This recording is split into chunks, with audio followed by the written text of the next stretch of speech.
Welcome to Novel Love Hearing. Get ready for heart-pounding action, thrilling adventures with fresh and unique elements, a touch of romance, and a dash of harem. Everything you're craving is right here. We're excited to have you join us on this journey.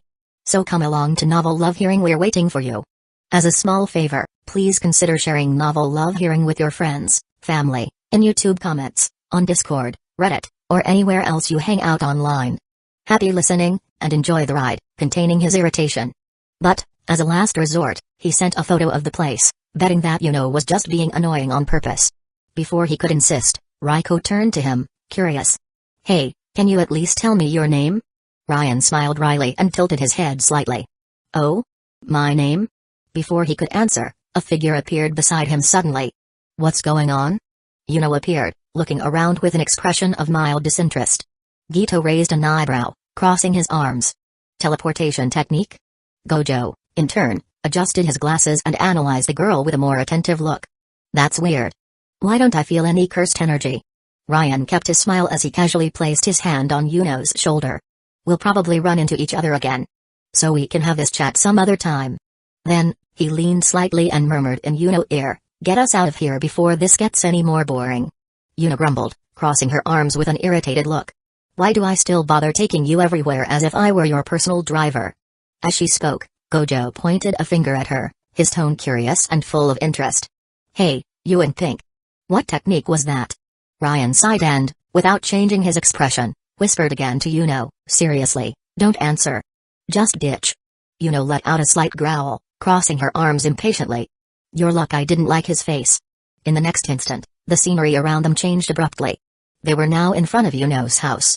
Now the payment, she said, casting an inquisitive look. What was going on? Ryan looked around, taking a deep breath before replying with a half-smile. I didn't know you were so curious. Yuno clicked her tongue, impatient. It's the least you can do after bothering me just to take you from one side to the other, idiot. Ryan sighed, already feeling the headache that came from dealing with her. Damn.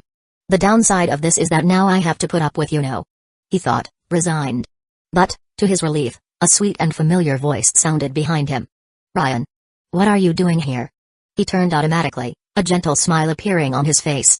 Rika. I almost forgot you. Before he could finish, Rika ran to him and threw herself into a tight hug. Me. It hasn't been long, but I already missed you so much. Her slurred voice betrayed something different. Ryan raised an eyebrow as he smelled an unmistakable scent. Rika.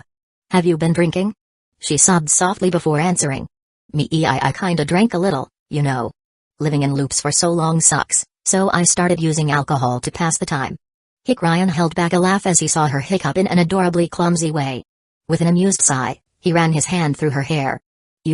Watching the scene, threw a lost look into the air before muttering, it's even weird to say this. Rika has such an innocent look, and I was dumb enough to buy her a drink. Ryan raised an eyebrow, a sarcastic smile forming. Look who's being a good sister. Yuno's eyes narrowed immediately. I don't think I'll ever help you with my teleport again. She grumbled, frustrated. Calm down, crazy. I'm just kidding.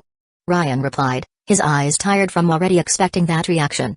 Meanwhile, Rika remained hugged to him, swaying slightly, clearly affected by the alcohol. But then, Ryan realized the time. Crap. I gotta go. Rika pouted, holding him tighter. What? But I haven't even taken advantage of you. She protested, her voice whiny. Impatient, pointed at him with irritation in her voice. I'm not taking you anywhere. Ryan sighed, already expecting that. Alright. Orona will tell you later, what do you think? Yuno looked away, crossing her arms as she thought. Rika smiled at her and, with an even cuter tone, pleaded, forgive him please. Yuno sighed heavily, defeated. Fine. She replied reluctantly. Ryan smiled, running his fingers through Rika's hair. Your cuteness is a weapon of war. Then, he looked up, reflecting. Time to finish the encounter with the Russian girl. Chapter 98, Truth or Dare? I can't complain. Ryan walked leisurely through the streets, his eyes wandering across the scenery as he pondered. The problem was simple, he didn't have a photo of Ali's house, and Yuno had never been there before to help him with a teleport. This meant he would have to reach his destination the old-fashioned way, following the path he remembered. Not long now. And the prize upon arrival is worth it. He could already see Ali's building in the distance. Climbing the stairs with carefree steps, he reached the apartment and knocked on the door, his voice coming out in a calm and casual tone. Ella. I don't know if you forgot, but we arranged for me to come here. What he didn't expect, however, was to hear a different voice answering from the other side. Era? Let me open it. Light footsteps echoed across the floor, quickly approaching the door. In the background, Ala exclaimed in a panic, wait a minute. But the warning was completely ignored. The door opened, revealing an unexpected sight. Before him stood Masha, her light brown hair falling in soft waves to her shoulders. A small red flower adorned the side of her head, holding back a rebellious strand that insisted on escaping. Era. Feel free to come in, Kuze-kun, she smiled adorably, her golden eyes shining with an almost hypnotic tranquility. Her fair skin had a delicate appearance, and the serene aura she exuded seemed to belong to someone who lived eternally in a dream. The loose pink sweatshirt covered her body snugly, the long sleeves almost hiding her hands. Underneath, a short white pair of shorts revealed her slender legs. It was at this moment that Ryan had a sudden realization. Crap. I forgot Ala lives with her sister. Before he could react, Masha put a hand to her chest and smiled politely. Era. Now that I realize it, despite having already kind of met, I never formally introduced myself.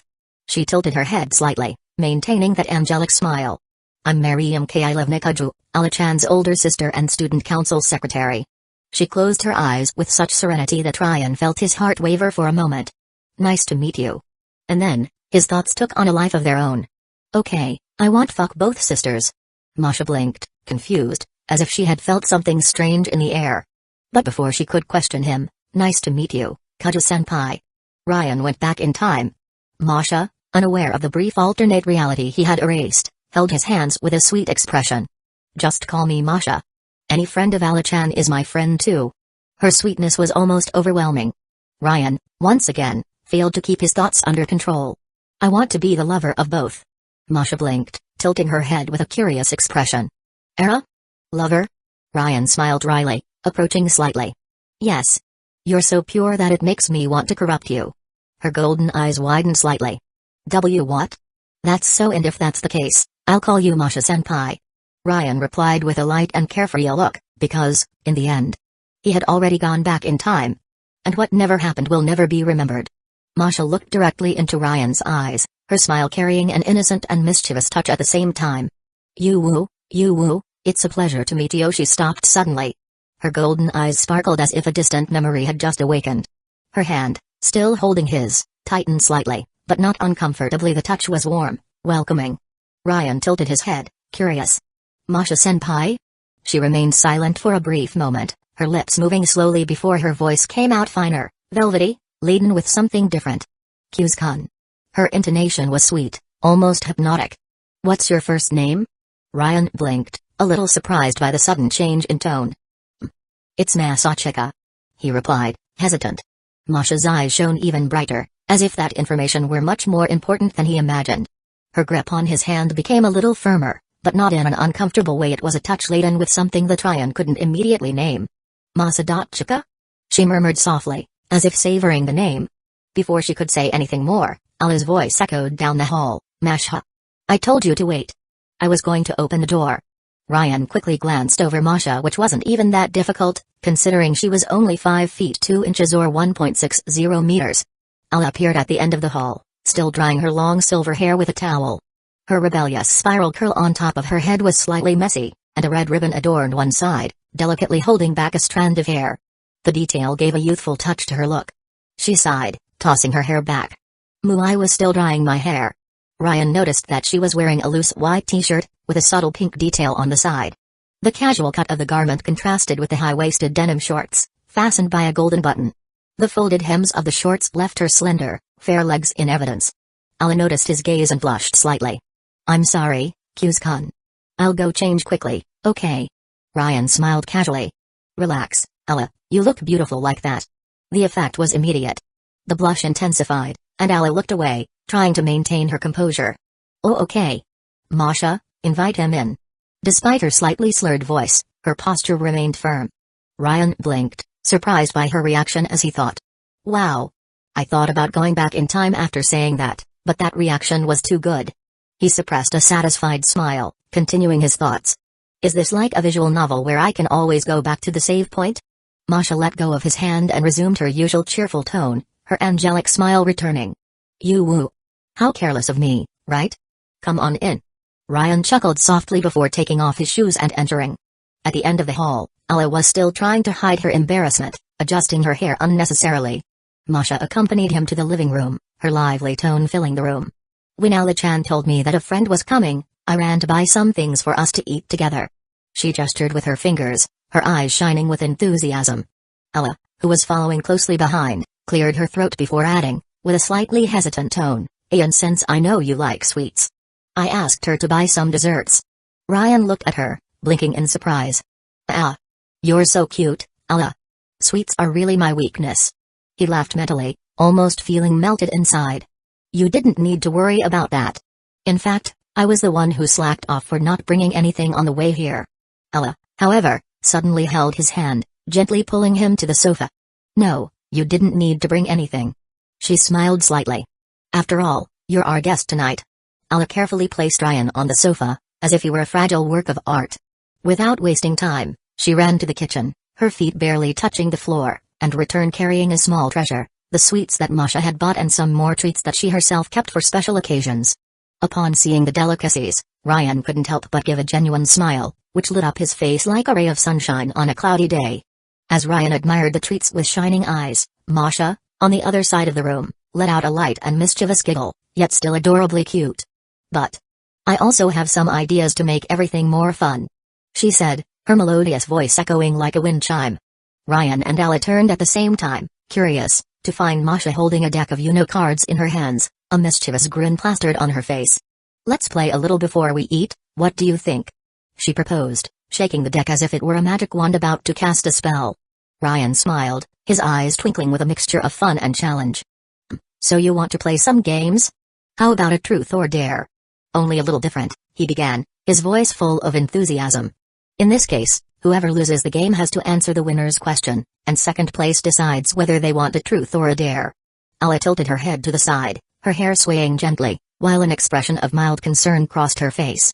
"Why am I afraid to participate in this?" she murmured, her voice almost a whisper, as if trying to convince herself that everything was just an innocent joke. Ryan looked at her, a relaxed smile on his lips. "Huh? It's just a game of Uno, Ella." Ella replied in a soft voice, almost as if she were sharing a dangerous secret. "Yeah. Only Masha is really good at Uno." Ryan then turned his gaze back to Masha, who was now sporting a gentle, almost angelic smile. But there was something in that smile that made Ryan feel a slight shiver run down his spine. He thought to himself, as a shadow of doubt crossed his mind, "Well, I'm going to abuse my power now." Chapter 99, I love this new life, and with that, I won. Ryan spoke presumptuously, placing the last card on the table with a dramatic flourish. It was nothing more, nothing less than a +4. That's not fair. You cheated, Kuze-kun. Masha protested, covering her face with her hands in an exaggeratedly cute way, feigning a whimper. Sniff, sniff. On the other side, Ella was sprawled on the sofa, her expression defeated. Her voice was filled with resignation. "Just go ahead, Masha. Choose whether you want truth or dare." "And Kuze-kun?" She got up and looked at him with bright eyes, making an expression like an abandoned puppy. "Be gentle with me, okay?" Ryan grinned, amused. "Wow, you accepted your defeat quickly, huh?" But, internally, his thoughts were different. "Man. I had to go back in time like 4 times to get a good hand. Good thing I can do this to get the best ending, hee hee." Masha pouted, pondering. "Should I ask for truth?" Meanwhile, Ryan nibbled on a candy, equally thoughtful. "Should I go easy?" Masha clapped her hands lightly, her angelic smile illuminating her face. "Okay. I'll follow Ella-chan's lead and choose a dare." Her lively tone and cuteness were almost disconcerting. Ella clenched her fist theatrically, sighing. "Masha, you're such an adorable sister." Ryan chewed on another piece of his candy, reflecting. "What will the limit be here?" Heh. Ella noticed Ryan's gaze and felt a shiver run down her spine. What are you thinking, Kuze-kun?" He shrugged, his expression impassive. "Relax, Ella. You guys gave me the power to choose, now I'm just pondering what I can do with it." Masha giggled softly, covering her mouth with her hand. Her velvety voice came soon after. "Be careful what you ask for, huh? So you don't regret it later." Her intonation was so sweet and gentle that it felt like a caress on the ears. Ella, already as red as a tomato, stood up suddenly, tripping over her own words. I'm going to the bathroom. I'll be right back." She hurried away, leaving behind a brief silence before Masha and Ryan started laughing at her reaction. Masha rested her arms on the table used for the game, tilting her face slightly in an angelic manner. Her golden eyes fixed on Ryan's. Kuze-kun. How did you meet Ali-chan? Ryan looked up, as if searching his memories. Then, he began to speak naturally. Oh, it was at school. At first, she was really quiet, but I struck up a conversation and we talked a bit. Masha shook her head slightly, dissatisfied. I think it's better to rephrase the question. How did you become so close? Ryan smiled. The memory was sweet, filled with a certain nostalgia. His voice was calm. Well, that's a bit of a longer story. He gestured with his hand before continuing. There was a school event that was about to happen, and Ali was doing her best to make everything perfect. Ryan paused briefly, resting his hands on his knees. But not everyone cares as much as she does. And, in the end, she ended up overloading herself with tasks that weren't even hers. He grinned, looking at Masha. In short, I gave her a little support. But I won't take away Ali's merit. Everything went as it should because she put her heart into it. His eyes turned to the hallway, where Ali had disappeared minutes before. In the end, we had a conversation that brought us even closer. And I asked her to dance. Masha blushed slightly, her eyes sparkling with a touch of admiration. How sweet of you. You really care about other people's feelings, don't you? She got up and walked to Ryan's side, sitting close to him. It even sounds like a romantic novel, you know. Masha's golden eyes met Ryan's, and, for a brief moment, he felt something different. A small quickening in his chest. The way she spoke, her gentle voice, the delicate perfume she exuded. Something about her made him feel strange, he thought as he looked at Masha's adorable expression. Why? Does she affect me so much? Ryan tried to understand why. He had always been surrounded by beautiful girls, it was never something that affected him. But Masha. It wasn't just her appearance. It was her. There was something about her that made him lose his balance. I'm back. Ali's voice cut through Ryan's thoughts, bringing him back to reality. He raised his eyebrows and looked at her, only to notice her suspicious expression. Why is Masha sitting next to you, Kuze? Before he could answer, Masha spoke up with an innocent smile on her lips. Well, if we're going to fulfill a dare, I think it's better to be close to the master, don't you think? Ali blushed instantly, looking away. Well. I guess you're right. She sat down next to him, the redness of her face perfectly harmonizing with her silver hair. Masha then tilted her head slightly, her sweet and captivating tone filling the room. So, Kuze-kun? What's the order going to be? After all, you were the winner of the game, right? Ryan closed his eyes, taking a deep breath as if he were about to make the most important decision of his life while thinking. Okay. This is a decisive moment. I could say any atrocity and simply go back in time, but that would hurt my pride as a man. I want to be accurate, direct and practical. He opened his eyes, determined. I want you two to give me a kiss. The statement came out firm and direct, casting silence in the room. For Ryan, time seemed to stretch out infinitely. Okay. Maybe that was a bit much, Ryan thought before being interrupted. Okay. Masha's sweet and gentle voice cut through his thoughts like a hot knife through butter. Ryan turned to her, blinking a few times, a clumsy smile plastered on his face. Wait a minute. Okay? Masha continued to smile innocently, gesturing with her little finger in the air. It's just a little kiss on the cheek, isn't it? There's nothing wrong with that, right, Ali-chan? Ryan felt his heart accelerate, celebrating internally. I only wanted silver. But I found gold. Thank you, God. Or whoever is above that. Ella, in turn, was completely flushed, her heart beating at a rhythm that probably broke some laws of physics. Her voice came out trembling, drawn out, A. She clasped her fingers together, trying to compose herself. Well. If Masha doesn't see any problems. Ryan raised his eyebrows, feeling victory approaching as he spoke internally. We won, family. Masha rested her hands on the floor, her gentle smile containing a subtly presumptuous touch, as if she were enjoying the situation. Look forward, Kuze-kun. Ella, her voice still timid, murmured as she shrugged her shoulders in an adorably nervous way, and no funny business, okay? Ryan obeyed, looking forward, the smile growing on his face as a solitary thought echoed in his mind, I love this new life. In a calm voice, Ryan smiled before speaking, you can rest assured. I am more than satisfied with my prize in you know. Masha giggled softly, moving closer to him. Her sweet and gentle tone brushed Ryan's ears like a caress. Okay then. Here goes. She leaned slightly, resting her hand on his shoulder before placing a delicate kiss on his cheek. The soft touch of her lips was clear, and Ryan felt the gentle warmth that remained on his skin. Ella, noticing her sister's quick action, widened her eyes and reacted on impulse. Hey. She leaned over abruptly, throwing part of her weight against Ryan. He felt, with disconcerting clarity, the soft touch of Alla's breasts pressing against his chest. And then came the kiss. It was different. Alla's lips were moister, while Masha's seemed plumper and softer. He noticed these differences immediately, which only made the moment even more surreal. Alla half opened her eyes, thinking to herself, "Oh, okay. I think that's enough," but then she noticed something. Masha still kept her lips on Ryan's cheek, her hand on his shoulder now lightly caressing the fabric of his clothes. Alla felt a strange shiver down her spine. Moved by impulse, she leaned even further over Ryan, relaxing completely against him. Her breasts now pressed against his chest more obviously, while her warm breath brushed his skin. Seconds passed. Slow, intense. When they finally moved away, Alla was so red that she seemed about to explode, while Masha, always impeccable, displayed a sweet and unwavering smile. But Ryan noticed the slight blush that spread across her ears. Silence took over the room. The situation was so unexpected that no one really knew how to react. And it was in this vacuum that Ryan's intrusive thoughts found space. Without realizing it, his hands began to move, slowly sliding behind the two girls. He was about to wrap them in a hug, when a melodic and annoying sound exploded from his pocket. "Hunya!" Alla let out a startled squeak, shuddering as if she had received a shock. Masha looked at his pocket, where the cell phone screen glowed, and commented calmly, "I think you'd better answer it, don't you?" Ryan pulled the cell phone out of his pocket while thinking, exasperated, "Damn Jensai. I'm sure it's him." Alla blinked, noticing something strange. Wait. His hands were where? Ryan looked at the cell phone screen, reading the contact name. Annoying old man. With an irritated sigh, he squeezed the cell phone so hard that the device simply shattered in his hand. Masha and Alla were startled by the sound, but, in an instant, Ryan went back slightly in time, pulling the cell phone out of his pocket again as if nothing had happened. "Sorry. It's my grandfather." Masha smiled gently, closing her eyes. "Don't worry, you can answer it." Ryan answered the call, huffing as he brought the phone to his ear.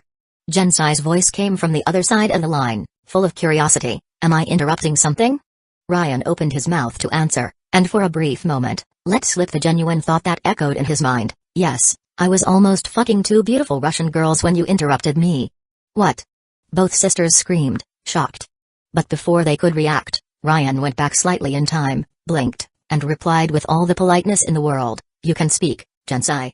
Alla and Masha continued to look at him, confused, but without understanding exactly why. Chapter 100, I slept with Masachika. "My God. We really do this?" Yuki murmured to herself, her eyes fixed on the pack of birth control pills. One pill was missing. Just one. Enough to prevent the little Ryan from starting to grow inside her. She sighed, still feeling the warmth in her body and the remnants of what had happened hours ago. She had returned home after sharing a forbidden moment with Ryan, but no matter how much she wanted to prolong that feeling, there were still obligations to fulfill at the Suau mansion. Yuki climbed the stairs slowly, as if floating in her own thoughts. "Honestly, I can still feel his warmth inside me." She gently bit her lips as she remembered the intimate moments they had shared. The touch, the muffled moans, the heat of their bodies merging, Ryan's member stirring everything inside her. Each memory made her body heat up again, a latent desire rekindling. Lost in this daydream, she stood still in the middle of the staircase, nibbling on her lower lip as she felt the excitement growing. Until a tired voice interrupted her immersion. "Ah. Yuki? You're still awake?" In an instinctive reflex, Yuki hid the pill faster than she had ever hidden anything in her life. Mom. Is something wrong?" She tried to disguise, but her voice trembled slightly. Yumi Suwa was standing by the staircase, leaning on the railing. Her eyes showed exhaustion, and her voice carried an unusual hesitation. "Yuki-san. Are you and Masachika-san still close?" Yuki's heart skipped a beat. "Am I and Unai-chan close?" Well. Immediately, flashes of memory invaded her. The sound of Ryan's thighs slapping against her butt. Her body arched under his. The smug little smile he gave as he marked her as his, the feeling of her womb being filled with his seed. Her eyes widened for a second. "You're not close?" Yumi asked again, her voice now filled with melancholy. Yuki swallowed hard before recomposing herself. "We are. We're very close," she replied too quickly. Yumi shrugged slightly, as if a weight had been slightly lifted. Her voice sounded a bit softer. "That's good to hear." Yuki smiled gently, but inside, her mind was still spinning around the memories of her night with Ryan. "Damn. I got a little wet just remembering." She took a deep breath and, before more treacherous thoughts could take over, asked in a calm and velvety tone, "Did something happen to him?" "Nothing. Don't worry about me." Yumi replied quickly, avoiding eye contact and forcing a smile. You have a Chinese class now, don't you? Yuki tilted her head slightly. Yes, online. Yumi nodded, clasping her hands in front of her body. Good luck.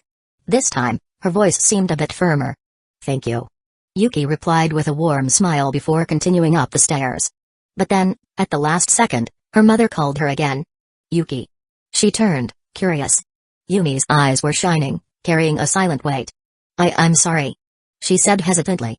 The apology caught Yuki completely by surprise. For a moment, she remained still, trying to understand the reason behind those words.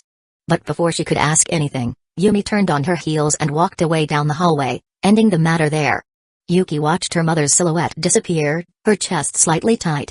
Yuki climbed the last steps and walked down the hallway to her room. As soon as she opened the door, she found Ayano standing there waiting for her, her hands clasped in front of her body, the impeccable posture of a true maid awaiting orders. Yuki smiled slightly as she closed the door behind her. Ayano. Yes, Yuki-sama? Ayano replied promptly. Yuki took a step forward, her playful tone contrasting with her serious expression. Let me hug you for a second. As you wish. Ayano accepted without hesitation. Without wasting time, Yuki approached and hugged her tightly. Ayano. Yes, Yuki-sama. Do you swear your loyalty to me? She asked in a theatrically dramatic tone. I swear, Yuki-sama. Ayano replied without hesitation, her voice firm and determined. Yuki gently pushed her away, placing her hand on the maid's chest, as if about to perform a solemn ritual. Then swear by your heart that you will forever keep everything I am about to tell you. Ayano remained serious, like a soldier about to take an oath of life or death. I offer my heart, Yuki-sama. Yuki sighed dramatically before throwing herself on the bed with a long ugh. I'm so glad I can count on you as a friend. She exclaimed, stretching her arms. You will be my personal diary. Ayano nodded. As you wish, Yuki-sama. But then, Yuki narrowed her eyes, adopting a huskier and more whispering tone. You really swear you'll keep it a secret, don't you? I wouldn't tell even under torture, even if they kidnapped me and okay, I think I'm convinced. Yuki quickly cut her off, waving her hand. She took a deep breath before sitting up, sliding her hand into the pocket of her pajamas and pulling out a small blister pack of pills. Without saying a word, she held it up for Ayano to see. The silence that followed was almost palpable. Ayano looked at the pills and immediately noticed that one was missing. Yuki-sama. Her voice was calm but carried something Yuki couldn't decipher. Did you take the missing one? Yuki laughed nervously, an awkward smile dancing on her lips. Yes, it was me. Ayano remained still for a second before asking, her eyebrow slightly raised.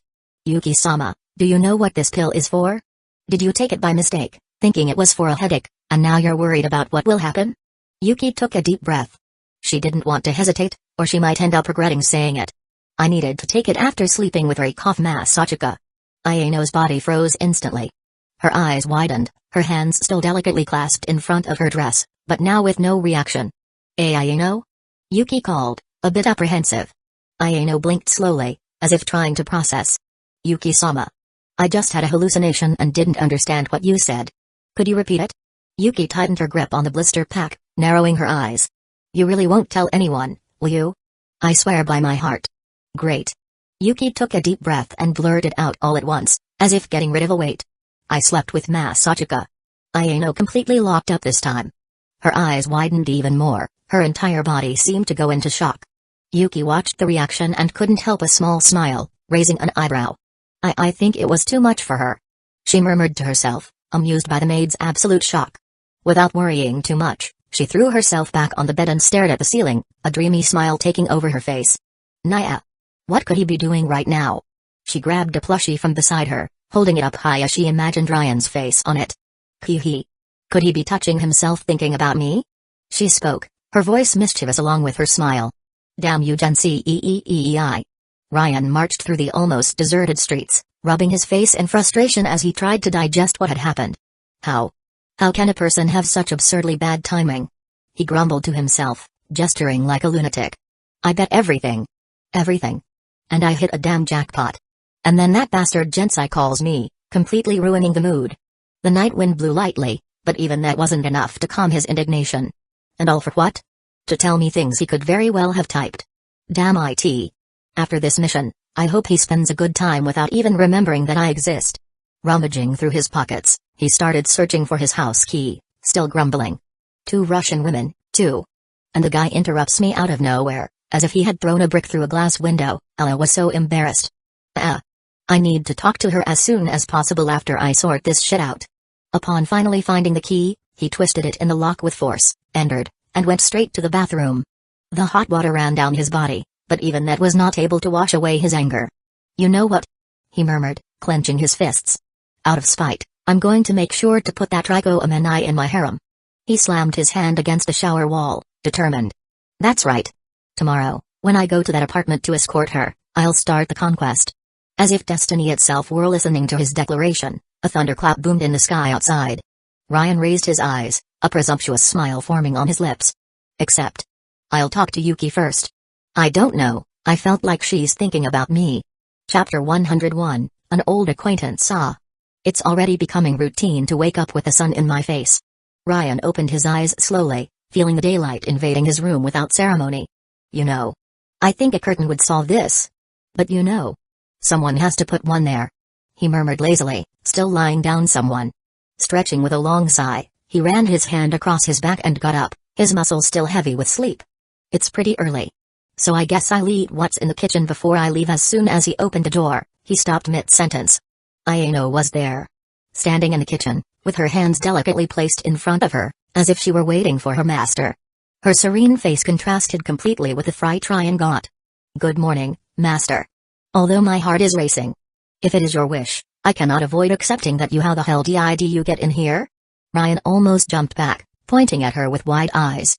Ayano bowed politely before replying calmly, I arrived early this morning, under orders from Master Gensai. I came to deliver your cursed tools, which are finally ready. Ryan lowered his shoulders, massaging his temples. That doesn't answer how you got in. I used a spare key to get in. You have a spare key to my house? He widened his eyes even more, feeling a strange chill.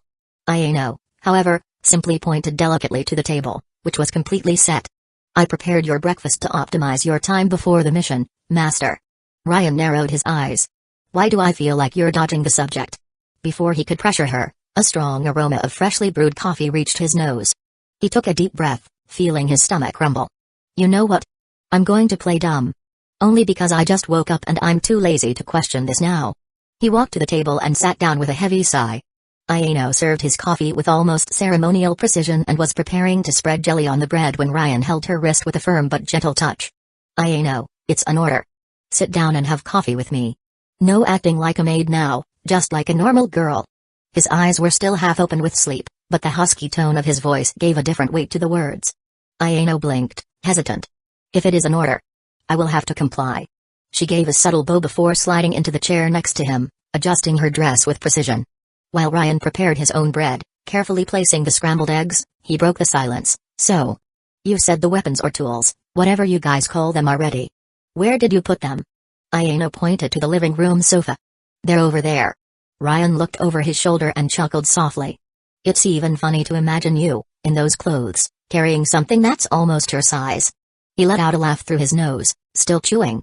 Ayano maintained her impeccable posture as she spoke calmly. Master Gensai analyzed your behavior on the day he introduced you to the weapons and the Jujutsu world. Ryan shot her a curious look, chewing slowly. I knew that old man was studying me. So what did he came up with? He noticed that you chose the weapons with the least amount of cursed energy. He didn't give me details, but I noticed that he reduced the energy in them even more. I suppose it's to make it easier for you to control them. Ryan leaned back in his chair, twirling the cup between his fingers. Man. Gensai really deserves the title of family leader, huh? Ayano leaned slightly, curious. I know it's not my business. But why did you choose the weapons that way? Ryan sighed and clicked his tongue. It's a long story. And honestly, too lazy to explain now. He took another bite of his bread, chewing slowly. After a last sip of coffee, he got up and stretched his arms. I'm going to go now, Ayano. I need time to prepare. Ayano simply nodded, watching him as he left. The smell of coffee still filled the kitchen, but, in the background, Ayano discreetly looked at Ryan's cup, where a little of the hot liquid still remained. Ryan picked up the sword on the sofa and raised it in the air, analyzing the size of the blade with a skeptical expression. Damn. How am I going to walk around with this? Ayano approached, maintaining her impeccable posture, and replied in a professorial tone, you can store it. Ryan gave her an ironic look. Oh, sure, because it obviously fits in my pocket. Ayano ignored the sarcasm and picked up a bracelet that was also part of his order, holding it up for him to see. Just put it here. Ryan raised an eyebrow. Isn't it a bit tight? The moment the words left his mouth, he felt an immediate discomfort. Wow. That sounded weird. Ayano, oblivious to the path Ryan's thoughts had taken, replied naturally, it will fit when you put it on. Ryan closed his eyes for a brief moment, feeling his thoughts go straight to questionable territory. I don't know. I think Yuki is contaminating me. I'm starting to think like her. Shaking his head to clear away the distractions, he positioned the sword close to the bracelet. To his surprise, the blade slid smoothly into the accessory and disappeared completely. He blinked, impressed. What? It actually worked? Ayano maintained her composure as she explained, this tool has an inventory that expands according to the user's cursed energy. It is useful for storing other items and, in addition, has its own hidden blade. Ryan picked up the bracelet and adjusted it on his arm, observing the design. Really? It looks like the hidden blade from Assassin's Creed. Only with a very interesting upgrade. Ayano began to question, but Ryan interrupted her without ceremony. Like I said, I'm going now. He started walking towards the room, but stopped at the door and turned his face to her. I'm just going to change clothes. Feel free to leave. Ayano put her hands together in front of her dress and replied with a soft but determined tone, I will stay to perform the household chores of the master's house. Ryan looked around, analyzing the state of his home. Yeah. I guess I won't refuse. Saying this, he entered the room and closed the door. After a few minutes, he came out again, opening the door with a confident movement. Look, just don't overdo it. I'd rather you take care of Yuki. Ayano, who was cleaning the table, turned around when she heard his voice, but her words died before they could come out. She stopped abruptly, her eyes wide as she stared at him. Ryan was wearing an impeccably cut beige overcoat, its long panels floating slightly as he moved. Under the overcoat, he wore a fitted black vest that contrasted with the impeccable white shirt, whose high collar was adorned with an elegant tie and a bluish brooch that gleamed subtly in the ambient light. The white pants, aligned and well-pressed, harmonized with the ensemble, while the polished brown shoes completed the look. He exuded an air of casual sophistication, as if each piece had been chosen to balance charm and mystery. He gestured slightly with his hands as he spoke, unaware of the effect it caused. You know, after seeing the amount of crap that exists in this world, I got a little worried about the people I care about. So I want you to help me make sure they don't get hurt. Ayano continued to look him up and down, her gaze wavering between surprise and something she couldn't quite name. There was something mesmerizing about the way he dressed and carried himself, as if he were a character straight out of an aristocratic story. It took her a moment to regain her composure, and she cleared her throat before asking, hesitantly, forgive my intrusion, sir. But why did you choose such a sophisticated outfit? Ryan raised an eyebrow and looked at himself, as if only now realizing his own visual. Oh, this. He smoothed the overcoat. Well, besides hiding the tool on my arm, it also gives me more options to store the weapon.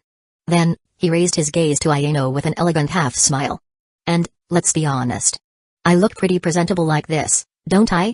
Ayano inhaled quickly, trying to find words. Well. Before she could formulate a coherent response, Ryan turned with a carefree wave. Since my maid found me breathtaking, I think I'm on point. Ayano stood still, a slight blush touching her cheeks. As she watched him leave, an unsettling thought crossed her mind. See, could it be that he's going to betray Yuki-sama's heart? Ryan opened the door, feeling the morning breeze touch his face as he looked up at the sky. The sun was rising lazily on the horizon, but he was still a bit groggy from sleep. You know what? He murmured, his voice heavy with tiredness, as he pulled his cell phone from his overcoat pocket. His gaze fell on the address Jensai had sent. He let out a sigh and ran his hand through his hair before putting the device back. If I use my energy and run there, I'll get there much faster than by car. He cracked his neck, already preparing himself mentally. Okay. This will save me some cash. With an agile leap, he climbed straight to the roof and started running, crossing the buildings with impressive speed. In just a few minutes, he was already near the building where Raiko should be. He landed discreetly on an empty street, adjusted his clothes, and walked calmly to the reception. As expected, Jensai had already prepared everything, making his entry ridiculously easy. Inside the elevator, Ryan leaned against the wall and watched the numbers go up at an agonizingly slow pace. You know. He murmured to himself, with his hands in his pockets. Climbing the building would have been faster. When he finally reached the correct floor, he walked unhurriedly down the hall until he stopped in front of the door. He knocked twice. There was a brief silence before a female voice, slightly tense, sounded from the other side. Who is it? Ryan smiled to himself. An old acquaintance. Another moment of hesitation. Then, the door opened just enough to reveal Kuro. She stared at him intently, her eyes and shoulders carrying a discreet nervousness. What are you doing here? She asked, her posture rigid. Ryan kept his smile, his tone naturally nonchalant. Hey. I said we'd meet soon, didn't I? Kuro didn't relax. You didn't answer my question. If you came to make jokes, you can get lost. Ryan raised his hands slightly in a casual gesture, tilting his head with false regret. At a glance, he looked inside the apartment and noticed Gojo sprawled on the sofa, completely relaxed. Hey, I wasn't that bad the last time we met. He commented, feigning indignation. In fact, if I remember correctly, I was the one who saved that girl. Raiko, right? Kuro didn't waver, maintaining her firm posture. Yes. But right after, you disappeared without answering any of our questions. How can I trust you? Before she could continue, the ringtone of her cell phone interrupted her speech. Ryan noticed the way her expression changed immediately. You better answer it, right? He commented sarcastically. It might be important. Kuro picked up the cell phone without taking her eyes off him. Yes. She answered, her voice professional. But, upon hearing the response from the other side of the line, her eyes widened slightly. What? There was a tense silence as she absorbed the information. Her gaze flicked between the phone and Ryan, as if trying to process something. When the call ended, she simply replied with a short and dry, yes. Hanging up the phone, she continued to stare at Ryan, who simply smiled to himself, satisfied. Look, it's going to sound presumptuous on my part, but if I had to guess, I'd say you just got informed that I was sent by the Misato clan to provide support in escorting the star plasma vessel. Kuro's eyes narrowed. I don't remember you. How can? Ryan shrugged. Families have so many branches, don't they? I guess I wasn't invited to the same family dinners as you. His sarcastic tone only made her expression close even more. Before Kuro could retort, Gojo's carefree voice came from inside the apartment. Let him in, Kuro. We need to talk to him. And, you can rest assured. The confidence in his tone was almost annoying. Me and Gito are strong. Ryan tilted his head slightly, analyzing the way Gojo spoke. If they're boring questions, I don't know if I'll answer. Kuro sighed, clearly displeased, but opened the door. Ryan entered calmly, offering her a slight bow in a gesture of forced politeness. On the sofa, Gojo was sprawled with the typical expression of someone who didn't care about absolutely anything. Near the window, Gito watched the movement in silence. Next to Gojo, Raiko smiled and waved at Ryan, seeming more friendly than her guardian. Ryan raised his hand in a casual gesture of peace. See? Our reunion was pretty quick, wasn't it? Before he could continue with another provocation, Kuro crossed her arms and, in a firm tone, cut the relaxed atmosphere. Before we proceed, could you tell me your name? Ryan smiled to himself, taking a few seconds before answering, thinking quickly. Man. It feels so good to be able to introduce myself with this name. The smirk widened, and he tilted his head slightly. Ryan. He made a dramatic pause. Ryan ghosting. Chapter 102, Did I overdo it? Ryan stood still, pointing at himself with a smug grin. What a strange name. Gojo commented, his voice dripping with sarcasm. Ryan furrowed his brows, his expression twisting into a slight frown. And what the heck is wrong with my name? His voice came out raspy, almost challenging. Gito scratched his head, his serene expression contrasting with the obvious suspicion in his eyes. The Jujutsu school didn't mention anyone else for this mission besides us. Yeah, and it doesn't make sense to send anyone else just so we have to take care of them. Gojo lazily plopped down on the couch, resting his head on his hands. It's just going to be more work. Ryan leaned slightly, shifting his weight from one leg to the other, resting his hand on his hip, ready to retort. But before he could open his mouth, Raiko intervened, her voice slightly mischievous. Look, you guys have been acting like hotshots ever since you arrived, but he was the one who was in the right place when I needed help yesterday. She crossed her arms, puffing out her cheeks in protest. Ryan let out a sigh, glancing at the sorcerers. If you think I'm going to be a dead weight, you've got another thing coming. You two just seem. He took a closer look at Gojo, who maintained a relaxed expression. Actually, you just seem like a complete idiot. Gojo chuckled softly, waving his hand dismissively. Dude. Ha ha ha. You really have no idea what you're getting yourself into, do you? He pointed at Ryan, a smug grin plastered on his face. I guess you didn't get the memo. I'm Satoru Gojo, from the Gojo clan. You might be a bit lost, but I'm the current wielder of the Six Eyes and I was also born with the Limitless. Ryan raised an eyebrow, feigning an air of epiphany. Oh, I get it now. Just another one of those guys who love to brag. I've met plenty of them. In the end, most of them die because of their own arrogance. Gojo exchanged a playful glance with Gito, as if mocking Ryan's statement. Then, he flashed a mischievous grin and continued, his voice dripping with irony. Ah, I see. So you're Ryan Gosting. Curious, because it seems I'm the one who's uninformed. After all, a sorcerer so powerful that he was sent to protect Master Tenjin's vessel. You must be at least special grade, right? Raiko sighed, exhausted by the back and forth banter. Can you guys stop bickering? If you want to fight, do it outside. Kuro, standing beside Ryan, maintained her suspicious gaze. We just want to know more about him, Miss Raiko. Nothing else. Ryan winked at Raiko with a sly smile. Whether I'm special grade or not, it doesn't really matter.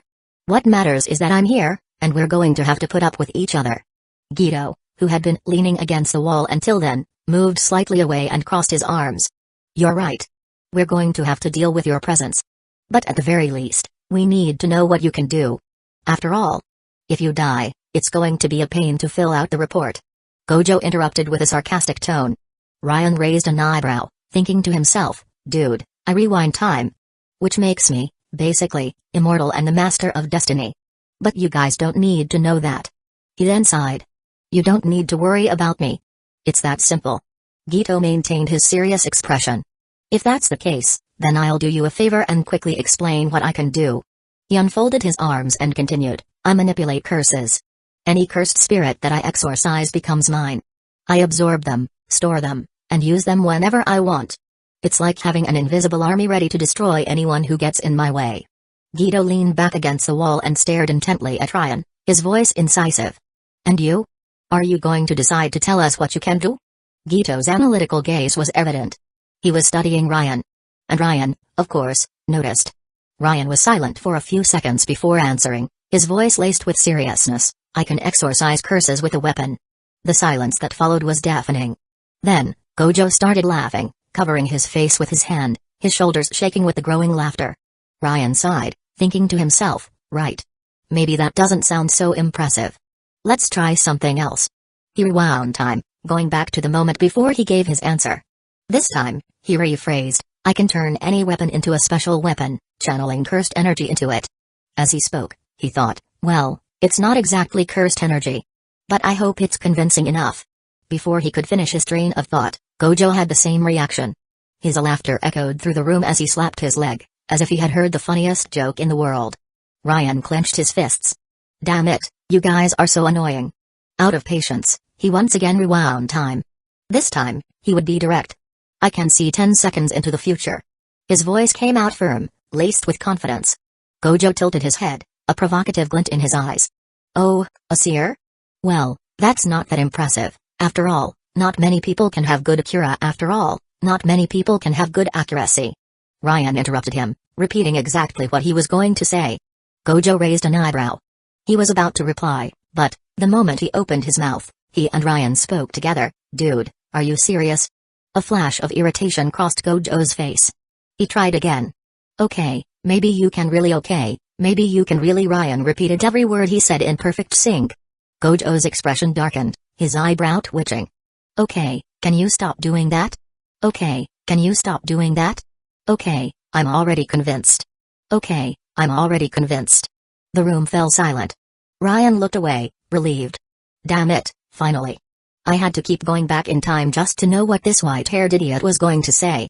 Well, I kind of showed my true power, but he'll never know. After all, he can't remember the time I erase. Gito, who had been watching everything calmly, finally spoke up. His voice was calm, almost contemplative. Now it makes sense. You're probably here to prevent surprise attacks from the enemy. Gojo crossed his arms, his arrogance plastered on his face. Yeah, except the enemy wouldn't be able to corner us. Raiko rolled her eyes and clicked her tongue. Alright, Gojo. Now it's your turn to explain your power. You're the most cocky one here, so go ahead, genius, explain. Gojo grinned, adjusting his glasses with a nonchalant flick. Raiko. I have many abilities. The ones I've already mentioned are the Limitless and the Six Eyes. But. He stood up, his chest puffed with confidence. One of the coolest ones is the Infinity. With relaxed steps, he walked over to Gito and held out his hand. It's pretty simple to explain. There's an infinite space between me and anything that tries to touch me. The closer it gets, the slower it moves, until it never reaches me. It's like trying to touch the horizon. Gito tried to reach Gojo's hand. But no matter how hard he tried, his hand never reached his. Ryan let out a nasal laugh, laced with sarcasm. Damn. It just looks like he's pretending. Gojo chuckled smugly as he walked over to Ryan, gesturing provocatively. Yeah, I know, hard to believe. So go ahead, try it yourself. He got even closer, placing his hands behind his back and leaning slightly forward. Here, you can try to punch me. You don't have to hold back.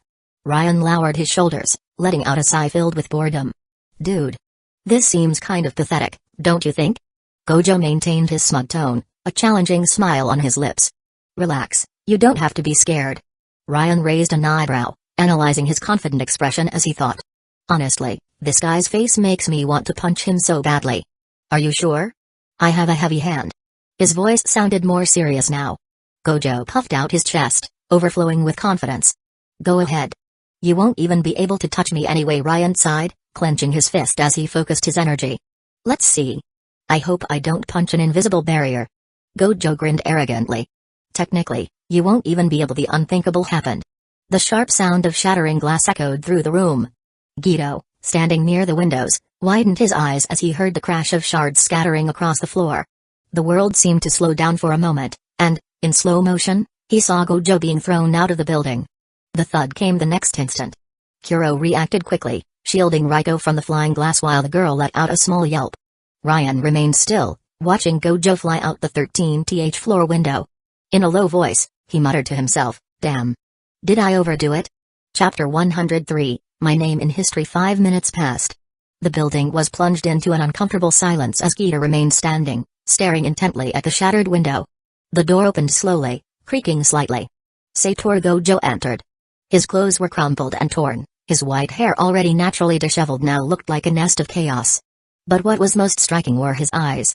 The blue shone intensely, oscillating between incredulity and pure disbelief. He stared at Ryan, his eyes wide, and his voice came out slowly, how? Gito kept his eyes narrowed. Raiko, sitting on the sofa, struggled to hold back laughter, covering her mouth with her hand. Ryan, in turn, was still in the same position, with his fist raised, trying to process what had happened while he thought. I didn't put all that force into the punch. His mind replayed the previous moment in a fast-paced cycle. The instant my fist approached him, it was as if the speed of my hand had increased uncontrollably. The force was so great that my entire arm is aching from trying to slow down the attraction. The thoughts were interrupted when Gojo pointed at him, his voice stronger and full of indignation. How? How did you do that? Gito sighed, adjusting his bangs with a nonchalant gesture. Satoru, what's with this little show? Did you deactivate the Mugen at the last minute just to mess with this newbie? Look at the mess you've made. I didn't deactivate it. Gojo interrupted, his voice laden with something that rarely appeared, seriousness. His eyes never left Ryan. The laughter that Raiko had been holding back escaped completely. PFFFFT. Oh man, you were so full of yourself and you got a slap from Ryan. Ha ha ha ha. She bent her body forward, holding her belly, laughing shamelessly. But, unlike her, Gito felt a shiver run down his spine. He blinked a few times and repeated, in a much more serious tone, you didn't deactivate the Mugen? Ryan realized that the situation had escalated in an unfavorable way as he thought while his gaze ran through everyone's expressions. Damn. I think I've screwed up big time. Okay, I think it's time to go back in time and pretend nothing happened. But before he could even consider that, you're simply amazing. Gojo took a step forward, a wide and intense smile forming on his face. His eyes sparkled, a prismatic blue that reflected like polished jewels. Ryan frowned. This thing of yours called Mugen. He began, crossing his arms and keeping his gaze sharp. From what I remember, you said it slows everything down infinitely when they try to hit you. In other words, it works by inverting the force to the extreme, creating the illusion that something never reaches you. Like trying to touch the horizon. Gojo nodded slowly, still studying Ryan. But you. He completed, narrowing his eyes. Instead of that, you accelerated. Silence weighed on the atmosphere. Ryan kept his posture firm, looking around. Gito broke the silence first. That's impossible, Satoru. He spoke with disbelief. Going through the Mugen is physically impossible. Gojo ignored him, fixing his gaze even more on Ryan. This energy. He pointed at Ryan, now with an incisive voice. At first, I thought it was just a weak cursed energy flowing from you. But he tilted his head slightly, as if he were adjusting the focus. I have good eyes. And looking more closely. If I concentrate well. Ryan narrowed his eyes, waiting for Gojo's analysis. Gojo continued, his voice taking on an almost fascinated tone. It's extremely condensed. As if there were tons of cursed energy compressed into a tiny space. But the strange thing is, it's calm. Controlled. Creating the false sensation that it's almost insignificant. Ryan absorbed that analysis while his mind fell into an epiphany. Ah. I get it. Jensai, you old rascal. Is this your plan?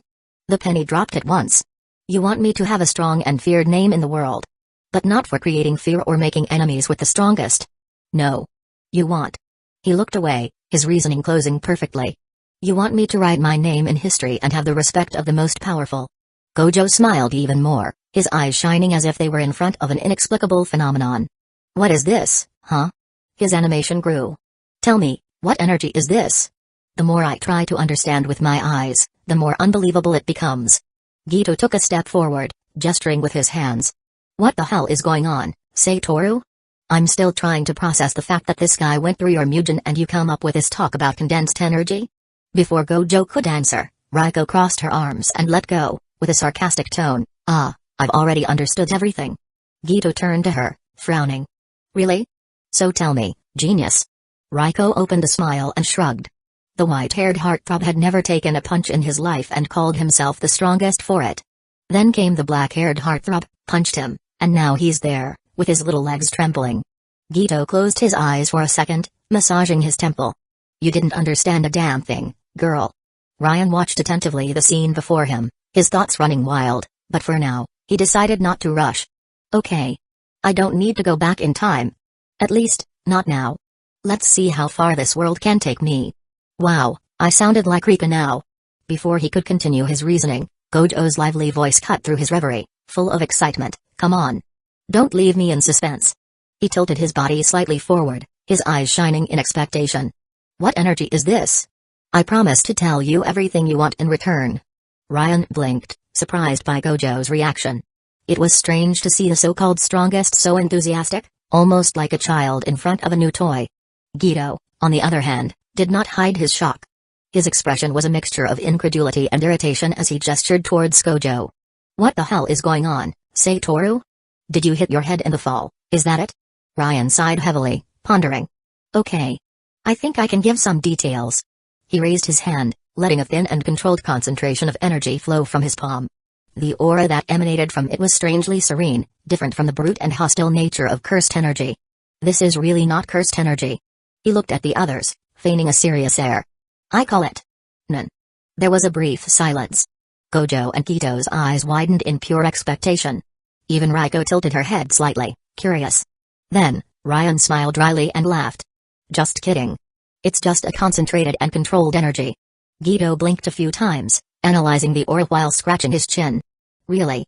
It doesn't have the negativity of cursed energy. But it's so centered. Gojo completed, opening his arms as if he wanted to absorb every particle of that. His tone bordered on absolute fascination. It's almost like a divine energy. Ryan arched an eyebrow, crossing his arms while thinking. You're getting too smart, man. He then closed the palm of his hand, dissipating the energy naturally before putting his hands in his pockets and walking to the sofa. With a lazy sigh, he let himself fall beside Raiko, who watched everything as if it were a fun spectacle. Ready? Now you guys have no reason to think I'm a dead weight, right? His voice came out full of sarcasm and tiredness. Gito, however, did not show any relieved expression. He crossed his arms, his eyes sharp as blades. Yeah. But now we have good reasons to keep an eye on you. Ryan cast a sideways glance, analyzing the words in his thoughts. He has a point. Should I rewind time from here? It was then that Gojo snapped his fingers, as if he had just remembered something crucial. Ah. Now I remember. He took a step forward, bending down in front of Ryan and staring at him directly. That pink-haired girl from the other day. The one who appeared and disappeared with you in an instant. Adjusting his cracked glasses, he tilted his head with an intrigued smile. I had an epiphany. Her energy was practically identical to yours. Is she like you? Or rather, is she your sister? Ryan clicked his tongue, crossing his legs in a relaxed way before answering with a slight mockery. My sister is a lovely girl. Cute, caring. He made a dramatic pause, arching an eyebrow. Don't compare her to Yuno. The only thing Yuno surpasses Mayuki in is the size of her butt. The silence that followed made Ryan realize his slip. His thoughts immediately raced. Holy crap. I sounded like a complete siscon just now. Well, maybe Yuki has corrupted me in that sense. The decision came in the next instant. Time reversed slightly, and this time, his answer came out reformulated. No, she's not my sister. Gojo smiled even more, as if he were playing with Ryan's words. So she's just like you? Ryan stared into his eyes, pondering. I don't like talking about other people. And being Yuno, I'm sure she and Gojo will end up bumping into each other. Let her choose if she wants to say something or not. Throwing his hand aside, he shrugged. I have no idea. Maybe you just saw my energy. After all, I was by her side. Gojo stood up with a sharp smile, adjusting his messy hair. I got it. It's just that I have good eyes to see certain things. Before Ryan could answer, a shrill sound invaded the room. Raiko's cell phone blared a sudden alarm, making her jump up, her eyes wide with fear. Oh my god. School. Guido frowned, exhaling with weary patience. With all this going on, you still want to go to school? Raiko marched to the front of them, puffing out her chest with a heroic air.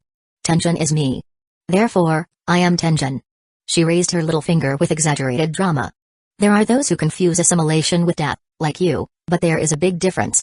Placing a hand over her chest, she finished with the grandiosity of an epic speech. I may even become Tenjin through assimilation. And, in a triumphant tone, she declared, but Tenjin will also become me. Still gesturing theatrically, Raiko concluded firmly, my soul will continue to live on after assimilation. Her voice echoed through the room, laden with emotion, but was solemnly ignored. Did you hurt your shoulder in the fall? Ryan asked casually.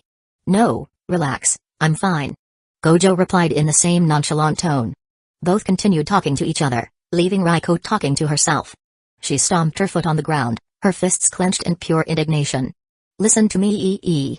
Her face flushed with frustration, which only served to amuse the two even more.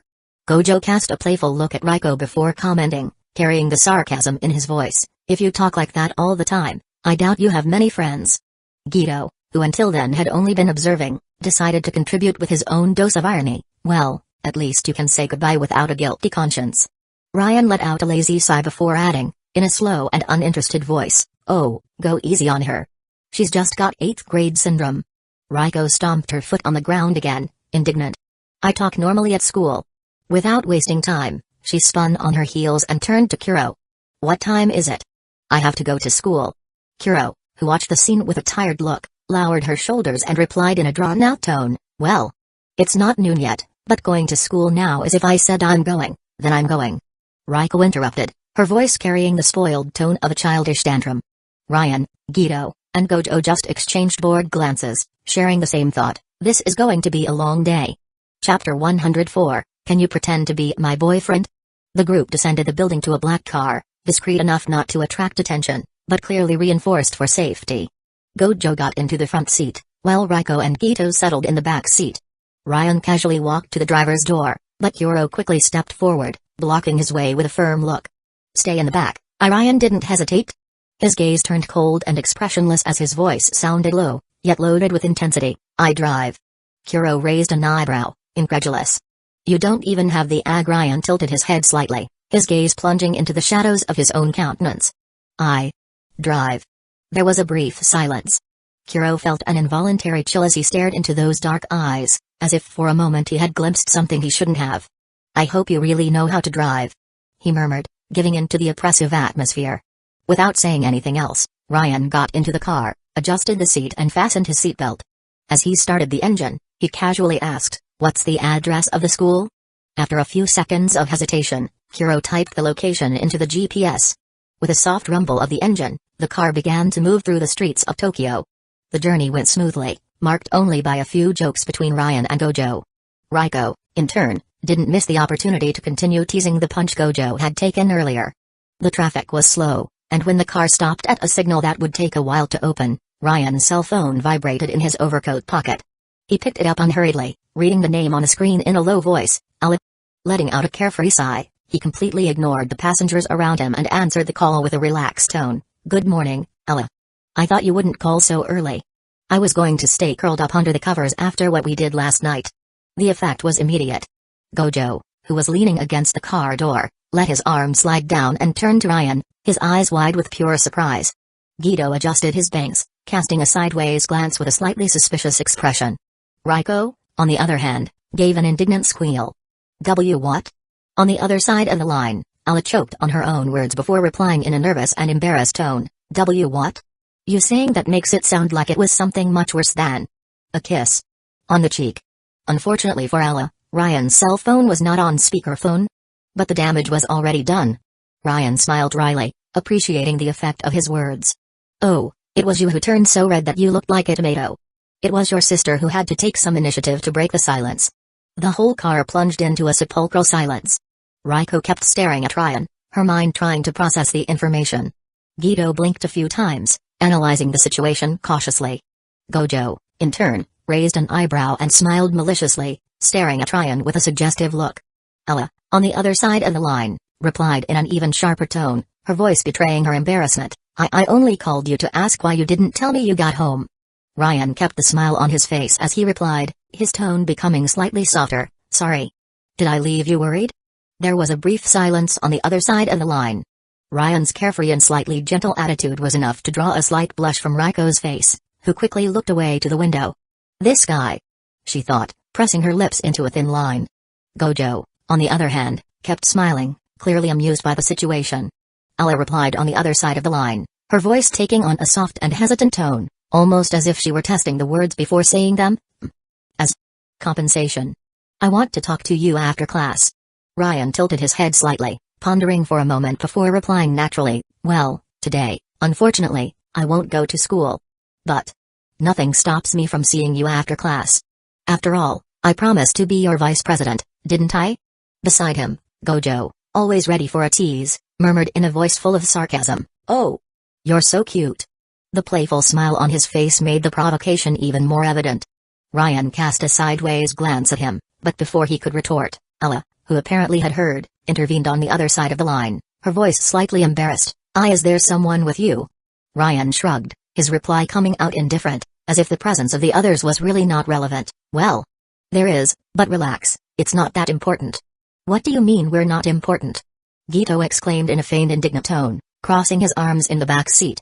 On the other side of the line, Ella hesitated for a moment, her voice coming out lower, as if she were afraid of bothering. Well. Then we can talk after class, right? Ryan smiled slightly, keeping the carefree tone. Deal. See you later. On the other side of the line, Ella let out an adorable yoo-woo before hanging up, clearly happy with the answer. It was enough for Gojo to finally drop his joke, his voice full of exaggerated dramatization. Man, I think we have the last romantic alive right here. Raiko, who until then had been watching in silence, leaned slightly forward, resting her hand on the back of Ryan's seat, curiosity evident in her expression. Is she your girlfriend? Ryan turned his head slightly, casting an intrigued look at her before replying with a suggestive smile. Why the question? Is it something that interests you? Raiko's eyes widened before she threw herself back in the seat, crossing her arms and looking away to the window, her face flushed. And no. Of course not. Humphed. Gojo, laughing discreetly in the front seat, leaned back lazily before warning, wake up, the signal opened. Ryan accelerated the car, a wry smile appearing on his face as he casually murmured, have you ever stopped to think how comical it is that we're riding in a car? Guido let out a restrained laugh, shaking his head. It really has a comic tone. After a few minutes, they finally arrived at the school. Ryan analyzed the detailed architecture of the building and the uniforms of the students passing by, immediately noticing the religious atmosphere impregnated in the place. As soon as the car stopped, Gojo got out first, stretching with a theatrical exaggeration before announcing, Guido and I are going to take a tour around the perimeter. Quick thing, just to check. Are you coming, Ryan? Ryan pondered for a moment, but before he could answer, he felt a slight tug on his overcoat. He raised an eyebrow and looked down, finding Raiko with an expression that mixed hesitation and determination. He said nothing, just watched her, noticing that she wanted to tell him something. Letting out a small sigh, he replied calmly, you guys are strong, aren't you? You can do this without me. Gojo shrugged, accepting the answer without questioning, and followed Guido, leaving Ryan, Kuro and Raiko behind. The girl hesitated for a moment, as if gathering courage to speak. When she finally broke the silence, her voice came out low, loaded with a slight embarrassment. You know, I want to ask you a little thing, but... She looked away at Kuro, who was staring at her with a sharp look, clearly suspicious. Raiko smiled dryly before tilting her head slightly and saying with a playful but determined tone, "If you'll excuse me, Kuro." Kuro pressed her lips together, letting out a small sigh before giving in. "I hope it's nothing absurd." She made a formal bow and stepped away, leaving the two alone. As soon as they were alone, Raiko completely changed her posture. Her voice became lively, but still carried a touch of shyness as she called for him, "Ryan."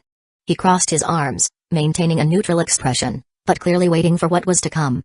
Raiko took a deep breath before blurting out, "Can you pretend to be my boyfriend in this time I have left before assimilation?" The silence that followed was almost palpable. Ryan stood motionless for a full moment, his eyes analyzing the girl in front of him as if to make sure he had heard correctly. Finally, he arched an eyebrow and murmured, without haste, "You're kind of crazy, aren't you?" Raiko lowered her shoulders a little, her tone becoming more hesitant. "So? You can't?" Ryan closed his eyes for a moment, taking a hand to his chin as he considered. "I haven't denied anything yet." Raiko's eyes sparkled instantly, her smile growing in expectation. Ryan took that moment to observe her better. Until then, he had taken Raiko as a joke, as if she were just a noisy and stubborn child. But now, looking closely at her illuminated expression. This girl. His eyes briefly wandered over her face, over the sincere joy stamped there. Has such a cheerful and beautiful expression.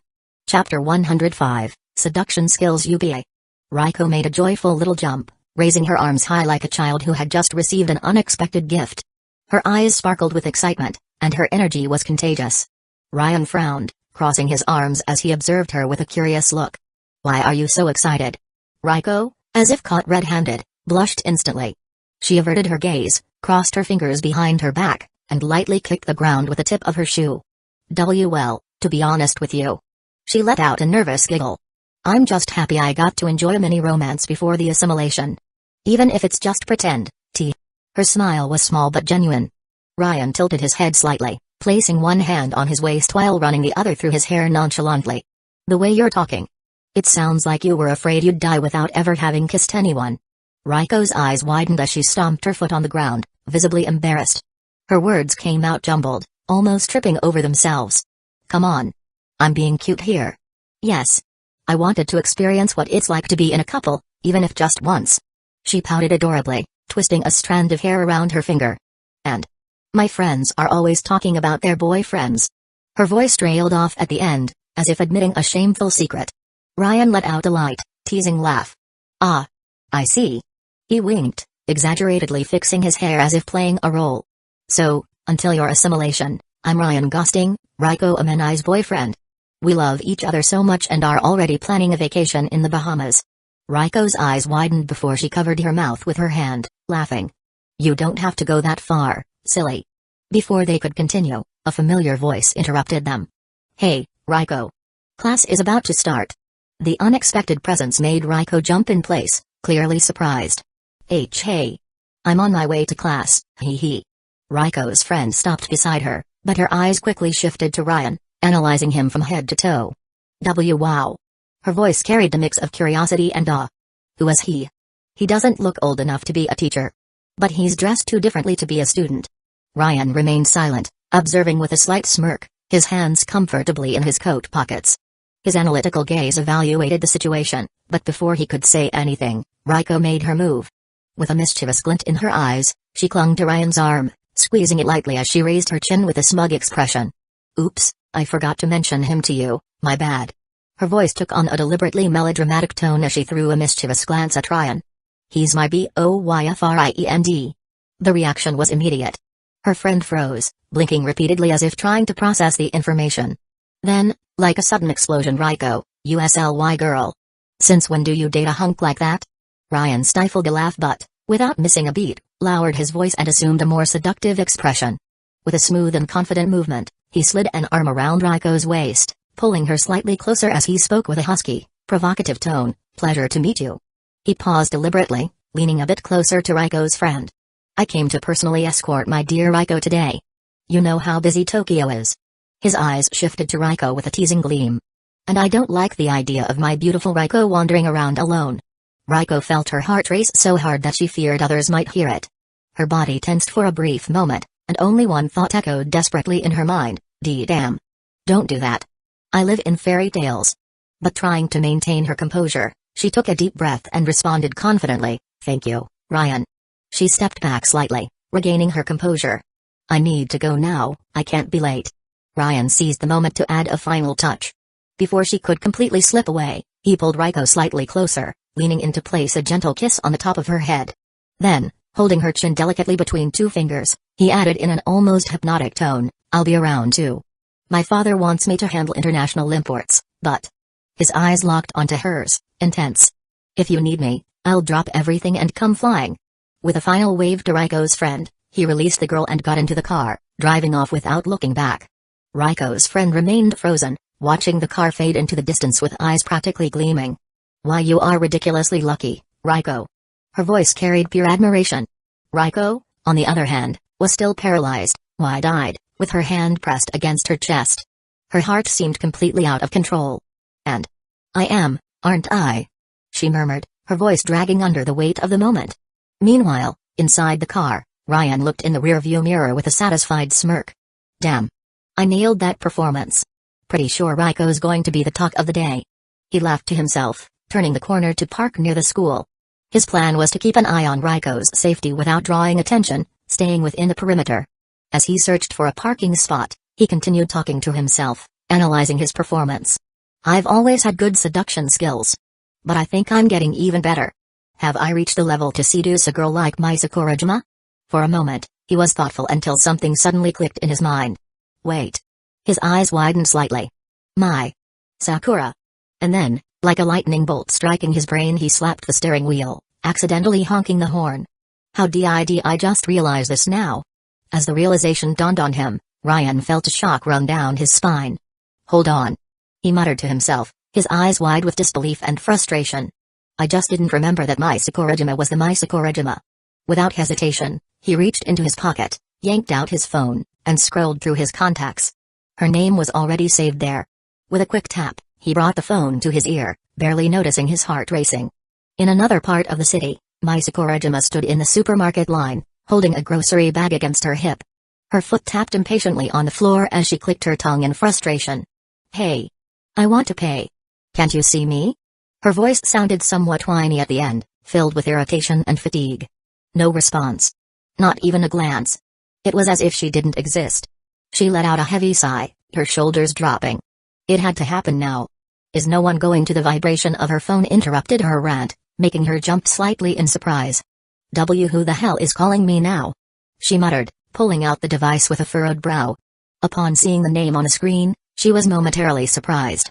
"Ryan, the crazy guy who can see me when no one else can." She tilted her head slightly, glancing sideways at the cashier, who continued to stare into space, completely oblivious to her presence. Taking a deep breath, she answered the call with a slightly irritated tone. "Why are you calling me out of nowhere?" On the other end, Ryan spoke quickly, as if he were about to solve a life-or-death mystery. "Hey, are you Mai Sakurajima? The actress?" Mai blinked, pulling the phone away from her ear for a brief second before staring at it incredulously. "Huh? Are you or aren't you?" He sounded almost like a relentless investigator pressing a witness. Mai rolled her eyes, sighing. "You called just to ask me that?" She glanced sideways at the cashier, who still wasn't noticing her. "TSK, yes, it's me. You just realize that now?" Before she could continue her complaint, she risked another glance at the cashier and suddenly noticed something different. "Hello. You can place your items on the conveyor belt." The cashier's polite voice sounded completely unexpected. The world seemed to stop for a second. Mai's eyes widened slightly, her mouth parting in a mix of shock and confusion. "What?" her thought echoed in her mind. "She can see me now." She blinked a few times, as if trying to confirm that it was real. "Are you grocery shopping?" Ryan asked, his tone now more curious than urgent. Still stunned, Mai placed the basket on the counter, feeling the cashier's gaze on her as her thoughts echoed. Just by talking to him. Did my presence return to normal? Mai? Ryan's voice pulled her back to reality. Without hesitation, her words escaped before she could think twice. "Can we meet?" Her voice was softer, almost like a restrained request. On the other end of the line, Ryan scratched his head, pretending to hesitate while secretly feeling amused. "Look. I'm kind of in high demand today." He paused dramatically, a sly smile forming. "But maybe tomorrow?" Mai murmured in agreement, her tone gaining a hint of sweetness as she finished checking out. "What time?" Ryan asked, scanning his surroundings, alert for any sign of Gojo or Gito.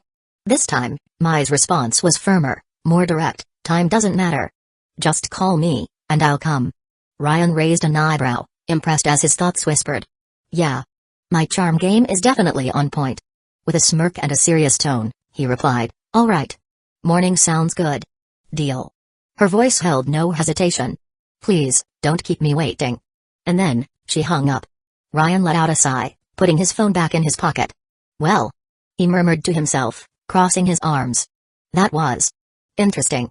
Chapter 106. The calm was over. Ryan remained staring at his cell phone for a few seconds, turning the device between his fingers as a low laugh escaped his lips. I already found her absurdly sexy since the day I saw her as a bunny girl. He murmured to himself, a playful glint in his eyes. Now that I know she's the Masachika, I think an internal fetish has just awakened within me. He barely finished the sentence and looked away, noticing Gojo and Gito approaching. The pair walked at a leisurely pace, Gojo ahead, waving from afar with his characteristic smile. Hey there, Ryan. Gojo's lively voice cut through the air, filled with his usual confidence. Ryan raised his hand in a casual gesture, responding in a calm voice. Hey. The two approached, and Gito was the first to speak, his serene tone contrasting with Gojo's expansive energy.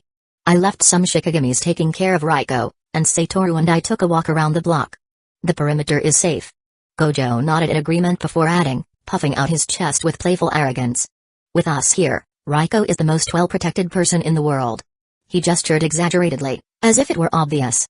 Ryan smiled wryly, but inside, his presumption was even greater. In reality, he thought to himself. With me here, she is the most protected person in the world. After all. He closed his eyes for a moment, reflecting, and then turned, his voice coming out more serious and calculating. I think it's better if we stay inside the school. You know, just in case something happens. Gito chuckled lightly, his tone slightly mocking. Yeah, you're right, but I think it's unlikely to happen. Without further ado, they headed inside the school, walking through the silent corridors until they reached the pool area. The place was empty, perfect for them to talk while waiting for Raiko's classes to finish. Time passed slowly and monotonously, until a few hours later, Gojo was leaning on the edge of the pool, fiddling with his cell phone while kicking the water with his tip of the shoe. His impatient tone echoed through the room as he spoke to someone on the phone.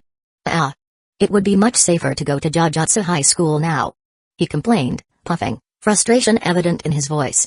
Next to him, Gito had a tired expression, while Ryan remained seated near Kuro, watching the scene without much involvement. The drawn-out voice of the man on the other side of the line echoed through Gojo's cell phone. As much as I want to, they are orders from Tenjin-sama. Gojo rolled his eyes and clicked his tongue, his impatience growing. The man continued, relentless, he said, to fulfill all of the Raiko's demands. The call ended abruptly, leaving Gojo even more irritated. TSK. He grumbled, spinning the cell phone in his hands with an air of dissatisfaction. Ryan, who until then had only been watching the scene, let a comment escape naturally, his tone full of sarcasm. Come on. Why the hell do you have a flip phone? Gojo turned immediately, the frustration still clear in his voice. I find it simpler to use, and that's it. He replied, almost as if he were defending himself. And let's face it, Raiko is the epitome of a spoiled brat. Gito sighed, his voice sounding more serious and calm in comparison. Don't be like that, Satoru. Despite what she said, after the assimilation, she will live as Tenjin-sama, in the depths of Jujutsu High School, serving as the foundation of the barriers. Kuro looked away, a heavy sigh escaping her lips. Her expression showed a contained sadness, as if she had been holding something for a long time. Gito continued, his tone softer now. Let's do what she wants. It's part of our mission. Gojo tilted his head, absorbing the words, when Kuro suddenly stood up, her voice filled with an emotion she was trying to hide. Raiko-sama has no family. She clenched her fists tightly, her voice trembling as she recalled. There was an accident when she was little. I've been taking care of her ever since. The tension in the atmosphere became palpable. I want her, at least, to be able to spend as much time as possible with her friends. Kuro finished, her determination clear despite the emotion in her voice. Gito smiled gently, his eyes kind. So, you are her family. Kuro widened her eyes slightly, her mouth opening for a moment, and a slight blush rose to her cheeks. Yes. She admitted, almost in a whisper. Ryan, who was watching the interaction beside her, tilted his head and murmured in a low and provocative tone. Trying to get on her good side, Gito? Gito closed his eyes and replied immediately, without hesitation. Of course not. Gojo approached, carefree as always, scratching his hair while asking, "Suguru? And your curses that are watching her?" Gito just turned his head to him, while Gojo rested an arm on his shoulder, continuing with a slightly envious tone. "Ah, I wish I could share senses with them, like my san." Ryan frowned slightly, muttering to himself. "My?" But Gito didn't even pay attention to his comment. He continued, his tone carefree at first, but slightly hesitant at the end. "But they will warn if something strange happens." It was at that moment that something changed. Gito's voice lost some of its usual firmness. His eyes narrowed slightly, as if an uncomfortable sensation suddenly hit him. Silence hung for a few seconds, until his expression hardened. "Ryan. Satoru." The two immediately turned their attention to him. Gito didn't need to say anything else before moving. His tone was now serious, almost urgent. "Let's hurry to where Riko-chan is." Ryan stood up unhurriedly, his expression still carrying a trace of nonchalance. "Did something happen?" he asked, although he already knew the answer. Gito started walking, his steps firm and heavy. "Two were exorcised." Ryan blinked. And then, in an instant, he acted. Without hesitation, he grabbed Kuro by the waist and lifted her easily, his movements quick and precise. "Wake up and run, Gojo!" he exclaimed, his voice now filled with an urgency that he did not have before.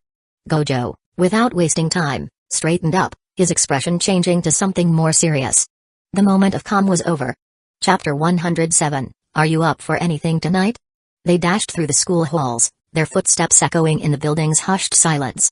Kuro struggled to keep up, her breath already ragged, and Ryan, impatient, practically dragged her along. "She has music class now," she said between gasps. "So? Either in the music room or the chapel." Gojo, even while running, raised an eyebrow, his voice laced with sarcasm. "Chapel?"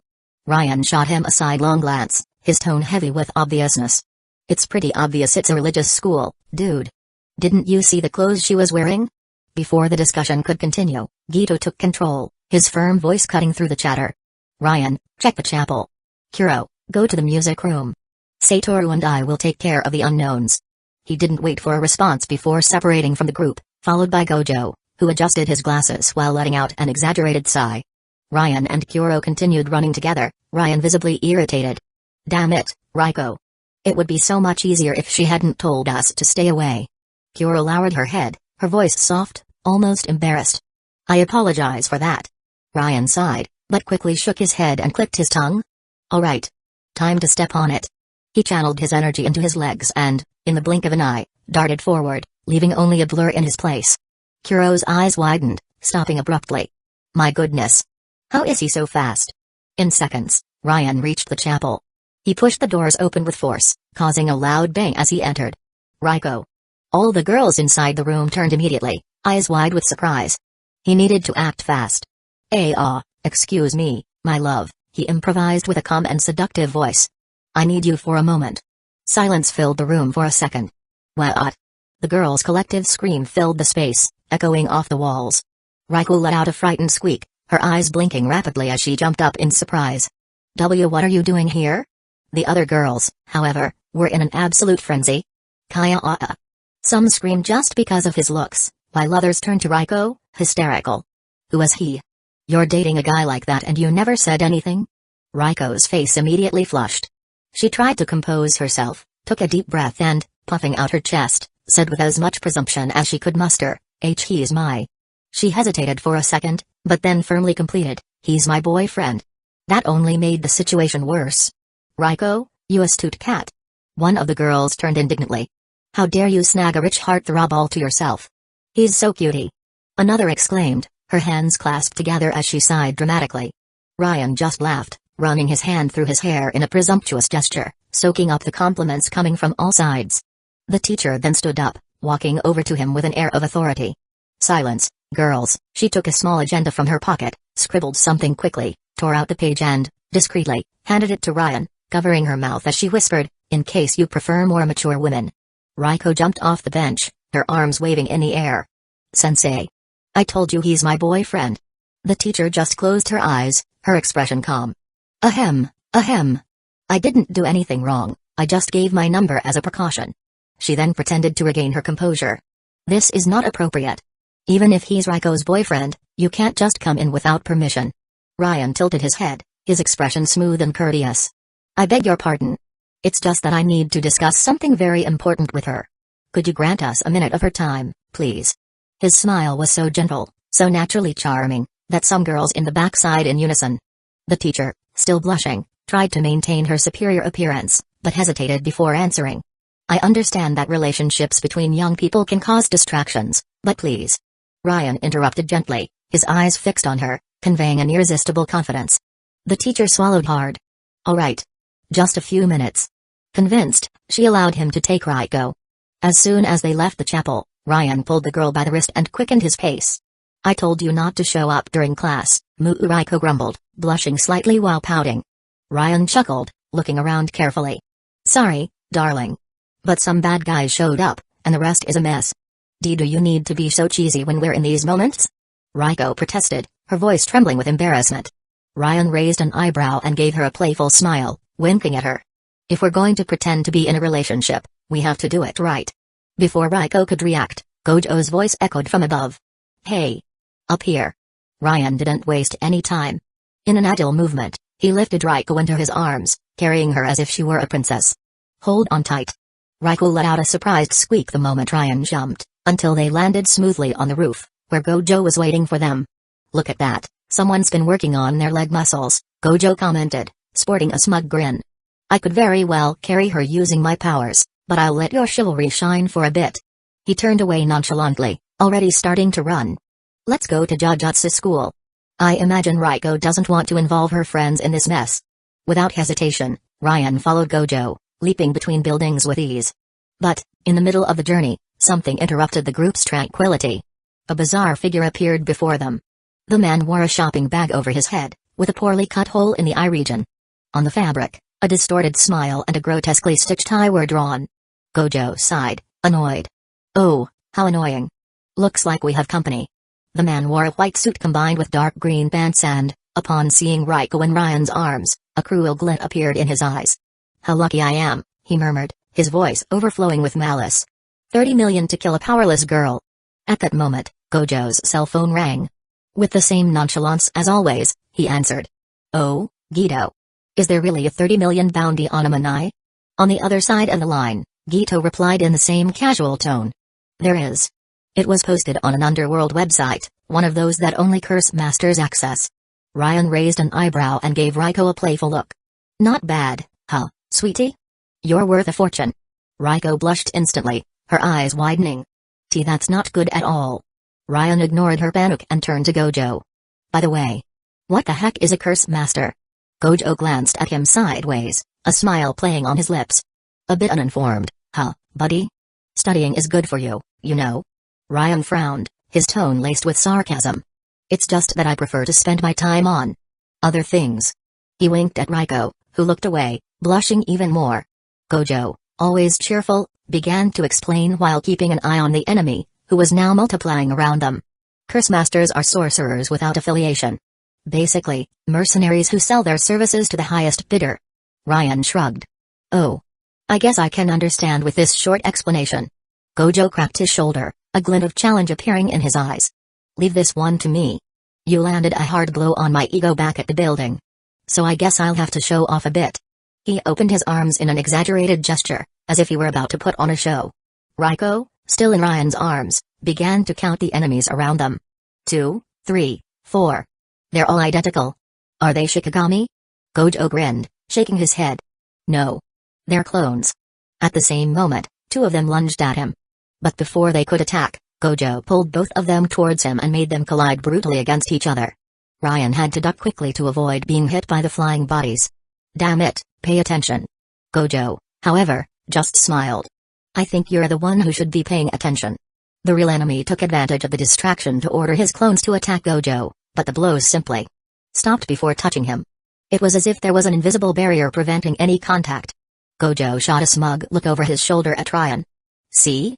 That's how it's supposed to work. The enemy yelled, frustrated. What the hell? Is there some kind of barrier around him? Gojo sighed, taking off his glasses and grinning arrogantly. It's a Mugen. Seems like people have been skipping classes lately. He then began to explain his technique in detail, as if he were giving a lecture to a group of students. Ryan narrowed his eyes, his tone laced with mockery.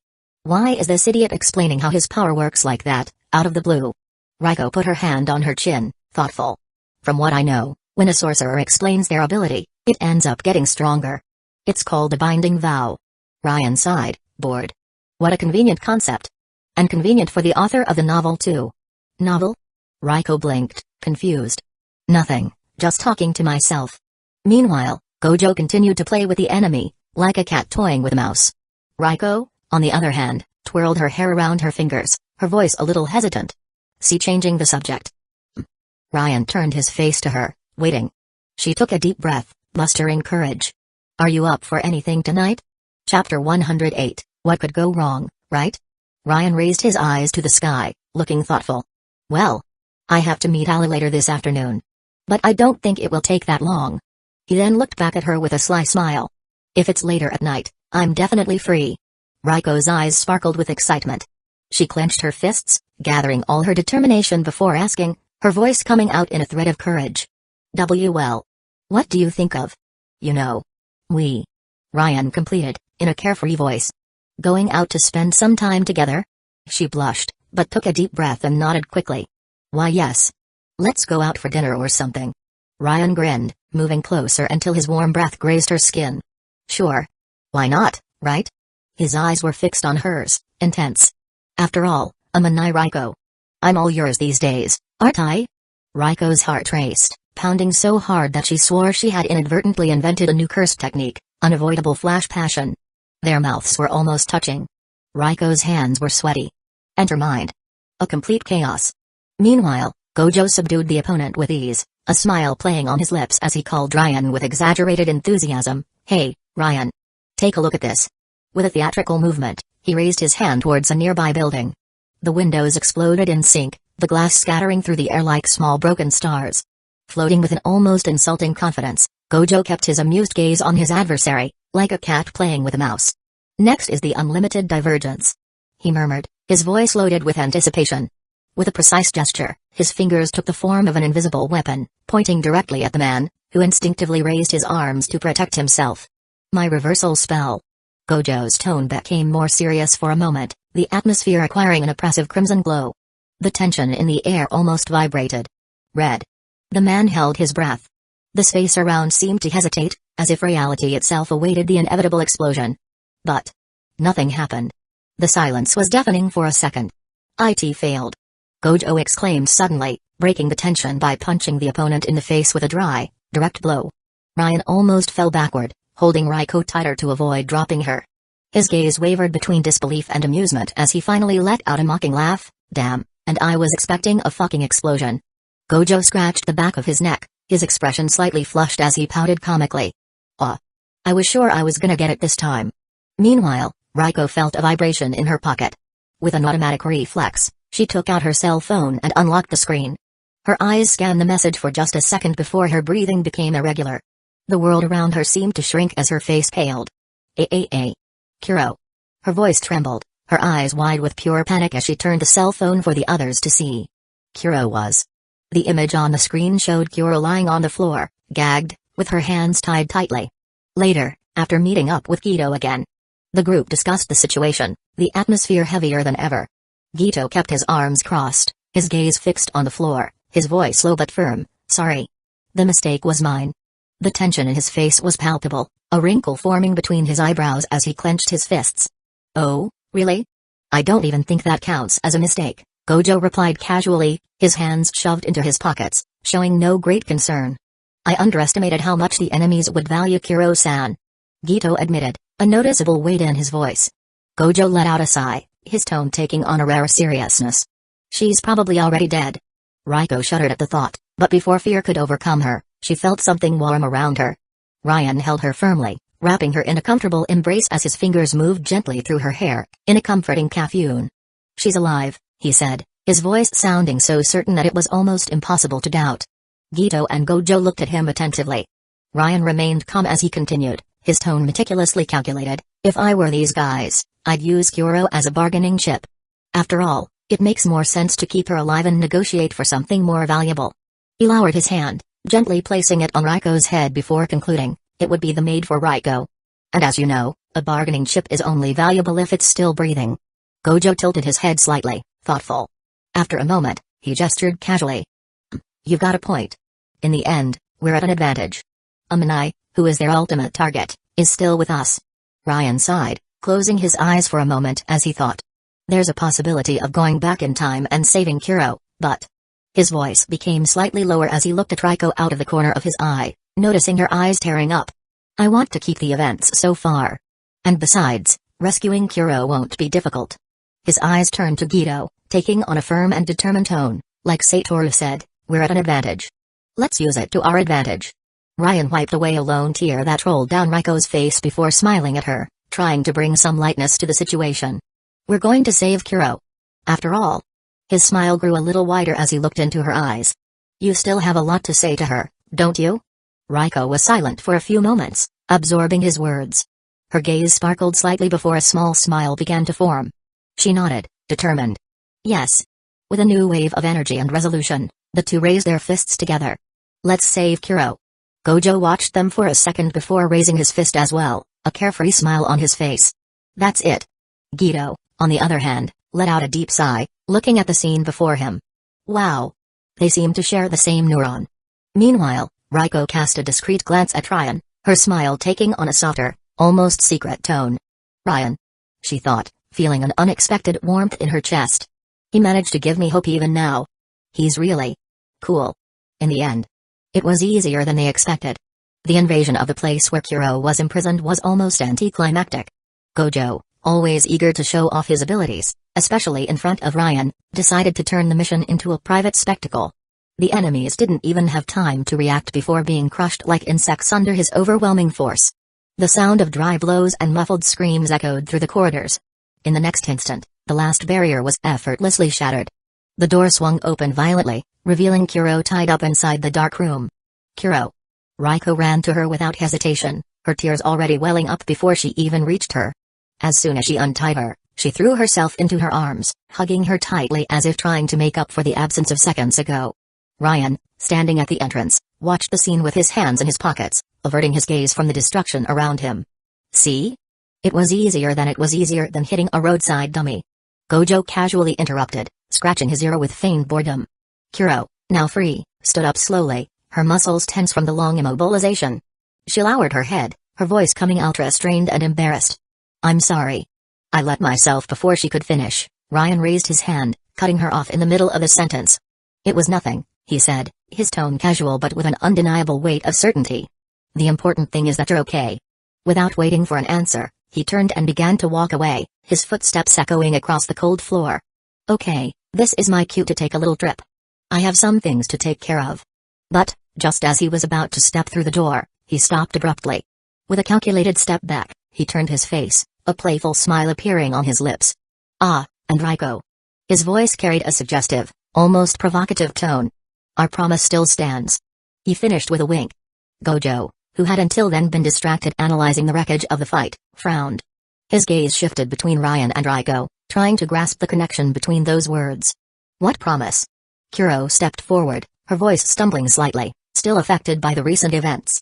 Raiko, however, just smiled slightly, holding Kuro in a more comforting embrace. Right. It's still up. She replied, returning the wink. Ryan needed nothing more. He nodded slightly and left, disappearing into the dark corridor as his mind was already processing the next steps. Okay. Tonight is going to be interesting. Next task, find the My Russian girl. Then, a date with a girl who has a 30 million bounty on her head. What could go wrong, right? Chapter 109, do you remember last night?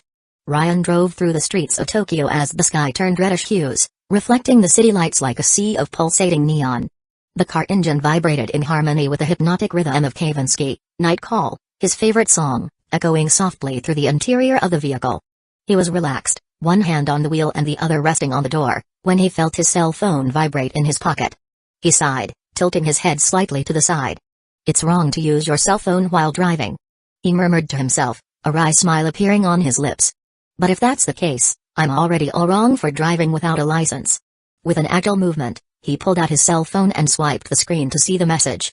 Kuro, you little scamp. You took OFF with Miss Raiko's car. Do you have any idea how difficult it was for Gito to get safe transportation? Ryan let out a smug chuckle and recorded an audio message, his tone full of provocation. Relax, Kuro-san. I just borrowed it to take a friend home. Don't worry, I'll return it when I go on my date with Raiko-chan. He sent the audio and smiled to himself, already anticipating the inevitable indignant response. And, as expected, Kuro immediately began typing. Kuro, date? What are you thinking of doing with Raiko? Even though it was just a simple message, Ryan could practically hear Kuro's scandalized voice, imagining his expression of frustration and embarrassment. Even more pleased, he chuckled softly as he put his cell phone on silent. Kuro will have to remain curious for a moment. It was then that his eyes caught Ali leaving school, as dazzling as ever. Her long silver hair shimmered in the afternoon light, and her blue eyes wandered restlessly around, searching for him. She held her backpack in front of her legs, moving with natural grace, even without realizing it. Ryan parked the car smoothly, lowering the window with a carefree smile. I wonder if this beautiful silver-haired girl would accept to go for a ride with me? Ali gave a slight jump of surprise, bringing her hand to her mouth before widening her eyes. Ryan? Whose car is this? Her gaze quickly analyzed every detail of him. The tailored beige overcoat, the fitted black vest that highlighted his silhouette, the impeccable white shirt, the high collar and elegant tie adorned with a bluish brooch. It was a composition of imposing presence and sophistication. Without realizing it, she murmured in Russian, "How beautiful." Ryan, who caught every syllable, just widened his smile. Come on, get in. The traffic is already starting to pile up. He unlocked the door for her, who hesitated for a second before blushing and quickly entering, closing the door and adjusting her seatbelt. Do you have a driver's license? Ryan lowered his shoulders and narrowed his eyes, feigning indignation. Geez. Don't you trust me? Alice swallowed hard and looked away. It wasn't exactly a matter of trusting him, but... Why didn't you come to school today? And why are you dressed so? She hesitated, choosing her words carefully. So formally. As Ryan checked the mirrors before leaving, he could hear the murmurs around him. The chatter among the students was inevitable. Oh my god. Isn't that Elisa-san? And isn't that Kuze-kun? So she's the type who likes rich guys? I always theorized that they were dating. Alice squeezed her eyes shut, her face completely red as she hugged her backpack against her chest. Kuze-kun. I got in without thinking. Now everyone is having a misunderstanding. Ryan, with a mischievous smile, kept his eyes on the road. Misunderstanding? Huh? What misunderstanding? She pursed her lips, making an adorable pout before murmuring softly, Baka. Ryan couldn't hold back a short laugh. So? You said you had something to tell me. Ali took a deep breath, trying to regain her composure. Look. You agreed to be my vice president, so... I wanted you to accompany me to the student council meetings. Ryan cast a discreet glance at Ala as she spoke, her voice slightly hesitant. It's just that, you've been missing a lot of classes lately. He returned to focusing on the road, his hands firm on the wheel, but a wry smile appeared on his lips. Don't worry, Ella. I said I'd help you become president of the student council, didn't I? And that's what I'm going to do. He raised a finger, emphasizing his next sentence, his voice full of carefree confidence. You're going to make it. Not because of me, but because you're amazing. The most I'll do is give you a little support. And about the classes, you don't need to worry about that either. All these absences are being explained in the director's office, and I'm paying for it with homework. As he said this, he slightly shifted his gaze out the window, his thoughts flowing with a touch of irony. In reality, I'm not doing anything. But technically it's not a lie that the school is helping me, thanks to Gensai's influence. And, let's be honest, I'm saving everyone's skin, which is still work. Ala became shy, her voice coming out in an almost trembling tone. Thank you. Kuze-kun. Ryan noticed how she glanced at him sideways, only to quickly look away, as if she were afraid of being caught in the act. She fidgeted with her legs, and sometimes bit her lower lip, an involuntary gesture that revealed her growing anxiety. He smiled smugly, the provocative tone in his voice. Do you remember last night?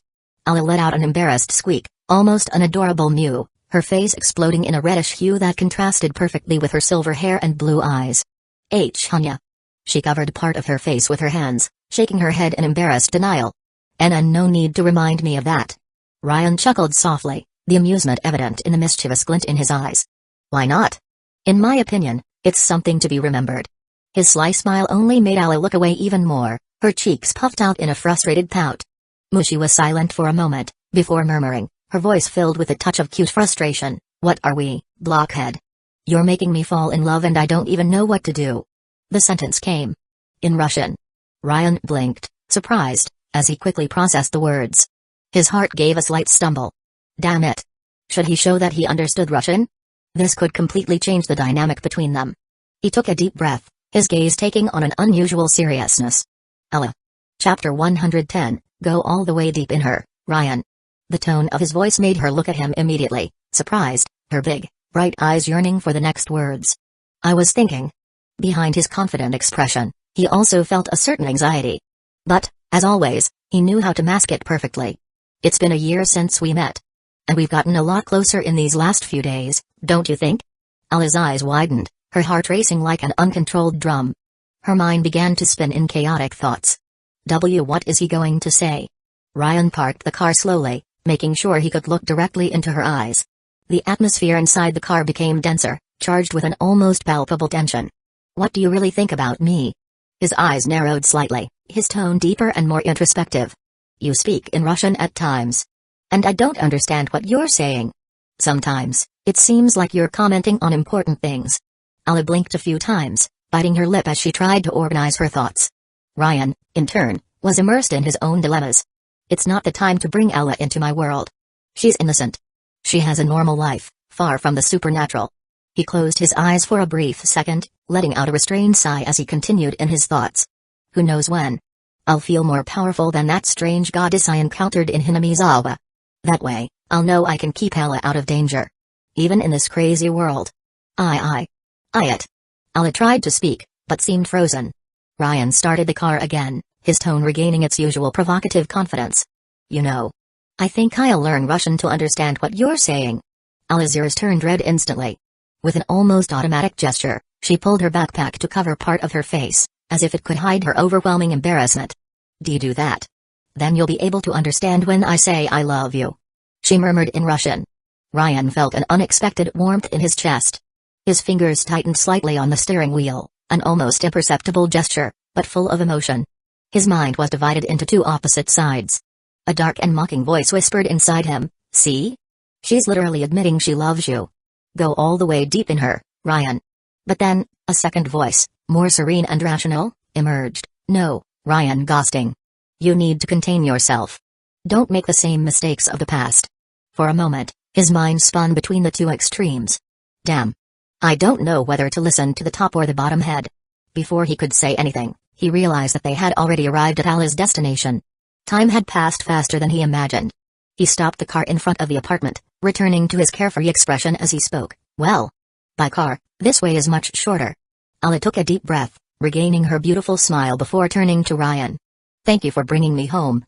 She opened the car door, but hesitated for a moment when she noticed an elderly lady standing at the entrance of the building. It was Hannah, the neighbor from the apartment next door. Her gaze was gentle, and her voice, though weak with age, carried a comforting warmth. Ah. Elisa-chan. You arrived earlier today. Alla smiled sweetly. Hello, Mrs. Hannah. How are you?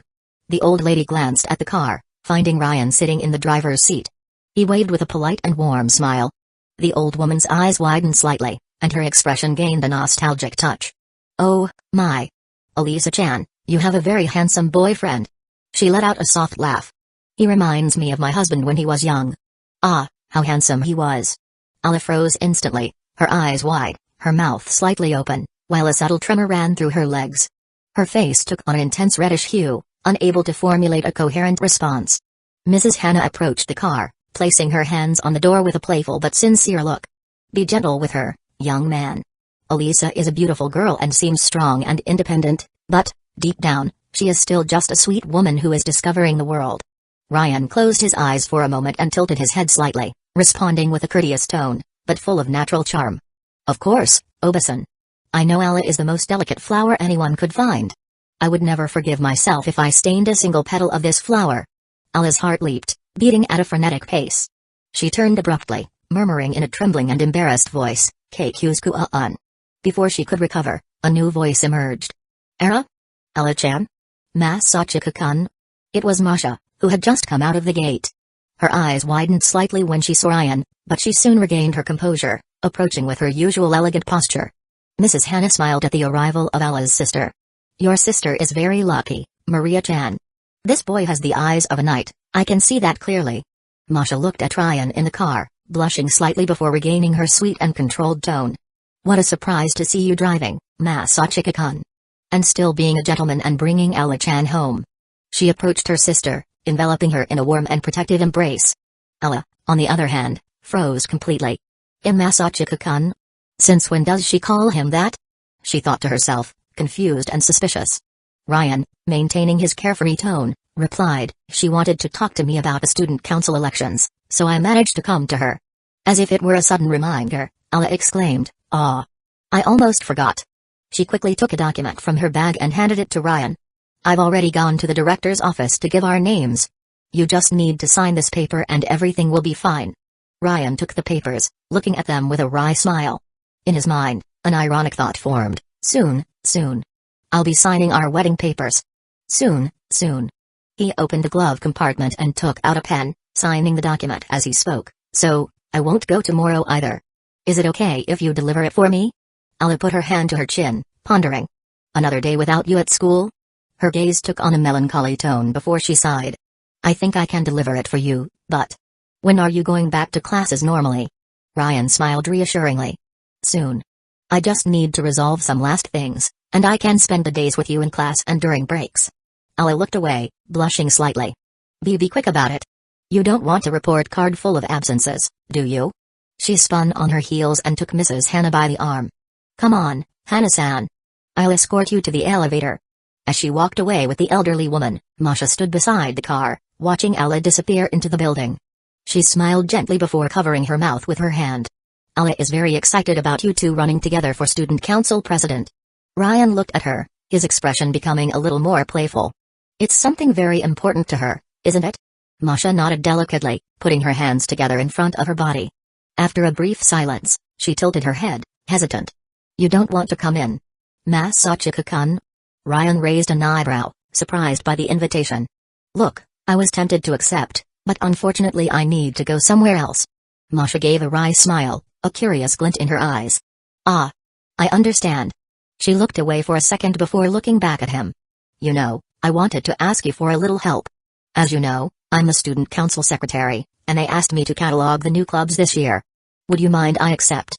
Ryan replied before she even finished the sentence. Masha's eyes twinkled slightly, and an almost imperceptible blush appeared on her cheeks. However, she soon smiled gently, with a subtle touch of mischief. "You accepted quickly." Ryan chuckled lightly. "You think I would refuse?" Masha put her hands behind her back, shrugging her shoulders charmingly. "Then, as soon as you can, let's do it." She was undeniably adorable. Ryan nodded, watching as she took a few steps back before waving goodbye. He started the car, rolling up the windows as he muttered to himself, exasperated, "Okay, the world needs to give me credit for being able to contain myself in the face of so much cuteness from these waifus." He sighed, turning on the air conditioning, and adjusted his hands on the steering wheel. "Now, it's time for the date with Raiko-chan." Chapter 111, This Destiny is Not What She Desires. The night had already fallen. Ryan quickly stopped by his house, took a shower, and touched up his perfume. He kept the overcoat on a necessity, not just for style, but to conceal the weapon and the bracelet he wore. The long, dark blue overcoat fit perfectly over his broad shoulders, falling with calculated elegance. The heavy fabric reinforced his firm and unwavering posture, complemented by the discreet shimmer of an expensive gold watch. Underneath, a black turtleneck sweater hugged his torso, giving him a sophisticated and mysterious air. The contrast with the caramel trousers created an unexpected balance, a subtle detail that exuded confidence and attention to detail. Leaving the house, he grabbed his cell phone and called Raiko. The answer came almost instantly, surprising him. "Looks like someone's pretty eager." His voice carried a light teasing, a playful tone that didn't go unnoticed. On the other side, Raiko's voice sounded thin, as if she were assimilating the reality of what she was about to do.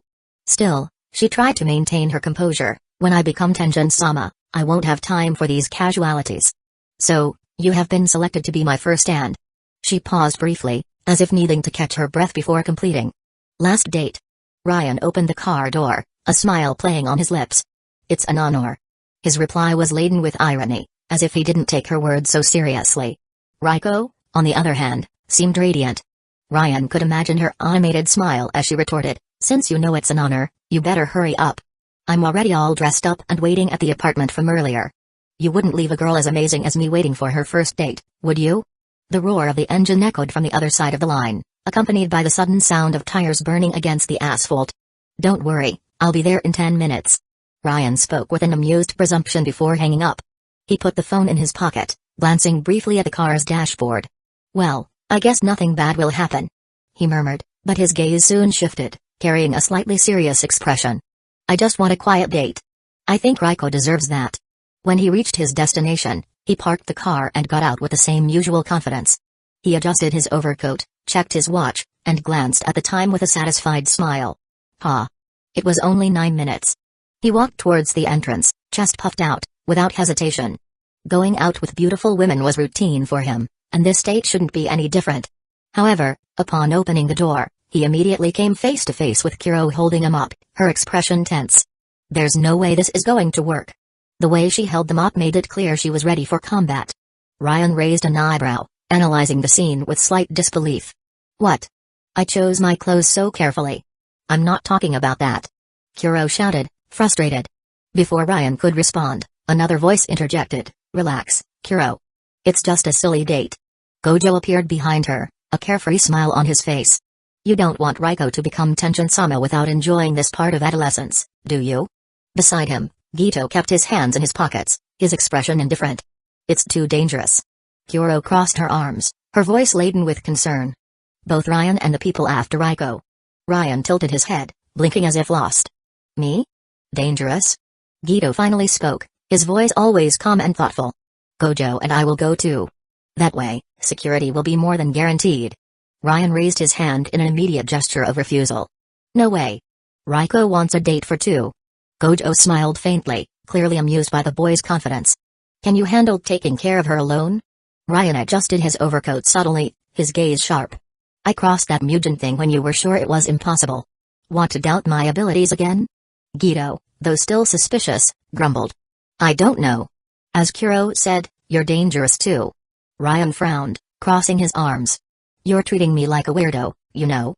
He sighed, gesturing with his hand. "Have you forgotten I'm a contractor for your family?" He glanced at Kuro, who hesitated for a brief moment. "Or, do you think your family would hire an assassin?" Gojo laughed, opening his arms playfully. "What if we stay about 200 meters away? That way, you have privacy and 250 meters. Just to be sure." Raiko's voice cut through the conversation, immediately attracting Ryan's attention. He turned to the elevator hallway and finally saw her. Raiko's dark blue hair fluttered lightly, long and silky like the starless night. Her eyes shone a vivid blue, reflecting a serene sweetness mixed with an enigmatic touch. Her delicate face, with soft and well-defined features, shaped a subtly captivating expression. She walked slowly, her sweet, soft voice filling the environment. "Sorry for the delay, I needed to go upstairs to get my purse." She smiled charmingly, illuminating everything around her. "So, how do I look?" Raiko twirled gracefully, revealing her choice of attire. Her dress, a deep, luxurious red, hugged her body elegantly. The short, wavy sleeves left her shoulders exposed, highlighting her soft, white skin. On her chest, a blue rose adorned the fabric, a small contrast that further emphasized the sophistication of the attire. The waist was marked by a fitted black corset, accentuating her silhouette with aristocratic refinement. She was, without a doubt, a vision. A rare flower that would only bloom under the light of a distant moon. Ryan blinked, searching for words for a moment, until he finally spoke, his voice light, almost reverent. "You look like you stepped out of a fairy tale." Raiko blushed slightly, her delicate hand resting on her chest as her voice came out in a soft murmur, almost hesitant, "Thank you." The shy blush tinged even the tips of her ears, a subtle but incredibly captivating detail. Ryan smiled naturally, stepping towards her with firm, calculated steps, his gaze carrying an almost theatrical confidence. He extended his hand to her, palm up, and bowed slightly in a gesture of impeccable chivalry. "So, would this beautiful young lady grant me the honor of accompanying her to a dinner worthy of her beauty, a gala restaurant perhaps?" His voice was smooth, engaging, with a hint of playfulness hidden beneath the exaggerated formality. Raiko blinked a few times, seeming surprised by the tone he had adopted, before looking away, hesitant. "Why, you know, those places are usually very expensive and I..." Ryan, however, didn't let her finish. In a fluid motion, he took her hand lightly and bowed in an elegant curtsy. "Dressed like this, it would be a crime not to take you to a place that lives up to it." Then, he leaned in a little closer, murmuring in her ear in a voice laden with amusement, "Not to mention that I like the old movie charm those places have." He pulled away, winking at her casually. Raiko smiled, a genuine smile that further illuminated her delicate features. She covered her mouth gently with her other hand, laughing lightly before saying sweetly, "I'll leave my knight in your hands." Ryan. Ryan felt his heart skip a beat, but didn't show it. Instead, he intertwined his arm with hers, leading her naturally. "You need to be back before 11 p.m.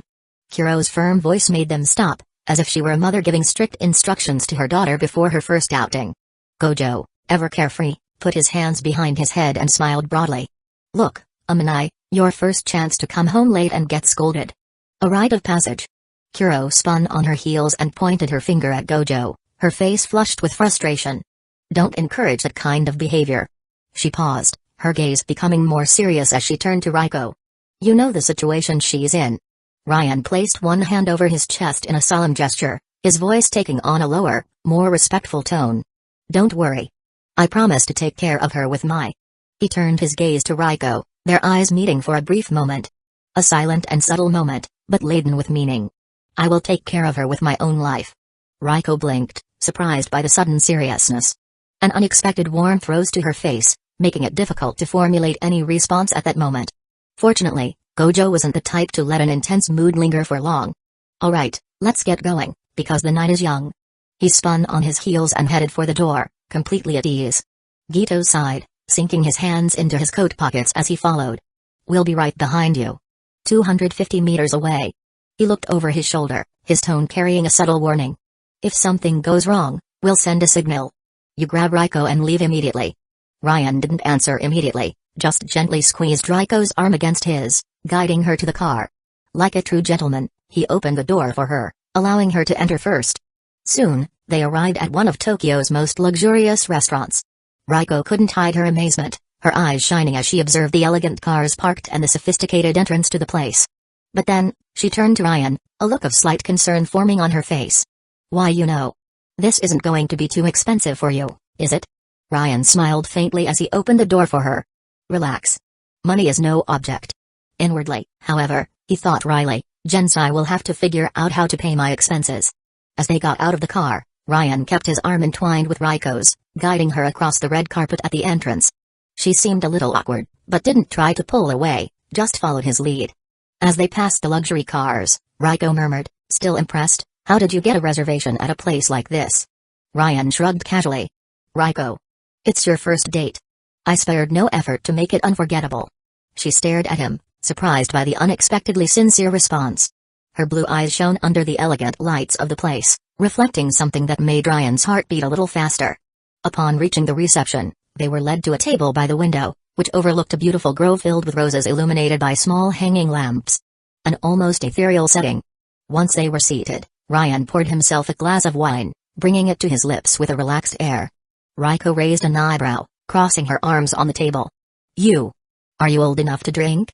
He smirked, swirling the liquid in the glass before answering, "I'm not old enough to drive either."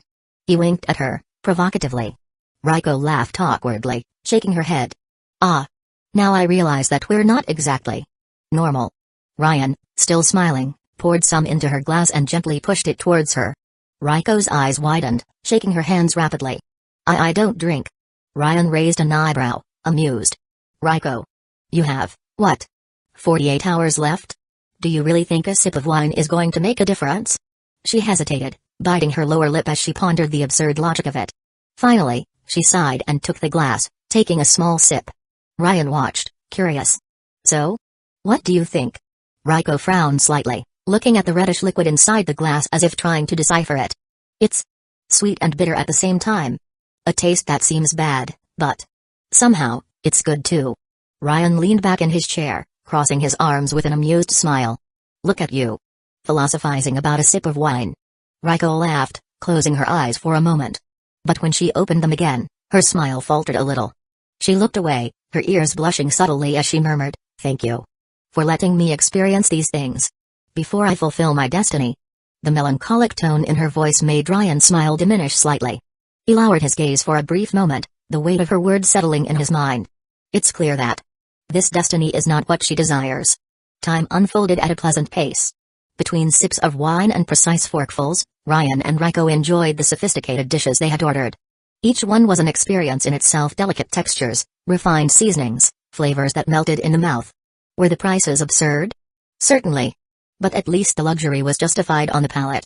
Conversations flowed naturally, oscillating between trivialities and deeper themes. Raiko talked about her favorite hobbies with genuine enthusiasm, and Ryan listened attentively, absorbing every little nuance of her lively voice. Amidst occasional laughter, the conversation eventually took a more serious turn. Fears, insecurities, small confessions that hid behind well-trained smiles. Ryan watched Raiko as she spoke, his expression softening as he perceived the vulnerability hidden in her words. But, in a moment of distraction, his gaze drifted to the wide window beside him. The scenery outside was too calm. Strange. He leaned back slightly in his chair, his fingers drumming against the stem of the wine glass as a thought crossed his mind with irony. Wow. It's really quiet. I swore we'd have at least 3 crazies trying to kill Raiko by now. The suspicious silence bothered him, but for now, there was no reason to spoil the mood. Across town, the calm was just an illusion. Gojo and Kito were lying on the roof of a nearby building, watching the movement below with the disinterest of someone watching a boring movie. The night breeze swayed their hair slightly, but nothing there seemed worthy of their attention. Gojo yawned, stretching lazily before speaking, his voice drawn out by boredom. I've already taken care of about 12 idiots who thought it was a good idea to come close. Gito, who was sitting with his elbows resting on his knees, sighed, sharing the same discouragement. At least they were weak enough not to disturb Ryan and Raiko. He glanced at the horizon, as if hoping something more interesting would emerge. This is too easy. Gojo chuckled, tilting his head back, his glasses reflecting the distant city lights. Yeah. But hey, don't complain. Every now and then, a quiet dinner is deserved, right? Chapter 112, You're also a fan of Bikomiki? Night fell quietly, but carried away in the air. The vibrant lights of Tokyo twinkled like a sea of artificial stars, reflecting on the asphalt wet with the first drops of the light drizzle that began to fall. The sound of cars filled the environment, creating a constant urban melody, while the thick clouds concealed the moon, as if silently observing the unfolding of events. At the top of a building near the chic restaurant, Kuro watched the place attentively, binoculars firmly in hand. Beside her, Gojo and Kito did what they knew best, not taking the situation seriously. Aren't they taking too long to get out of there? Kuro grumbled, her eyes fixed on the inside of the establishment. Gito, lying on the security wall that prevented idiots from plummeting from the top of the building, waved his arm lazily outward, his voice filled with boredom. It's a date, Kuro. They must be exchanging sweet words and discreet pickup lines. Gojo completed, without even raising his head, doing push-ups as if he were in the middle of any workout. Kuro sighed, visibly losing patience, but chose to ignore them. Her attention returned to the couple, and her expression suddenly softened. They are leaving. The little scream escaped before she could contain it. However, her voice soon reduced to a murmur charged with emotion. Lady Raiko is so smiley. She squeezed the binoculars against her eyes, trying to capture every detail. Raiko's lips curved in such a genuine way, her eyes sparkled in such a pure way. I've never seen her like this before. Her voice sounded almost like a whisper to herself. So radiant. Gojo, who until then had been stretching lazily, smiled with amusement and approached. Look, I'll tell you, Ryan is really good, huh? I bet the next stop is a love boat. The binoculars flew towards his head. Gojo didn't even move. The object stopped in midair, floating in front of him. He caught the binoculars in the air with a provocative smile. What's wrong, Kuro? Don't tell me you're one of those mothers who panic when their little daughter starts dating? His tone was loaded with sarcasm. Kuro turned abruptly, her cheeks tinged with red. She's not old enough for these things. Still lying down, Gito decided to tease as well. Well, technically, she isn't. Kuro cut him off before he could finish, her voice exploding in pure indignation. Meanwhile, outside the restaurant, Ryan walked with Raiko, their arms intertwined naturally. She laughed softly at his stories, the melodious sound of her voice filling the space between them. Raiko's smile had something mesmerizing, pure, genuine and contagious. Ryan watched her sideways, her expression shining even more under the city lights. And then, a thought crossed his mind like lightning. Even knowing her for such a short time, this smile can become precious to me. Without haste, he opened the car door for her. Raiko held his hand gently as she got in, giving him a playful look. How polite you are. Her smile was thin and graceful, charged with a subtle sweetness. Ryan winked at her, a touch of natural charm in his expression. It's my differential. He walked around the vehicle and took the wheel, turning the key with a confident movement. Well, we can take a ride before taking you back to the hotel. Raiko put a finger to her chin, thoughtfully. I wonder if Kuro, Gojo and Kido will be following us? Ryan chuckled softly, accelerating the car smoothly. Raiko. You're with me, you're with God. She blinked, confused by the phrase, but soon laughed, covering her mouth slightly as she blushed. Silly. You think as much of yourself as Gojo. Her gaze met his for a moment before looking away, her cheeks still tinged with pink. But I have to admit that I like the way you act. At the top of the building, the tranquility was short-lived. They're leaving. Kuro pointed to the car, her eyes shining with a mixture of anxiety and determination. So let's go too. Gita rose lazily and, without hesitation, threw himself off the top of the building. Gojo walked to Kuro, placing a carefree hand on her shoulder. Let's go for a walk, couple stalker. Don't call me that. Kuro exclaimed, indignant, as Gojo made her levitate effortlessly before jumping with her. The city stretched out before them like an ocean of lights, each neon pulsing against the wet asphalt, reflecting in the shop windows and the polished body of Ryan's car. The night was alive, charged with a unique vibration, mixing the roar of the engine with the soft music playing at a low volume. Ryan drove with carefree calmness, while Raiko, leaning against the door, watched the scenery passing before her, her curious eyes shining with the reflection of the city lights. The night wind blew gently through the small crack in the window, slightly ruffling her loose hair. It was then that something on the avenue caught her attention. Hey, what's going on there, Ryan? She asked, slightly frowning as she lowered the window for a better view. Ryan glanced quickly at the commotion ahead. Something in that scene seemed familiar, something that ignited an instinct in his memory. Turning on the turn signal, he parked the car in a nearby spot, his eyes narrowing in recognition. I know that voice. He murmured, his senses becoming alert. As if they had just unraveled the mystery, the two stared at each other with wide eyes, pointing at each other at the same time. It's I. The moment of shock turned into immediate action. Ryan opened the car door in a quick movement, only to realize that Raiko was already doing the same on the other side. He raised an eyebrow, resting his arms on the roof of the car while looking at her suspiciously. Wait a minute. You're also a fan of Bikomiki? Raiko put one hand to her chest, her expression filled with pure devotion. But of course I am. They are the divas of the internet. Without giving time for more conversation, she spun on her heels and started running towards the commotion, excitement stamped on every step. Come on, come on, come on. I've never been able to see one of their shows in person. Ryan, still locking the car, rolled his eyes. Hey, you left the door open. Who cares about the car? They're singing Sign Wabi. Her voice was practically in ecstasy, as she jumped with anticipation. Ryan sighed, finally locking the vehicle before running after her. Before he could react, he felt his hand being grabbed, and in an abrupt pull, Raiko dragged him forward. Let's go, let's go, let's go. Her enthusiasm was overwhelming, and Ryan couldn't help but laugh. The sparkle in her eyes was contagious. They reached the entrance of the place, but then... Naulu. The tickets are over. Raiko exclaimed, almost crying as she squeezed Ryan's hand tightly. She was about to unleash a flurry of complaints, but before she could say anything, Ryan lifted her off the ground in an agile movement, carrying her in his arms in the princess style. Who needs a ticket, Raiko? What are you planning? She asked, holding her dress with one hand while blushing.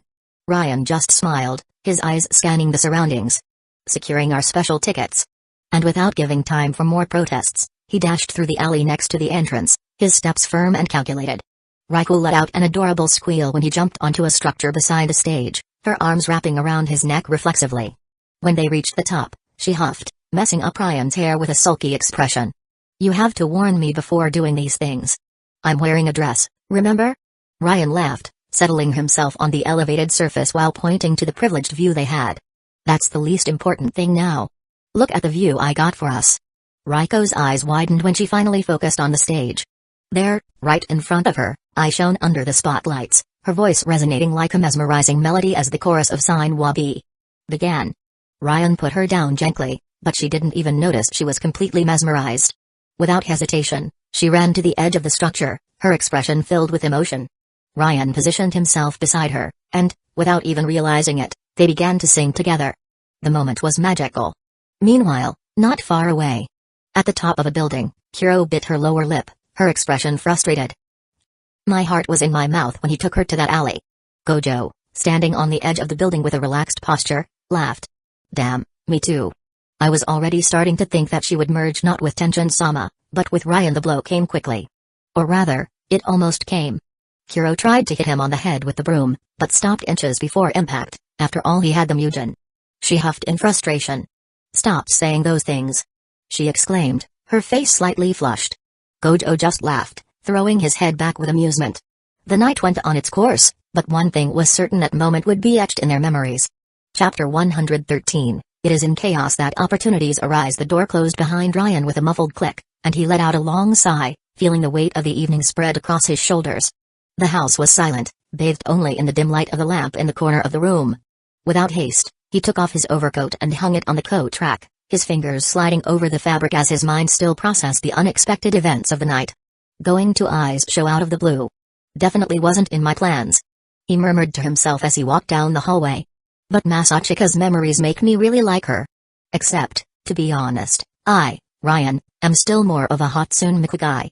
He let out a light laugh, a breath of nostalgia hitting him as he began to unbutton his vest. The feeling of the lights, the energy of the crowd, the music vibrating in his chest were still fresh in his memory. But, in the end, his heart leaned the other way. Still feeling more inclined towards Miku, he said with a wry smile, letting his vest slip down his arms. As his fingers worked mechanically to remove the layers of his clothing, an unexpected memory struck him. The sweet scent of Rika's skin, the soft warmth of her body against his, the sensation of his hands exploring her almost unconsciously. He exhaled slowly, a playful glint appearing in his eyes. Speaking of Rika, I just realized the similarity between the names Riko and Rika. He brought his hand to his chin, his thoughts scrambling into possibilities. A mischievous smile drew across his face, and his eyes sparkled as if he had just unraveled a great secret. I think I've had a magnificent idea. Rika dressed as Hatsune Miku? Ah, that's going to be a spectacle. Well, at least for me. Leaving aside the reveries, he finished undressing and headed to the shower, feeling the warmth of the water descend down his back and relieve the accumulated tension. But his mind didn't slow down. He kept talking to himself, as if he needed to organize his thoughts out loud. And about Riko. I think it was a new experience for her today. He narrowed his eyes as he felt the water run down his face. I'm treating her well. She's a good girl, full of energy. But Jensai wants me to prevent her assimilation with this Tenjin. His eyes lifted to the ceiling, and his voice gained a more serious, graver tone. Dirty old man. I'm not going to kill that girl. Steam filled the bathroom, enveloping him in a warm mist as he leaned against the wall, analyzing his own words. It was a stalemate. A game where the pieces were not fully visible to him. Can't say I'm in love with Riko, of course not. After all, I've known her for what? 2 days? But I like her personality. A nasal laugh escaped his lips as he shrugged. And, honestly, I think she's getting pretty excited about this relationship of ours. Even if it's just theater. The foam ran down his body as he continued to reflect, his thoughts now focused on old Jensai. Preventing assimilation doesn't necessarily mean killing her, right? But I'm definitely going to pressure that old man to tell me the plan. He is keeping me in the dark and it's starting to irritate me. Closing his eyes for a moment, he let the hot water wash away his worries, but his brain gave him no rest. What the hell was that old man plotting? I bet he wants me to have connections with some families. But why exactly? He laughed sarcastically, rubbing his face. Lucky for that old man that I'm playing a peaceful route in this life. Otherwise, I would have already taken that family by force and thrown this agreement in the trash. He raised his head, letting the water run down his hair as an old thought crossed his mind. I wonder how Hinamizawa is doing? Hey. My relationships after that little village became a mess. Ryan sighed, counting on his fingers as he listed his current situation. I'm practically in a relationship with Yuki. And my initial plan was to just stay with her, but that damned woman planted the seed of evil and made me consider a harem. Now I'm involved with Rika, I want to get Ella, and I ended up putting Riko in my sights too. He chuckled softly, turning off the shower and grabbing a towel. Really, this new life has made me more receptive to relationships. For a moment, a flash of the past invaded his mind. Fragmented images of something he preferred not to revisit. He shook his head, pushing away the uncomfortable memories. Better to keep things from the past in the past. As he dried himself, the familiar sound of his cell phone vibrating on the sink caught his attention. He raised an eyebrow and picked up the device, an immediate smile forming as he saw the name on the screen. Yuki. Answering the call playfully, he brought the cell phone to his ear, already knowing he would be greeted with some teasing. Let me guess. Couldn't stand missing your dear brother?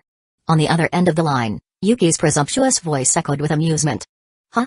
My Unii-chan is so full of himself. Hee. I wonder if these are the effects of being with the most beautiful of all. Hee. Ryan burst into laughter. PFTT. You're hilarious, Yuki. She laughed back, her voice full of provocation. You can't deny I'm right, Onyai-chan. He leaned against the wall, feeling more relaxed. It's good you called. I was thinking about you a little while ago. Hey. I imagined. That's why I called you. Even without seeing her, Ryan could practically visualize the smug little smile on her face. But then, her tone shifted to something more curious. By the way, why haven't you been going to school, Onyai-chan? People are starting to notice. Ryan tilted his head, pondering. It's a bit complicated to explain. Is it something supernatural? She asked, excited. He sighed. Yeah. And it kind of involves old man Gensai. Yuki was silent for a second before exclaiming in surprise. What? Grandpa. Ryan shrugged. Yeah, the old man Gensai. On the other end of the line, Yuki seemed genuinely surprised. Wow. Grandpa has connections to supernatural things? I wasn't expecting that. Ryan chuckled softly. Yeah. Discovering more things every day. But then, Yuki became thoughtful. Could that be why he's been acting strange lately? Ryan frowned. Strange? He began to theorize various possibilities in his mind, but Yuki's answer was something he didn't expect. Yes. He's been smiling. Silence hung for a moment. Ryan widened his eyes slightly before letting out a dry laugh. Damn. That's weird. And worrying. Yuki let out a fun laugh on the other end of the line, and as Ryan listened to the sweet intonation of her voice, the cell phone screen flashed with a new call. He rolled his eyes, already imagining who it was. Speaking of the devil. He murmured, letting out an exasperated sigh. Yuki, with her mischievous voice, giggled softly. You can answer it, I'll be with you soon, Onyai-chan. Ryan smirked, adopting a more provocative tone. Ah. I hope it's soon. I want to do certain little things with you, you know. Yuki giggled maliciously. Onyai, you pervert. Hi. She paused briefly, then softened her voice, loading it with a sweeter, more comforting tone. Good night, Onyai-chan. I love you. Before Ryan could respond, the call was ended, leaving him with a half-smile. That girl. He sighed, letting the smile slowly disappear. His gaze turned to the cell phone screen, still indicating the insistent call. Okay. Now let's deal with the old idiot. He answered, activating the speakerphone as he walked to the bedroom. Speak, Gensai. His voice came out dry, devoid of any trace of patience. On the other end, the man's firm and polite voice resonated. You used to be more polite in the old days. Ryan rolled his eyes, throwing himself onto the bed as he looked for pajamas. It's just that I'm not in the mood for all that usual cordiality. Get on with it, tell me why you called. Are you doing well in your mission? Gensai asked, his voice loaded with an analytical tone. Ryan paused for a moment, narrowing his eyes at the cell phone screen. What? TSK. How the hell am I supposed to know? You didn't tell me what the plan is. Gensai sighed before responding in a serious voice. Your plan is to prevent Tenjin. I already know that part, old man. Ryan cut him off, his voice sharp and provocative. He was silent for a moment before letting out a heavy sigh, his patience already wearing thin. You know what? I'm already fed up with waiting for your goodwill. Tell me right away, why the hell does this assimilation need to be prevented? Gensai remained calm, but his voice gained a more rigid tone. As I said, it's part of the plan to have you involved in this. Answer the damn question, Gensai. Ryan interrupted again, his voice now loaded with threat. Don't try to play the powerful old man. If you want me to help you, this shit needs to be a two-way street. The silence on the other end was brief, but dense.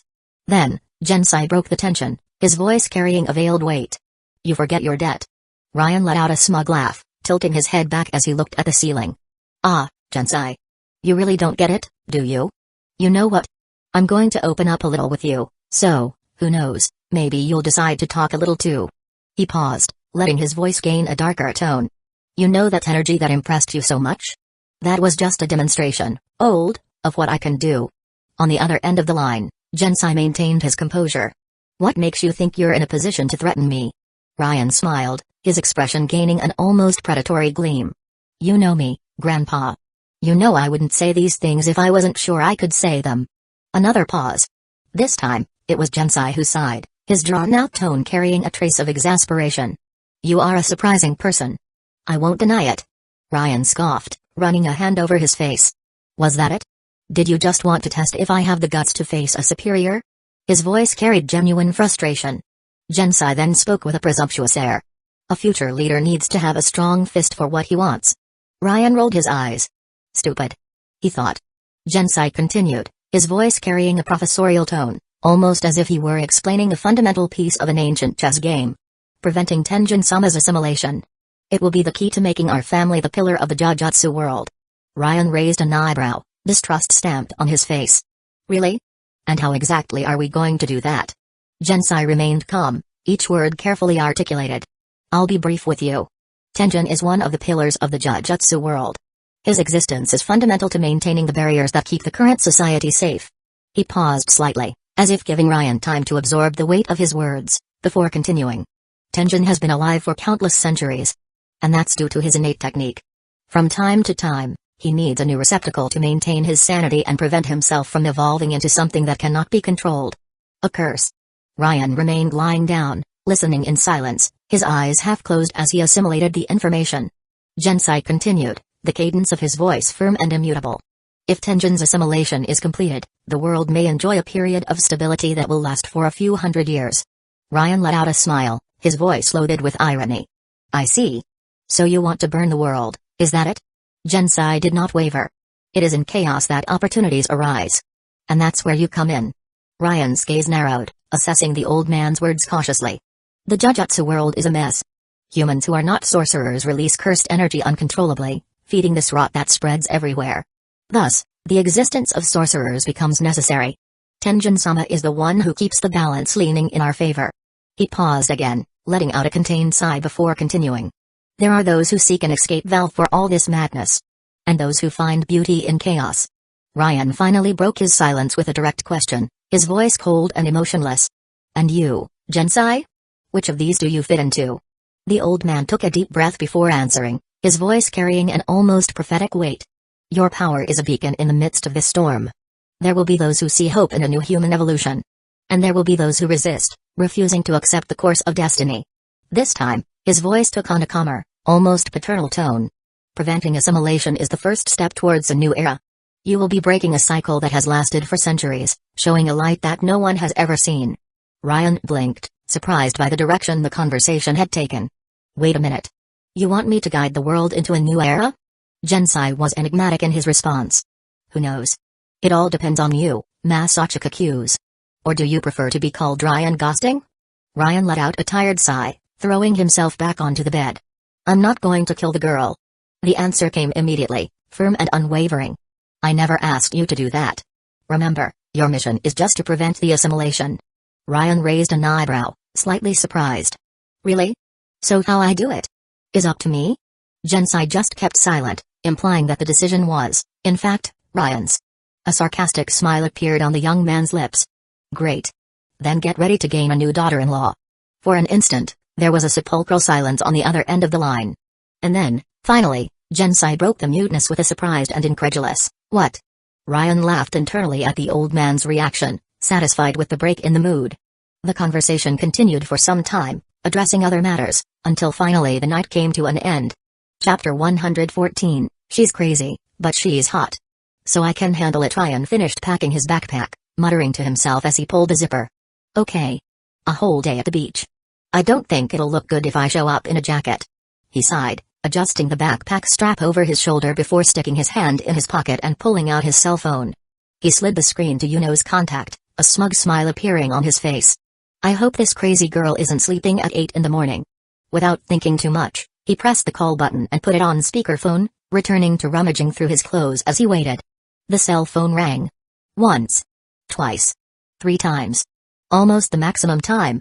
But, before the call dropped, a slurred and slightly hoarse voice came from the other side. What do you want? Ryan smiled at the corner of his mouth at the grumpy response. Good morning, my lovely yin dear. On the other side of the line, Yuno let out a heavy sigh, her voice still heavy with sleep. Ryan. Goes. Ting. The words came out slurred, as if her brain was still processing reality. You didn't call me just to test my patience, did you? Even knowing that she couldn't see him, Ryan raised a finger in the air, as if he was about to give a great explanation. Of course not, my dear and literally irreplaceable half. I called you because I need your beautiful teleportation power. The silence that followed made Ryan raise an eyebrow. Ryan. Her empty tone made him narrow his eyes. Seriously. You're unbearable. He widened his eyes a little, before frowning in indignation. Me? Unbearable? You're the crazy one here. Still sleepy, just sighed. I could wish you a good day and hang up. But I'm going to wish you a terrible day and only then hang up. Wait a little. Before he could finish the sentence, the call was cut off.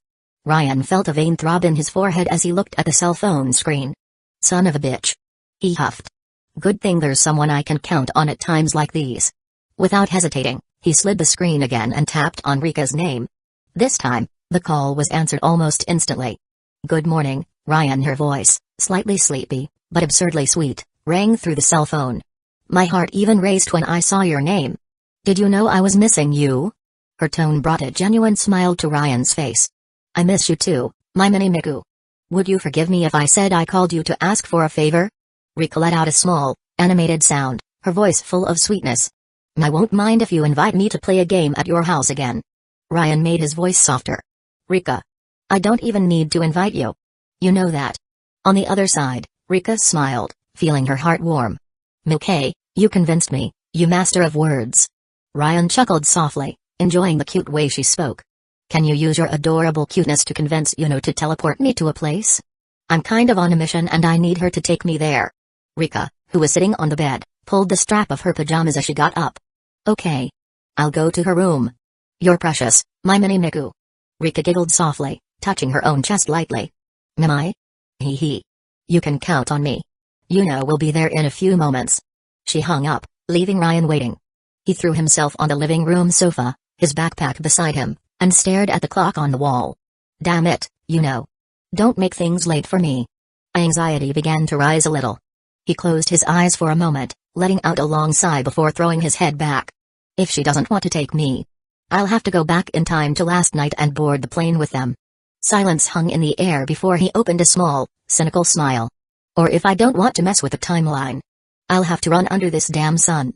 As soon as Ryan finished speaking, the air around him rippled slightly, and in the blink of an eye, Yuno appeared before him. Her sulky expression matched her furrowed brow, and, to his surprise, she was wearing something strangely cute. Her eyes were half closed, still heavy with sleep, while her irritation-filled voice cut through the silence. Just tell me where you want to go. Ryan raised an eyebrow and then let a malicious smile form at the corner of his lips. What a lovely surprise, Yuno. That pajama looks perfect on your sexy little body. The exaggeratedly sarcastic and ironic tone made a small muscle in her eyebrow twitch. The girl was before him wearing light pink pajamas, adorned with small flowers and red ribbons. The light fabric fell over her body in a comfortable way, the thin straps leaving her shoulders exposed, while a delicate cord at the waist accentuated her silhouette in an almost innocent way if it weren't for the owner of the outfit. Yuno's eyes flashed with a mixture of irritation and embarrassment, while her lips curled into a discreet snarl. You bastard! She exclaimed, clenching her fists at her sides. How dare you send the sweet and adorable Rika to wake me up, using that infinite cuteness against me? Ryan crossed his arms, watching with interest as her long pink hair, still a little messy from sleep, slid over her shoulders, framing her slightly flushed face. He didn't answer immediately. He just stood there, analyzing, as if savoring her frustration. Are you listening to me, Ryan? His silence seemed to irritate her even more. Yuno took a deep breath, her teeth clenching slightly. Ryan? He blinked a few times, then, with the calm of someone who was enjoying himself, commented, Now that I see you without a bra, I realize your breasts are actually quite big. The air grew heavy. Yuno's fist trembled slightly at her side, as if she were preparing to punch him straight in the face. Ryan smiled inwardly. He loved messing with someone who had such a short fuse. But, to his surprise, Yuno lowered her fist, crossing her arms and looking away. Pervert. Ryan blinked, confused. What did you call me? Pervert, she repeated, giving him an indifferent look. But if you want, I can add a few more points, like human trash or enemy of women. He stared at her for a moment, then pointed a finger at her, indignant. Who are you? The real Yuno would try to kill me, not increase the sexual tension. She clicked her tongue, impatient. TSK. Our agreement doesn't allow me to rip your head off. At least not until the day I can finally kill you. Her eyes narrowed, and a cold smile appeared at the corner of her lips as she pointed a finger back at him. Don't worry. In that day, I'll make you remember every single one of these stupid things you said. As she raised her arm, her short pajamas rode up slightly, revealing a glimpse of Yuno's stomach. Ryan averted his gaze for a moment, glancing sideways. Yeah, it's still Yuno. He thought, analyzing. This damn girl has such a defined stomach. I really want to lick it. Yuno furrowed her brow, and her gaze lost some of its brightness, taking on an air of pure disgust. You know. When you think too much about me, I can hear everything, right? Her voice was filled with disdain. You degenerate. Ryan let out a small laugh, running his hand over his chin. Ah. I almost forgot about that detail. In the next instant, a malicious idea popped into his mind. If she could hear his thoughts. He closed his eyes and began to imagine. He imagined throwing her against a wall, pressing his body against hers, feeling the heat, the skin, the trembling of her lips as he took her forcefully.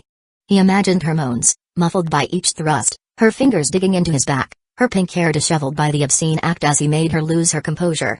The sound of their heavy breathing, the small spasms, the moans that turned into muffled screams as he went deeper, harder, until he marked her hot, tight interior. Stop imagining these things. The slap came fast and direct against Ryan's face. But weak? He opened his eyes, finding Yuno's face slightly flushed. Her hand still rested against his cheek, hesitant, as if not even she knew why she hadn't put more force into the blow. But, in the blink of an eye, she pulled her hand back, crossing her arms again and looking away. TSK. You know I only didn't hit you harder because I don't want to deal with the consequences of breaking the contract. Her voice came out firm, but wavered slightly at the end.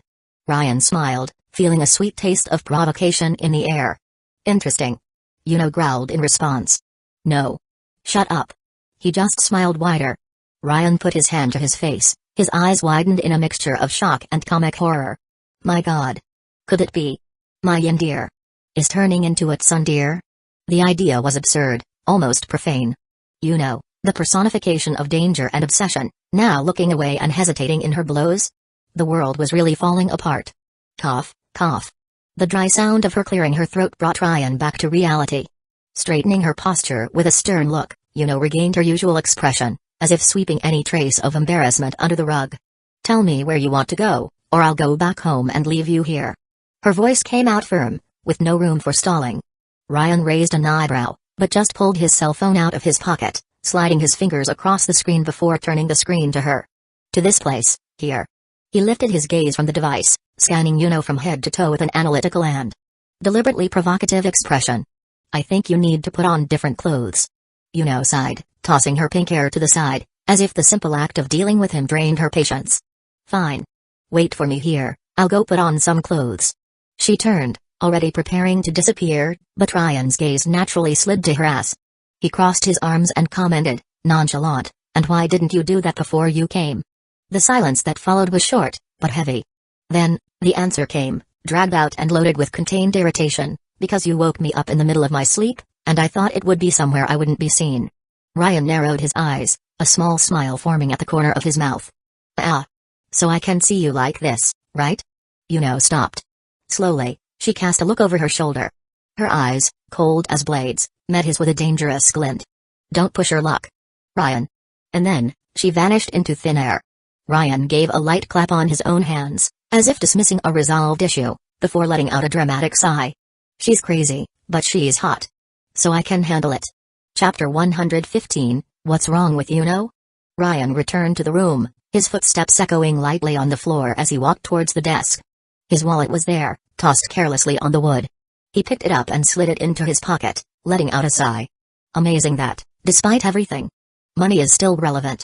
His voice carried a mix of irony and resignation. And then, as if out of nowhere, Yuno appeared seated on the bed, her legs bent in a casual manner. All right, idiot. Let's go already. I have an outing with Rika after this. Her rose-colored hair was tied up in two long braids adorned with red ribbons, a detail that softened her usually sharp expression. Her eyes, tinged with the same soft tone, reflected the light of the room with a sparkle that oscillated between boredom and impatience. Ryan watched her with the same meticulous gaze as always, mapping every little detail. Her fair skin contrasted with the sporty uniform she had chosen, a white short-sleeved t-shirt with subtle pink details on the edges, molding softly to her slender body. The black skirt, with white stripes on the hem, complemented the look, while her pink socks brought an adorable touch. It was a simple combination. Simple and unfairly cute. Ryan's gaze lingered a little longer than it should have, and Yuno noticed. A blush rose discreetly on her cheeks before she closed her expression in a mix of irritation and embarrassment. Can you stop looking at me like that? Her voice came out in a dry tone, like a dagger being sharpened. Ryan, however, didn't seem willing to give in.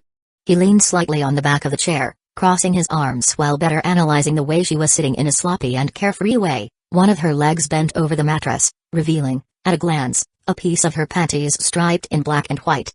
He opened a smug smile. "You're giving me a lot of good views today.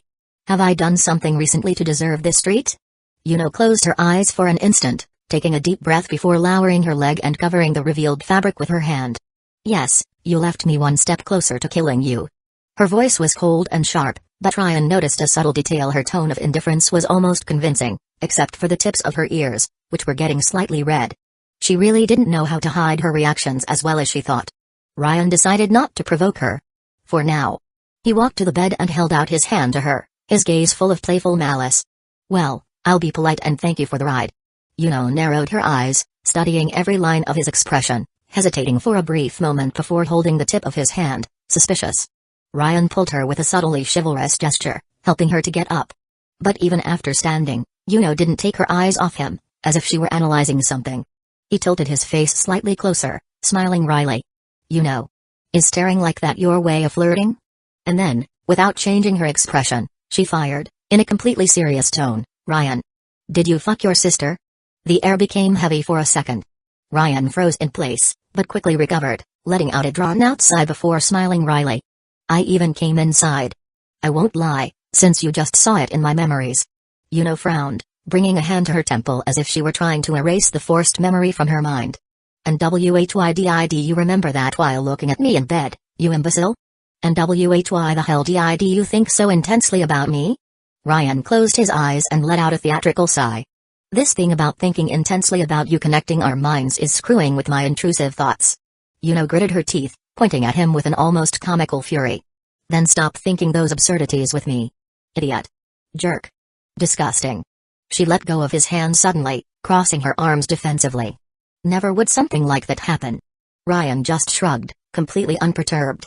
"Look, we already hooked up in Hinamizawa, so it's better not to raise a flag." Yuno's expression darkened. "You know I only did that because..." He narrowed his eyes with irony, tilting his head slightly. "Because..." Yuno looked away, clicking her tongue in irritation. "TSK, let's go already." Without giving room for more provocations, she raised her hand, pressing against Ryan's chest. The reality around them distorted for a moment, and when the vision cleared, the two were in a seaside resort, the same one he had asked Gojo to send a location earlier. The salty breeze of the beach was the first thing Ryan felt. The sun reflected on the turquoise blue sea, creating an intense glow on the surface of the water. The smell of hot sand and sunscreen mixed in the air. He was still looking at Yuno, who was biting her lower lip and keeping her arms crossed, looking away in any direction other than his. Strange. Ryan thought. She never mentioned that guy she used to talk about all the time anymore. His thoughts were interrupted by the unmistakable and relaxed voice of Satoru Gojo, which came from somewhere nearby. "Look at him there. I knew you were going to call that pink-haired girl to bring you." Ryan turned his head and saw Gojo approaching, holding a coconut in his hands and with a wide smile on his face. "So, she can teleport using photos? What a convenient power." Gojo commented, adjusting his glasses on his head and smiling with his typical relaxed expression. The beach wind lightly swayed his open blue shirt, which matched his loose shorts and the shine of the sun reflecting on his skin. Ryan replied with the same carefree tone, but there was a light ironic touch in his voice.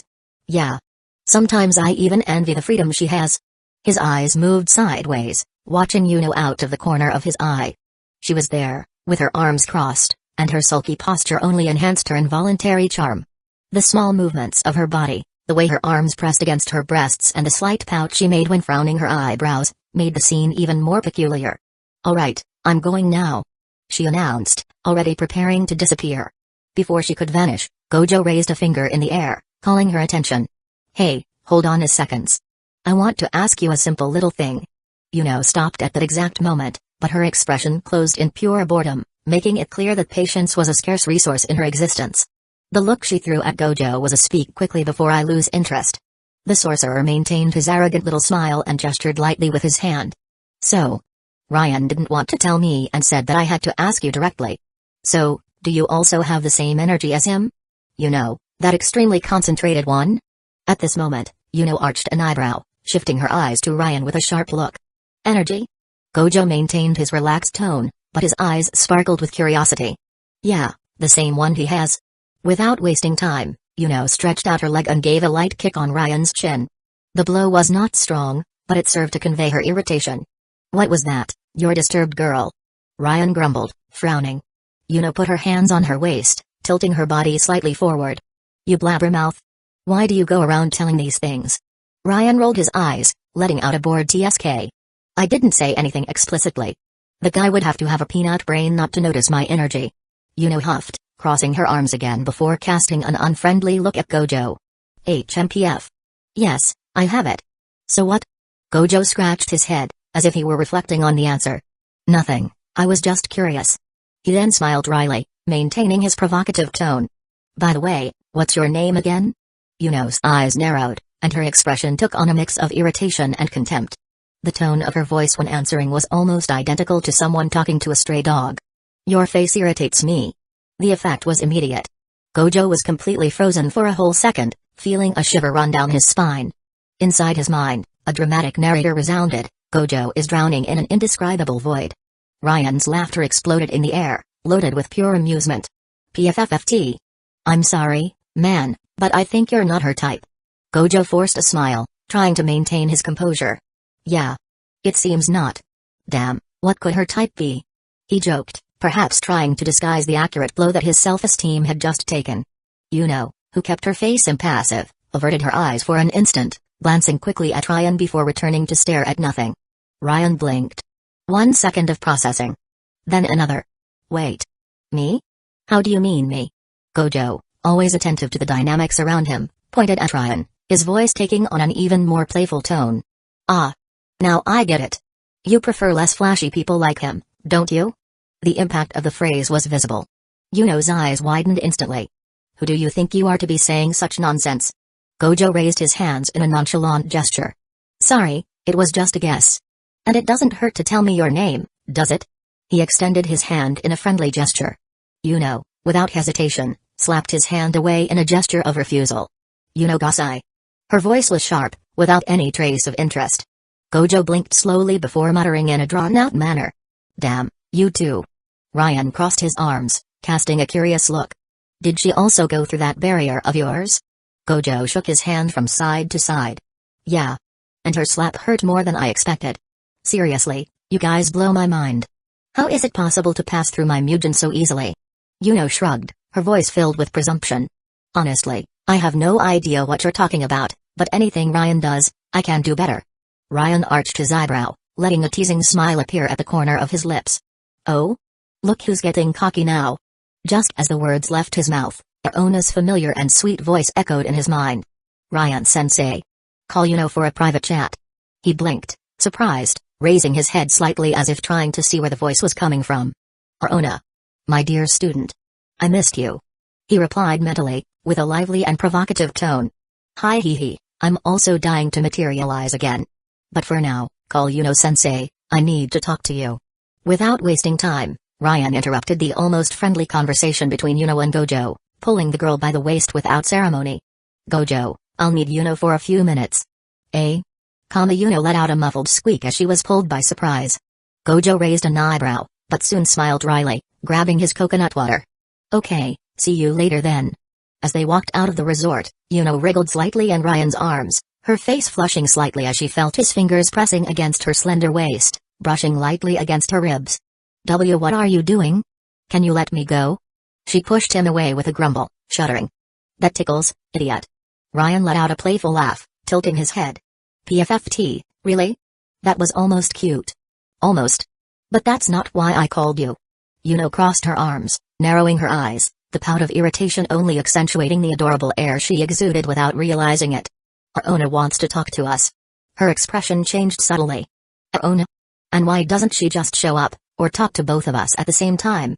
Ryan didn't respond immediately. Instead, he took her hand, feeling it stiffen for a brief moment before exhaling heavily. Ryan." Before she could protest, Aona's lively voice echoed. "Sensei is." Yuno blinked, and a discreet but genuine smile appeared on her lips. "Hi, Aona. How are you? Haven't recovered completely yet?" "Unfortunately not, Yuno-sensei." "You haven't done I got it." Yuno cut her off quickly, without patience to hear the rest. Ryan smiled, closing his eyes as if appreciating the moment. "So, Aona-chan, What did you want to tell us? Hi hee hee. So, senses. There might be some energy to absorb nearby. And it's one of the big ones, you need both of you to be able to consume it. Ryan kept his eyes closed, but a playful smile appeared on his face. I bet Yuno's eyes sparkled at that moment. Yuno was staring out at the sea, her eyes fixed on the waves crashing against the sand, as if she were distant, lost in thought. Hi hee hee, that brings her closer to the goal. But there's a problem. Since my energy is still low, I can't determine the exact location. Aona explained, her voice getting a little sad at the end. Ryan clicked his tongue, keeping his tone casual. Relax, Aona-chan, me and especially Yuno will be attentive. Right, Pinky? He turned to face her, but his expression changed as he noticed the girl's distant look. Yuno?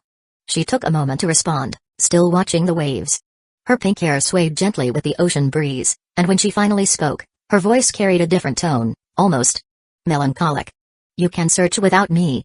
If you find something, send me a picture and I'll come. Ryan frowned, confused. Seriously? I swore you would be crazy to find this right away. Yuno let go of his hand slowly, hesitantly. When she finally raised her eyes to him, her eyes reflected something unusual, a mixture of confusion and uncertainty.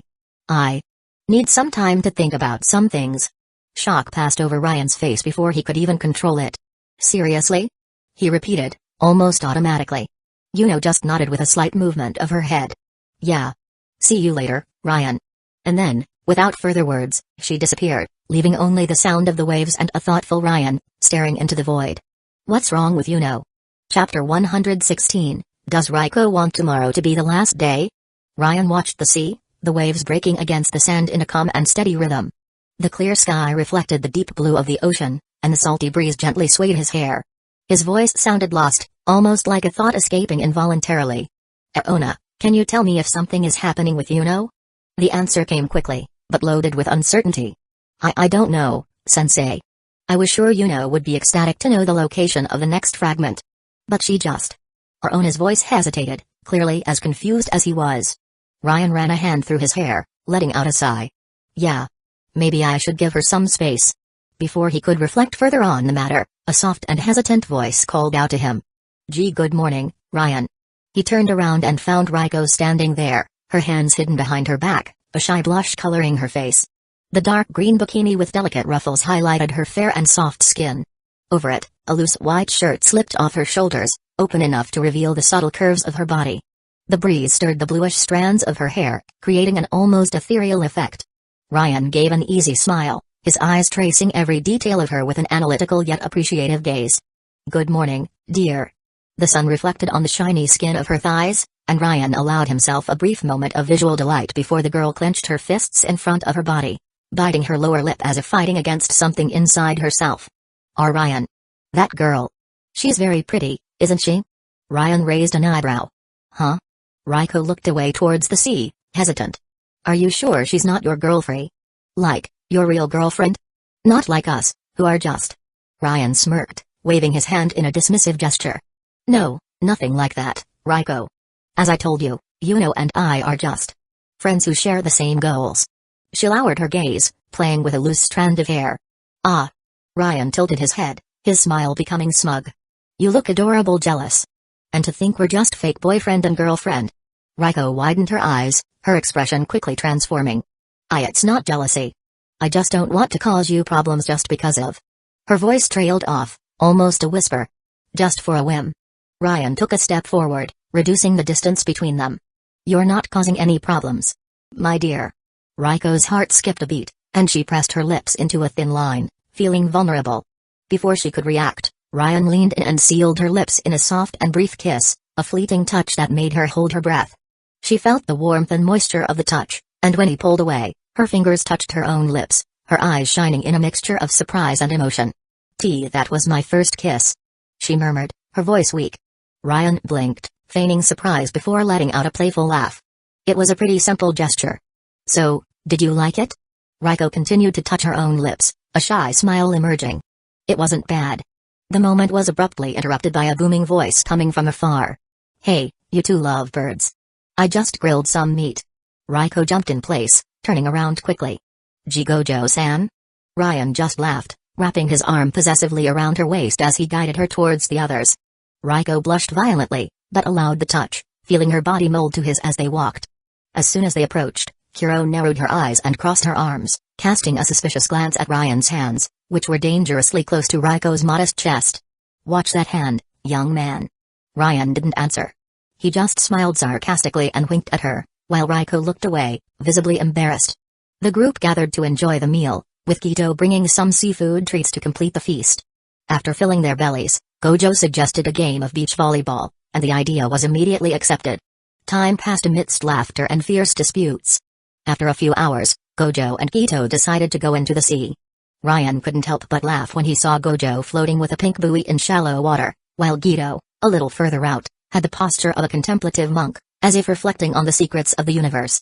But what really captured Ryan's attention was the sight of Raiko, leaning in front of him, her eyes shining with excitement as she called him to dive with her. Kuro watched the scene with a slight smirk, seeming pleased with the girl's vibrant energy. "I need more days like this," Ryan thought, as Raiko took his hand, pulling him into the water with a laugh. The day continued with games and shared stories. Ryan was surprisingly getting along well with Gojo, and despite being surrounded by beautiful waifus, sometimes it was good to have a friend to talk to man. As the sun began to set, tinging the waves with gold, Ryan sat on the sand, letting the warm sea foam touch his feet. A peaceful smile rested on his face. Beside him, Raiko rested her head on his shoulder, her knees hugged against her chest. Her hat swayed gently with the breeze, and her cheeks were slightly flushed from the heat of the day. The contrast between her dark blue hair and the golden glow of the sunset created a scene worthy of being immortalized in a photograph. Ryan sighed, feeling the moment engrave itself in his memory. Days like these were rare and precious. "It's time for us to go to the resort." Kuro's voice sounded firm behind them, carrying a tone of authority reminiscent of a general calling her troops. Ryan sighed heavily, his voice dragging in mock lament. "Geez, Kuro. Raiko and I were having such a cute moment here." Sarcasm dripped from his speech, as clear as the sunlight that was dissipating on the horizon. Raiko pouted adorably, reinforcing the protest. "That's right, Kuro. The sun hasn't even set properly yet."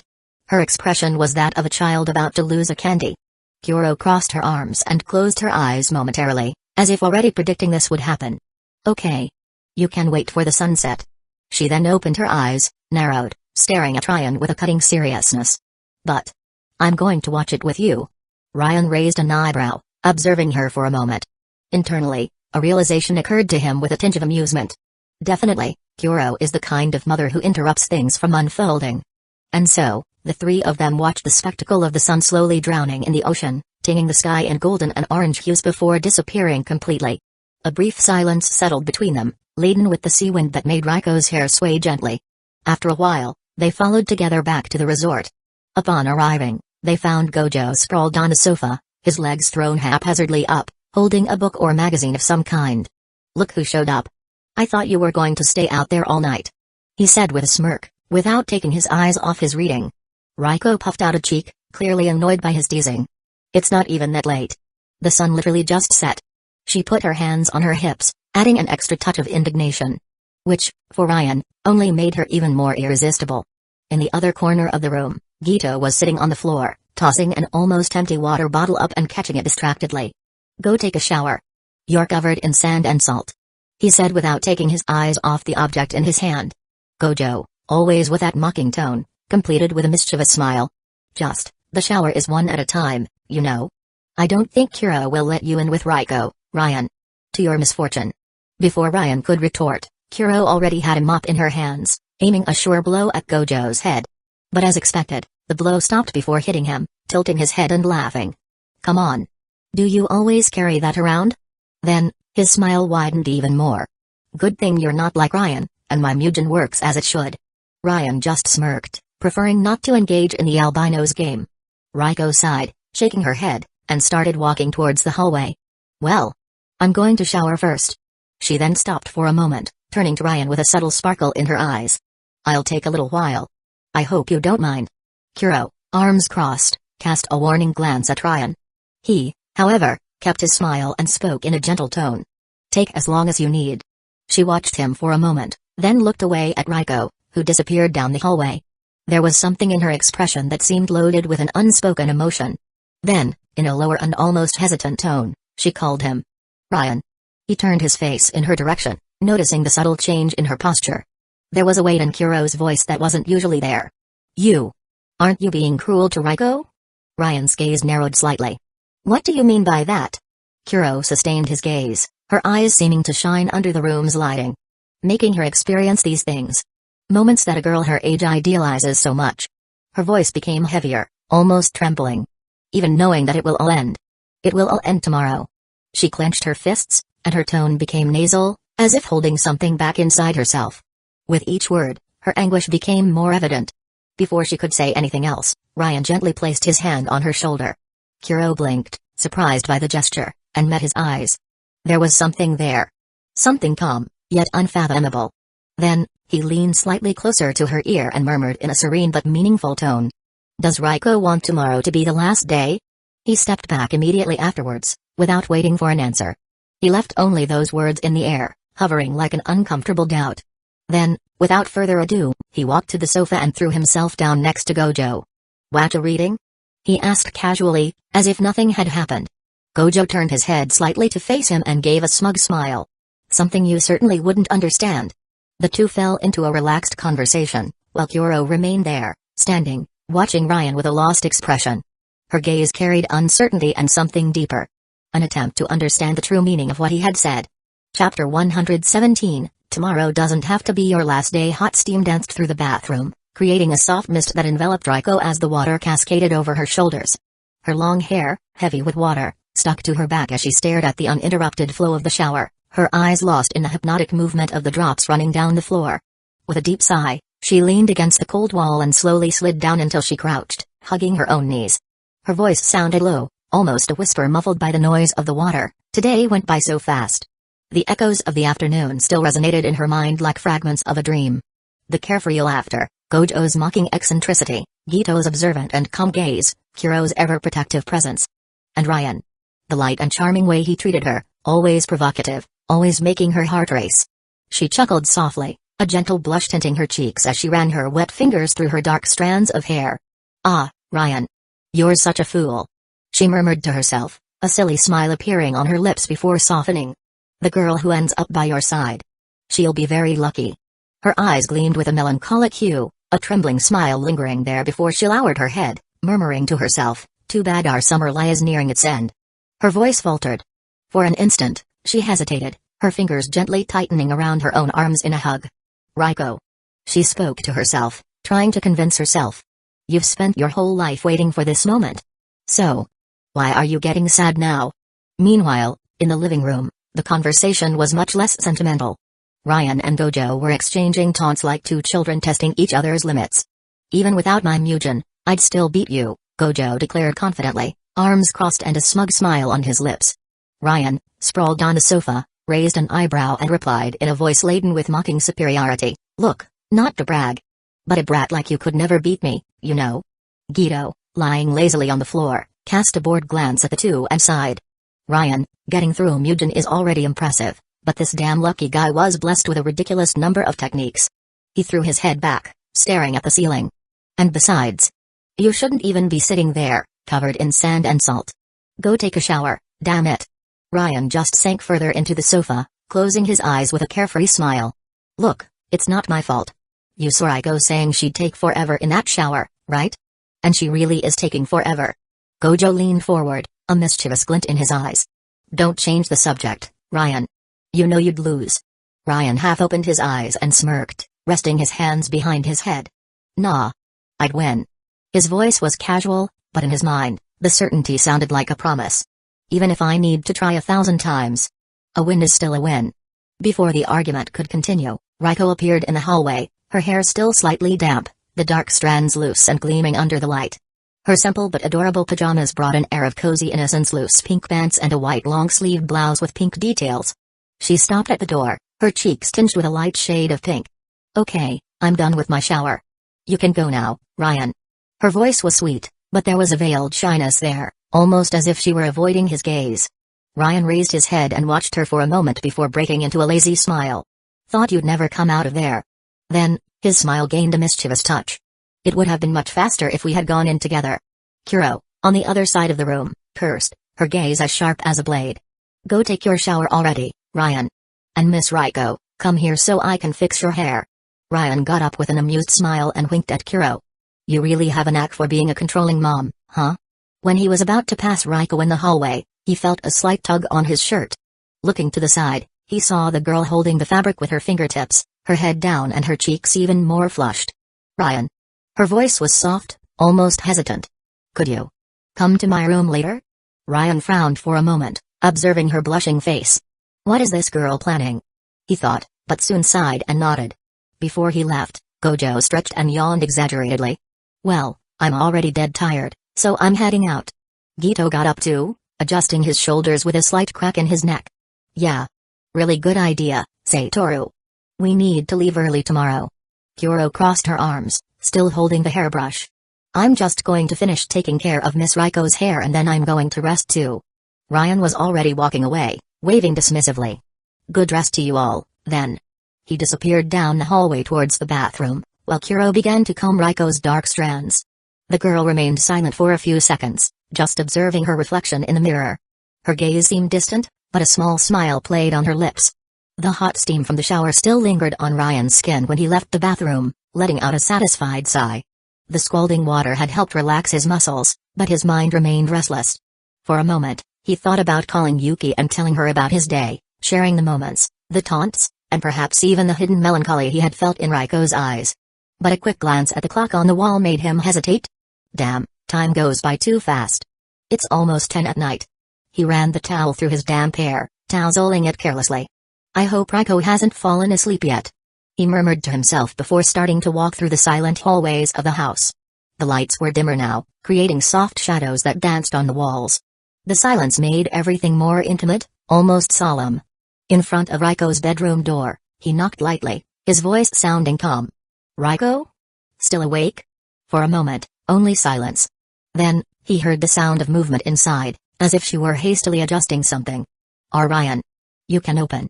The answer came hesitant, almost faltering. Ryan raised an eyebrow, feeling a slight shiver run down his spine. There was something different in her tone, but he just nodded to himself before turning the doorknob. If you'll excuse me. He opened the door slowly, his eyes adjusting to the dimmer lighting of the room. The soft scent of lavender hung in the air, and Raiko was sitting on the bed, her legs folded to the side in a relaxed position, but her expression carried an unexpected seriousness. She looked at him directly, without looking away. Could you close the door, please? It was at that instant that something inside Ryan ignited like lightning cutting through the sky. His instinct screamed. His heart beat once harder, as if alerting him to something imminent. Wait. Raiko is swallowing hard, he did as she asked, leaning his back against the door as he closed it, keeping his eyes fixed on her. A sigh escaped his lips, laden with an invisible weight. What do you intend to do, Raiko? She lowered her gaze for a moment, her fingers lightly sliding through her own hair. Her face gradually flushed, as if the words she carried were too difficult to hold back. You know. Today was a very good day. Maybe one of the happiest I've ever had in my life. Her eyes sparkled with a mixture of nostalgia and something deeper, something that seemed about to overflow. The blush on her cheeks intensified, and her voice came out lower, but firm. And to be honest, the feeling of being your girlfriend, even if just pretend. It felt very good. Ryan felt his throat dry, but remained silent, allowing her to continue. You know. Tomorrow. The weight in those words made him want to interrupt her. He felt a knot forming in his stomach, a bitter premonition that made him want to say something, anything, before it was too late. About that, but Raiko didn't allow it. Her eyes met his, full of a firmness that almost masked the pain behind them. Ryan. I've think too much about this while I was in the shower. She clenched her fists, as if gathering courage to speak was an internal battle. You know. I've lived my whole life for this moment. Her voice trembled, betraying the strength she was trying to build. Ryan saw her shoulders shrink slightly, as if bearing that weight was becoming unbearable. I feel like everything I've lived until now was only for tomorrow to arrive. Her eyes glazed over for an instant, and her breathing quickened. I feel like even my parents were taken to facilitate my acceptance with assimilation with Master Tenjin. Ryan felt his chest tighten as he heard that. There was a raw pain in every word she let slip. He saw the discreet tremor in Raiko's lips, the way she squeezed her own arms as if seeking to hold on to something. But I still accept my destiny. Her eyes met his once more, and for a moment, Ryan saw not the strong and determined girl, but someone who was desperately fighting against the tide. If this is what I was born for. She took a deep breath, trying to steady her voice before completing, but I have my last request for you, Ryan. The air in the room seemed to thicken. Ryan's breathing slowed, as if his own body sensed the gravity of what was to come. Raiko closed her eyes for an instant, then opened them, determined. Ryan. I want you to make me a woman. The silence that followed seemed to last an eternity. Ryan stood still, his expression frozen, as if his mind needed time to process those words. His gaze met hers and, for a brief instant, he saw fear. Fear of his response. Fear that he would reject her. Fear of what it meant. So, finally, he spoke, his voice coming out low, but laden with a deep weight. Raiko. Was this the destiny you wished for, or the only destiny they gave you? She felt her heart race. His words hit her like a gust of cold wind, bringing to the surface something she had been trying to ignore. Her gaze wavered. Ryan. I never had a choice. And then, the tears fell. They silently streamed down her cheeks, beyond her control. She tried to speak, but her voice failed. Then, between muffled sobs, she continued. I know that. I need to do the assimilation with Tenjin-sama. I have to do it for the good of the world and... She ran a hand over her eyes, trying to wipe away the tears, but they kept falling, treacherous, exposing everything she was trying to bury. I lied to myself. Saying that I will still be myself after all. Ryan took a step forward, his expression now more serious, but with a contained tenderness. Raiko. You don't need to force yourself into this. His face carried something rare, a genuine sadness, a weight he didn't want to see on her shoulders. He knelt before her, looking her in the eyes, his voice soft, but firm. Listen to me, you stubborn little goofball. He took a deep breath before releasing, with complete conviction, tomorrow doesn't have to be your last day. Chapter 118, Feeling Loved. Raiko continued to stare at him, her eyes shining with a mixture of vulnerability and determination. Her breath, ragged and rapid, echoed in the silence of the room, as words escaped her mouth like a sigh laden with emotion. Ryan. Let me pretend that I chose something once in my life. Her voice, drawn out and fragile, broke at the end, as if each syllable carried the weight of all the decisions she never had the chance to make. A stubborn tear escaped, gently gliding down her face, but she didn't wipe it away. It was as if that tear was proof that, for the first time, she was truly feeling, living, choosing.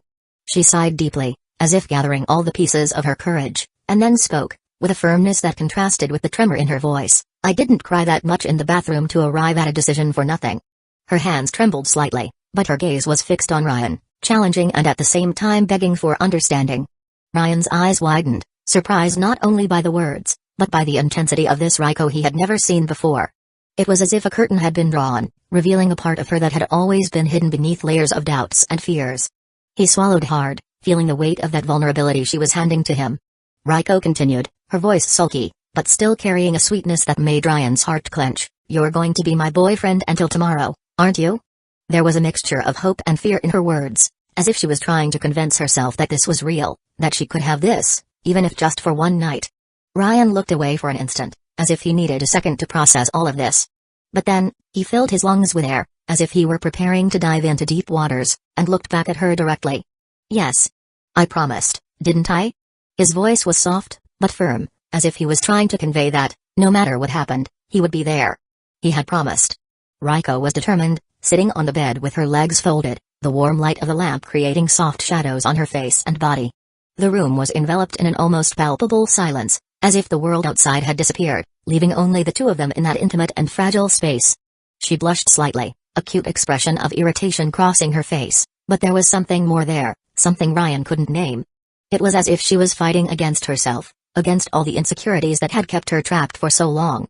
She slowly lifted her shirt, revealing the soft skin of her tummy, which rose and fell with her rapid breathing.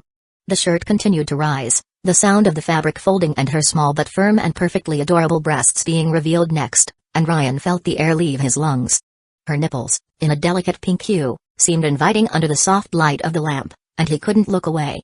Every detail of her was a work of art, a combination of innocence and sensuality that left him breathless. I can't had +18 images here on web novel.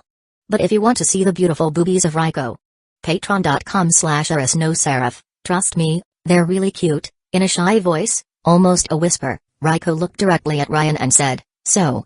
Take care of me until tomorrow, dummy. There was a sweetness in that word, dummy, that made Ryan smile inwardly, even as his body reacted to the sight of her. It was as if she was trying to maintain some lightness in that situation, as if she needed to hold on to something familiar to not get completely lost in that intensity. Ryan couldn't take his eyes off her. Raiko's slightly curved tummy, her cute belly button, along with her small, adorable breasts, was a sight he couldn't ignore. Her pink nipples seemed to call out to him, and he felt a growing warmth in his body. Every detail of her was tempting, but it was more than that. It was her courage, her vulnerability, the way she was giving herself to him, even if just for one night. He thought, almost involuntarily, damn. She's so hot that I won't even mention how silly it was for her to call me dummy while showing me her breasts. But it was more than just physical attraction. It was something he couldn't explain, something that went beyond words. Ryan sighed deeply, his voice low and laden with a desire he could barely contain, but still trying to maintain a semblance of control.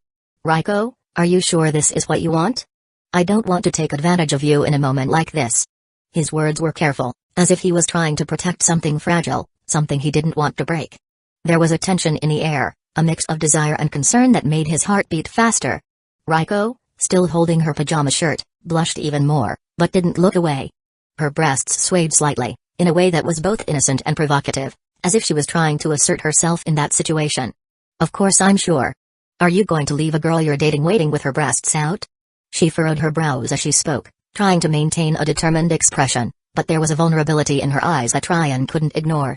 Ryan sighed again, as if accepting something inevitable, and then his words came out in a low, almost hoarse tone, but full of intent. Then, I'll make you my woman. The statement was firm, as if he was marking territory, but there was also a promise there, something that went beyond the physical. Raiko's heart raced, and before she could fully process what was happening, Ryan jumped on top of her. He went straight for her left breast, biting with a desire that made Raiko moan loudly, surprised by his intensity. His hand squeezed her right breast, and Raiko felt a shock of pleasure run through her body. Her feet twisted in the bed covers, and she gripped the pillow tightly, as if she needed something to hold on to while the sensations overwhelmed her. Ryan continued to bite and suck her breast, his lips and tongue making circular motions around her small, pink nipple, which, despite everything, was hard and sensitive in his mouth. Raiko began to scream in pleasure, her words coming out in gasps. Ryan. You're gonna make my breasts. Ah.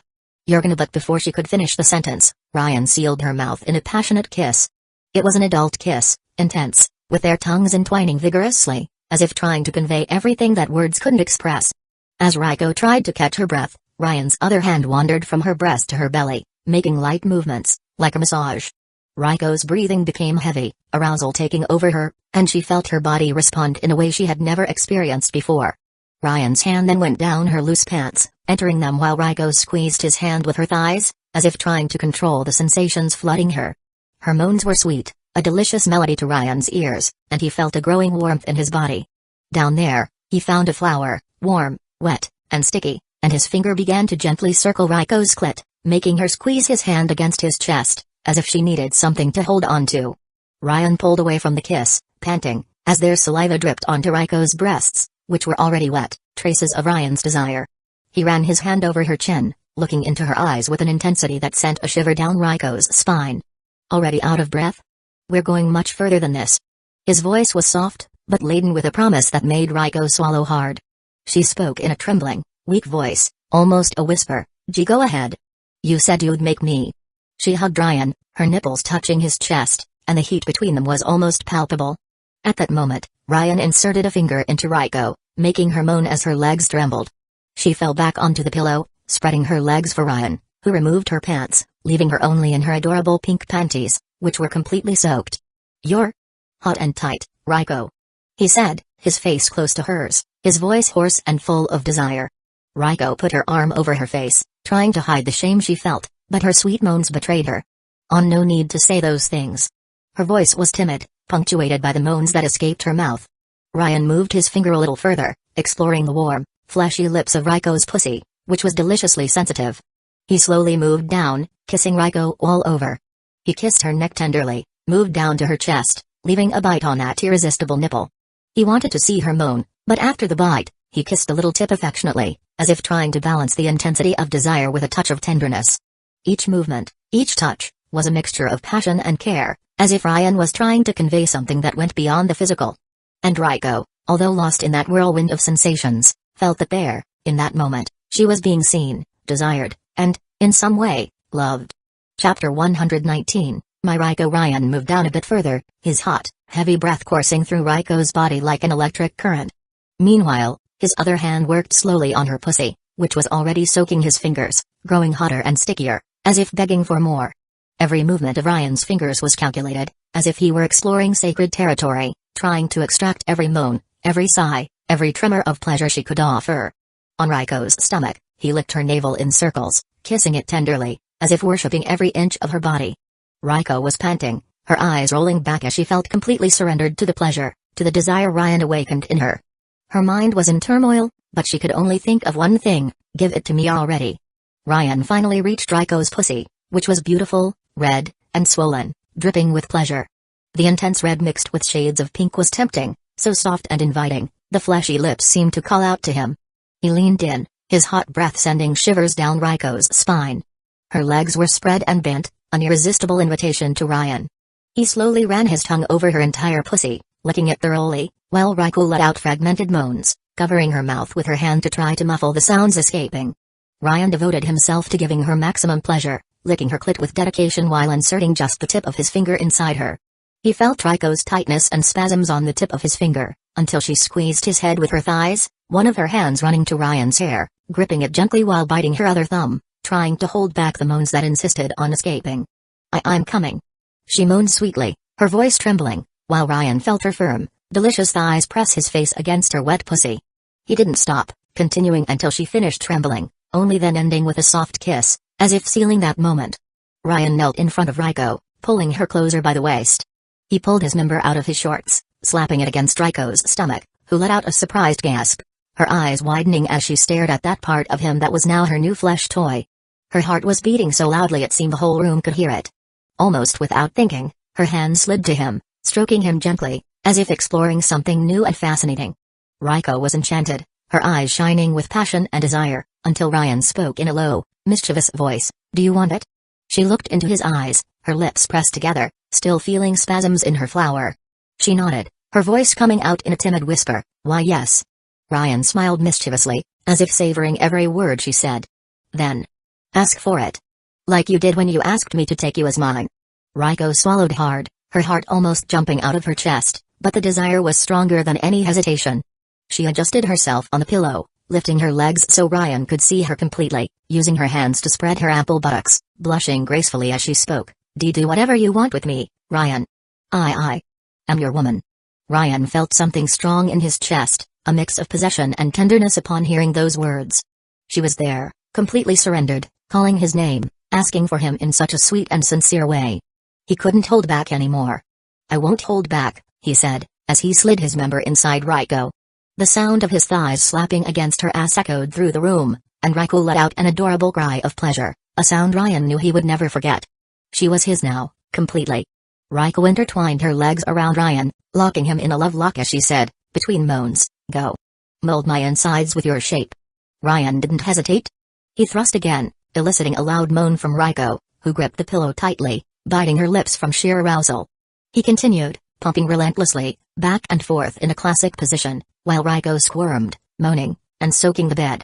The room was filled with sweet, melodic moans, a symphony of pleasure only they could create. As he thrust with desire, Ryan alternated between kisses and hickeys all over her body, as if wanting to mark every inch as his. After a long while, Ryan grabbed Raiko's hair, looking deeply into her eyes as he said, "I'm almost there."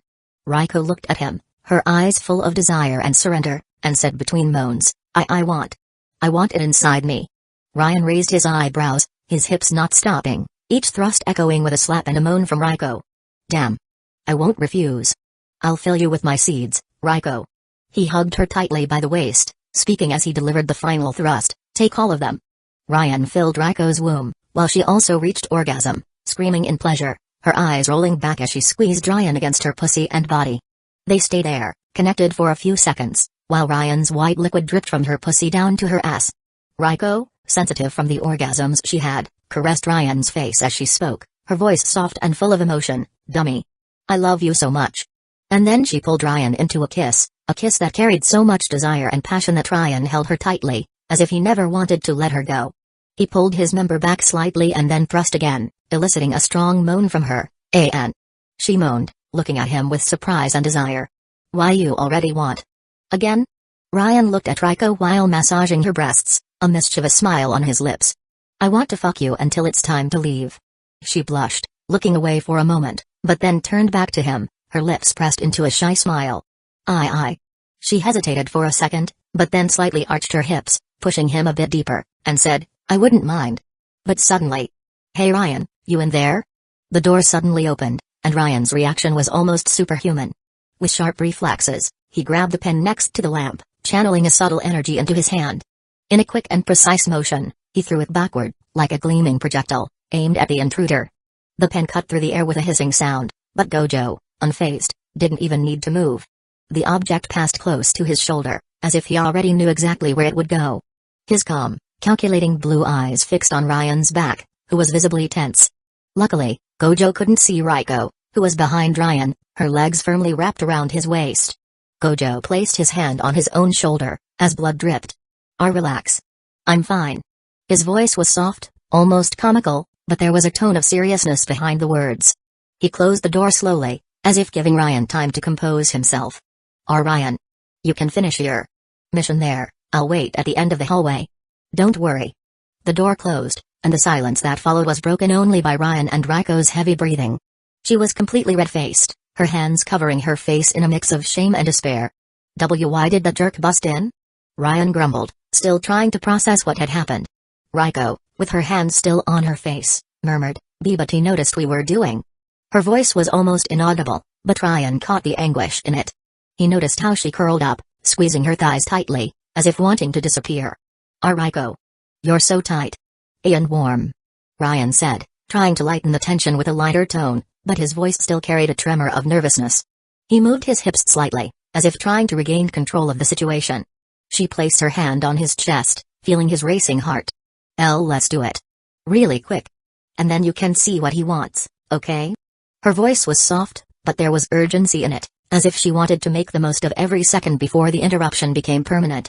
Raiko turned around, getting on all fours on the bed, and pulled Ryan's member out. Let's go. Before she didn't finish the sentence. Ryan didn't wait.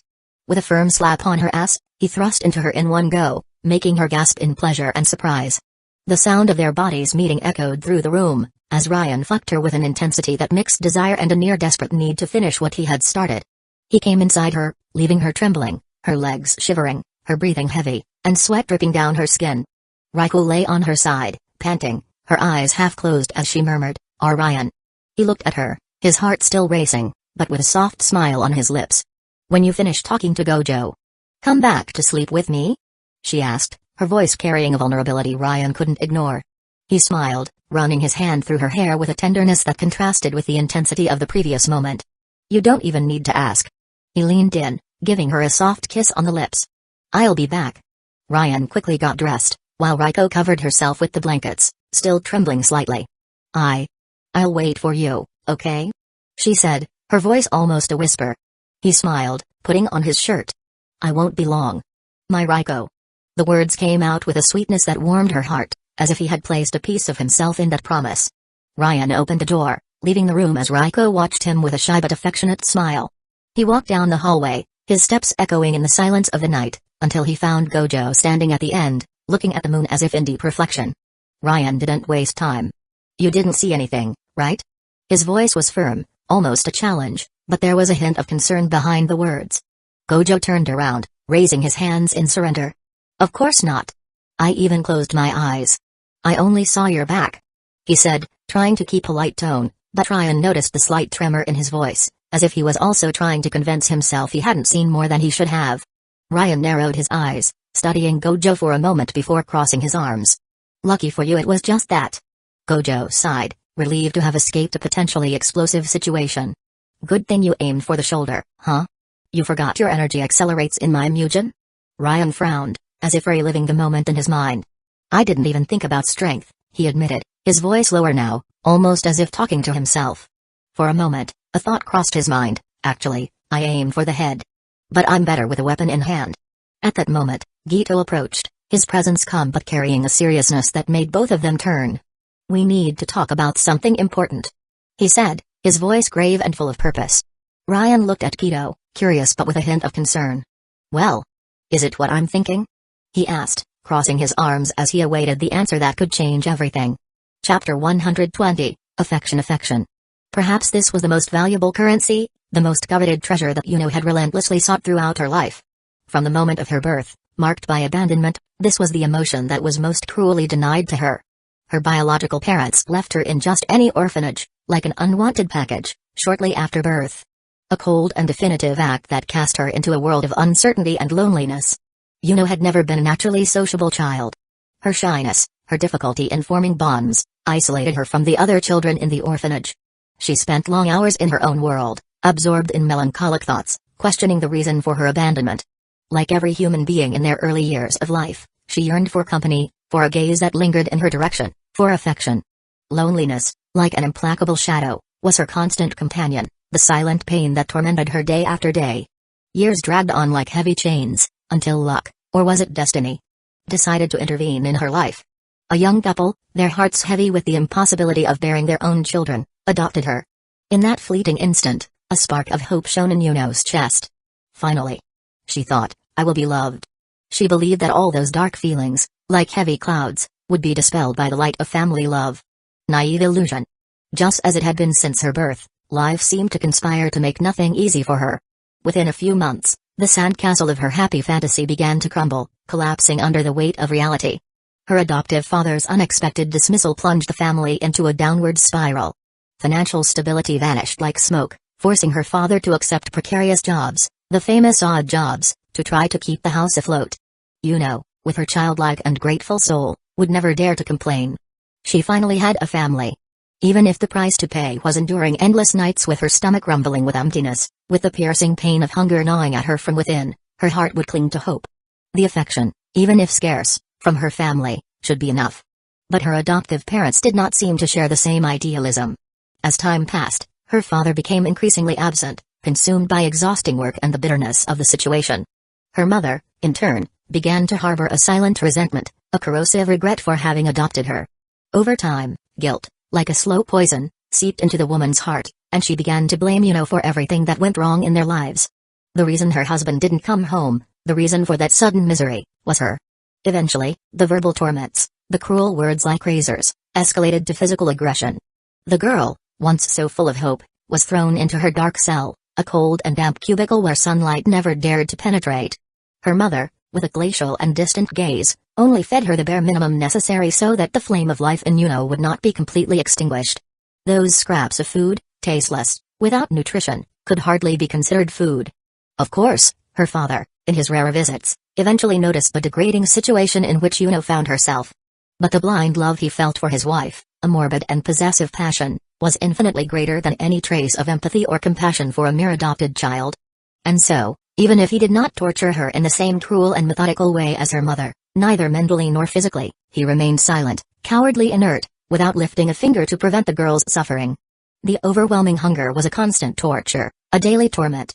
The piercing pangs in her stomach stole her sleep night after night, turning rest into an unattainable luxury.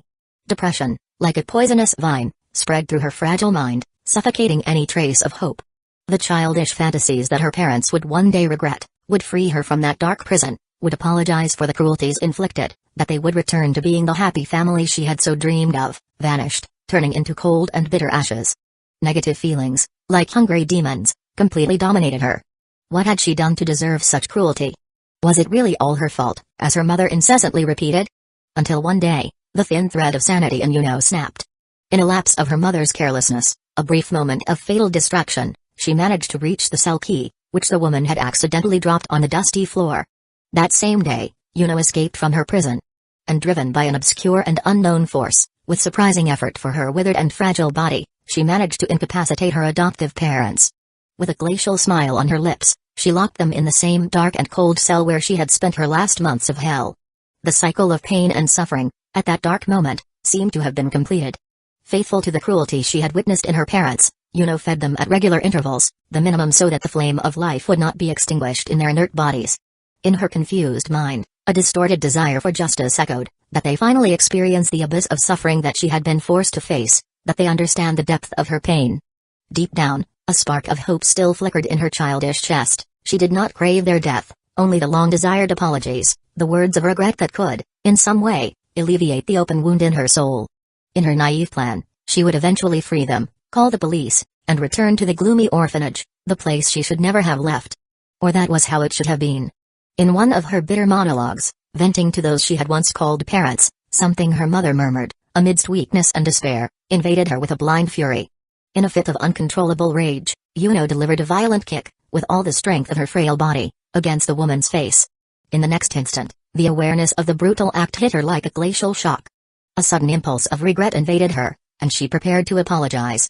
But when the dense mists of madness that clouded her emotions dissipated, revealing the harshness of reality, Yuno realized, with paralyzing horror, that in front of her lay two inert corpses. Her parents were dead. Dead for days, victims of relentless hunger. Without the income previously provided by her father, the scarce provisions had inevitably run out. Yuno, in her disturbed unconsciousness, survived on scraps, while her parents slowly withered away, without receiving any food for days on end. Now, their decomposing bodies exuded a putrid and nauseating odor, a smell of death that permeated the dense air of the cell. The fetid aroma was so intense, so repulsive, that Yuno could not contain her body's violent reflex. Her stomach contracted in painful spasms, and she vomited right there, on the filthy floor, expelling everything that was inside her. The brutal realization of what had happened was burned into her shocked mind. She had killed her parents. Yuno's mind, already so fragile and exhausted, could not bear the overwhelming weight of those conflicting emotions and feelings. Overwhelmed by a whirlwind of horror and guilt, Yuno lost consciousness, collapsing on her own vomit, inert, fallen next to the corpses of her parents. The events of the following days faded like smoke from the memory of her shattered mind. Blurred fragments persisted. She vaguely remembered neighbors, bothered by the putrid and unbearable odor emanating from the house, calling the police. The authorities, upon breaking down the door, found Yuno passed out on the cold floor, her prominent ribs marking her pale skin, her slender body revealing alarming signs of severe malnutrition. Yuno was rescued, snatched from that macabre house, and the dark truth of her actions came to light. They considered interning her in a rehabilitation clinic for juvenile offenders, but after lengthy deliberations, they opted to send her to a special school, under constant observation. A desperate attempt to reform her wounded soul, to reintegrate her into a society she barely knew. And it was in that cold and impersonal environment, in that place destined for rehabilitation, that Yuno met the one who would become her new beacon, her tenuous hope amidst the darkness. In a gesture so simple, so commonplace to the outside world, but of a dazzling beauty to her eyes already so opaque and lifeless, she glimpsed in banal words, in a gentle smile, something she had never dared to dream of feeling again: love. Yukiteru Amano. The unassuming promise he had uttered, in a gesture of childish sympathy, to please that taciturn and elusive girl who sat next to him in the classroom, would transform, without him even suspecting, into the words of salvation to which Yuno would cling tooth and nail, the fragile anchor that would prevent her from sinking completely into the abyss of madness and despair. But it was exactly these words that led her to it. The city throbbed with life. The lights of Tokyo reflected on the wet asphalt, creating a mosaic of vibrant colors. Cars rushed by, their horns occasionally cutting through the night air, while indistinct voices filled the streets. But to her, everything seemed monotonous. When was it that everything became so empty? She wondered, her thoughts wandering amidst the chaos of the metropolis. The piercing sound of a horn cut through the air, a metallic cry of impatience, but it didn't even scratch the surface of her contemplation. Her thoughts, like a mighty river, continued to flow, carrying with them the melancholy of the night. I think. In fact, it's always been like this. Always. The realization was a cold sigh, as glacial as the night wind that swept through the streets, making her exposed skin shiver. Yuno stopped on the sidewalk, raising her eyes to the night sky. Above, the celestial vault stretched out in a deceptive serenity. Although some sparse clouds hung in the air, like brushstrokes of the gray paint on a dark canvas, it was still possible to glimpse the faint glow of some distant stars. And it was precisely in the solitary twinkling of one of them, a point of light lost in the cosmic vastness, that Yuno felt her chest constrict, tightened by yet another wave of painful memories. Her lips curved into a of resigned sadness, the corner of her mouth pulled down in a bitter expression. In silence, her thoughts began to flow, like a mighty river of melancholy. In the end, was it really all my fault? The dot hung in the air, laden with self-recrimination and suffering. In her mind, a nebulous whirlwind formed, a vortex of conflicting emotions. The piercing despair of wanting to feel something genuine, of breaking through the barrier of apathy, mingled with the piercing discomfort that consumed her from within, a dull and constant anguish. And in the center of that emotional storm, the memory insisted on returning, like a wound that refuses to heal. She could hear, with disturbing clarity, the ghostly echo of the desperate cry. She could see, in her mind, the clear image of the silent plea, The hand raised in her direction, calling her name in a mute appeal. Yuno. Rika's voice, like a ray of sunshine breaking through the dense clouds, abruptly pulled her from the darkness of her thoughts. Back in reality, Yuno saw Rika beside her, shaking her arm in an insistent wave, desperately trying to get her attention. "You were making such a weird face looking up," Rika exclaimed, her voice laden with childish concern and a touch of curiosity. Yuno fixed her gaze on Rika's face, her eyes still trapped in a world of reverie, her mind so distant that she didn't even realize she had babbled a name aloud. Yu-Ki. The sound escaped her lips like a fragile sigh, almost inaudible. Rika frowned, her brow furrowed in a confused expression. She repeated the name slowly, as if savoring each syllable, while tilting her head to the side, in an adorably childish gesture. "Yuki? Is that your kitty?" The question, innocent and direct, cut through the air like a thread of hope. Yuno sighed deeply, the air escaping her lungs in a silent lament. In a monotonous tone of voice, devoid of any vibrant emotion, and a melancholic gaze fixed on the distant horizon, she replied, "Let's go home, Rika." The sentence sounded like a silent plea, a yearning for refuge in solitude. Rika, with a delicate index finger resting on her chin, pondered for a moment. "Only Rika?" she questioned, her voice slightly accusatory. "Didn't we agree that you were going to call me Rika-ne-san?" A mischievous smile played on her lips, a subtle attempt to break the palpable tension emanating from Yuno. Despite Rika's insistence on cheering her up, something seemed deeply wrong with Yuno. She wasn't the usual sister, the stoic and reserved figure Rika had come to know. There was a dense shadow hovering over her, an aura of deep sadness that enveloped her like an invisible cloak. Rika continued to observe Yuno attentively, her concern growing with each passing moment, while her thoughts stirred. Yuno is strange today. More than usual. Could something be weighing on her heart?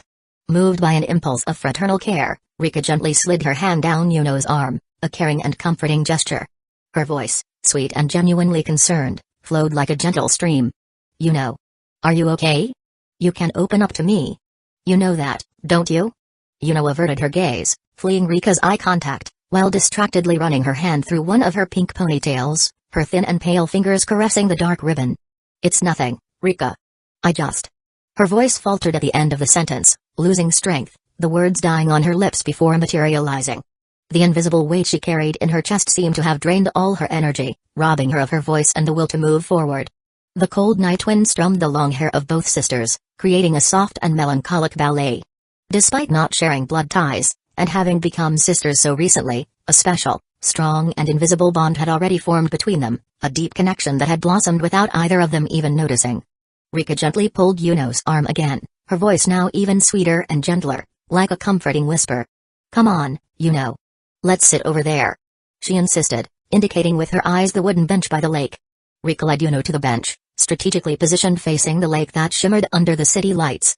Yuno, still absorbed in her dark thoughts, seemed hesitant, being gently towed by little Rika. "Seriously, Rika, you don't need to worry," she murmured, her voice dragging and tired. "I just want to go home." Her voice trembled slightly at the end of the sentence, betraying the superhuman effort she was making to contain the large wave of turbulent feelings that threatened to overflow from her chest at any moment. Rika stopped abruptly in front of Yuno, turning to face her seriously. She placed her hands behind her body, adopting an adorably determined posture. Her long indigo blue hair, tied in a mesmerizing high cut, swayed gently in the night breeze, framing her angelic face. "Yuno. I already told you that I'm the older sister," Rika said, her voice sweet and firm at the same time. "I'm the one who should worry about you."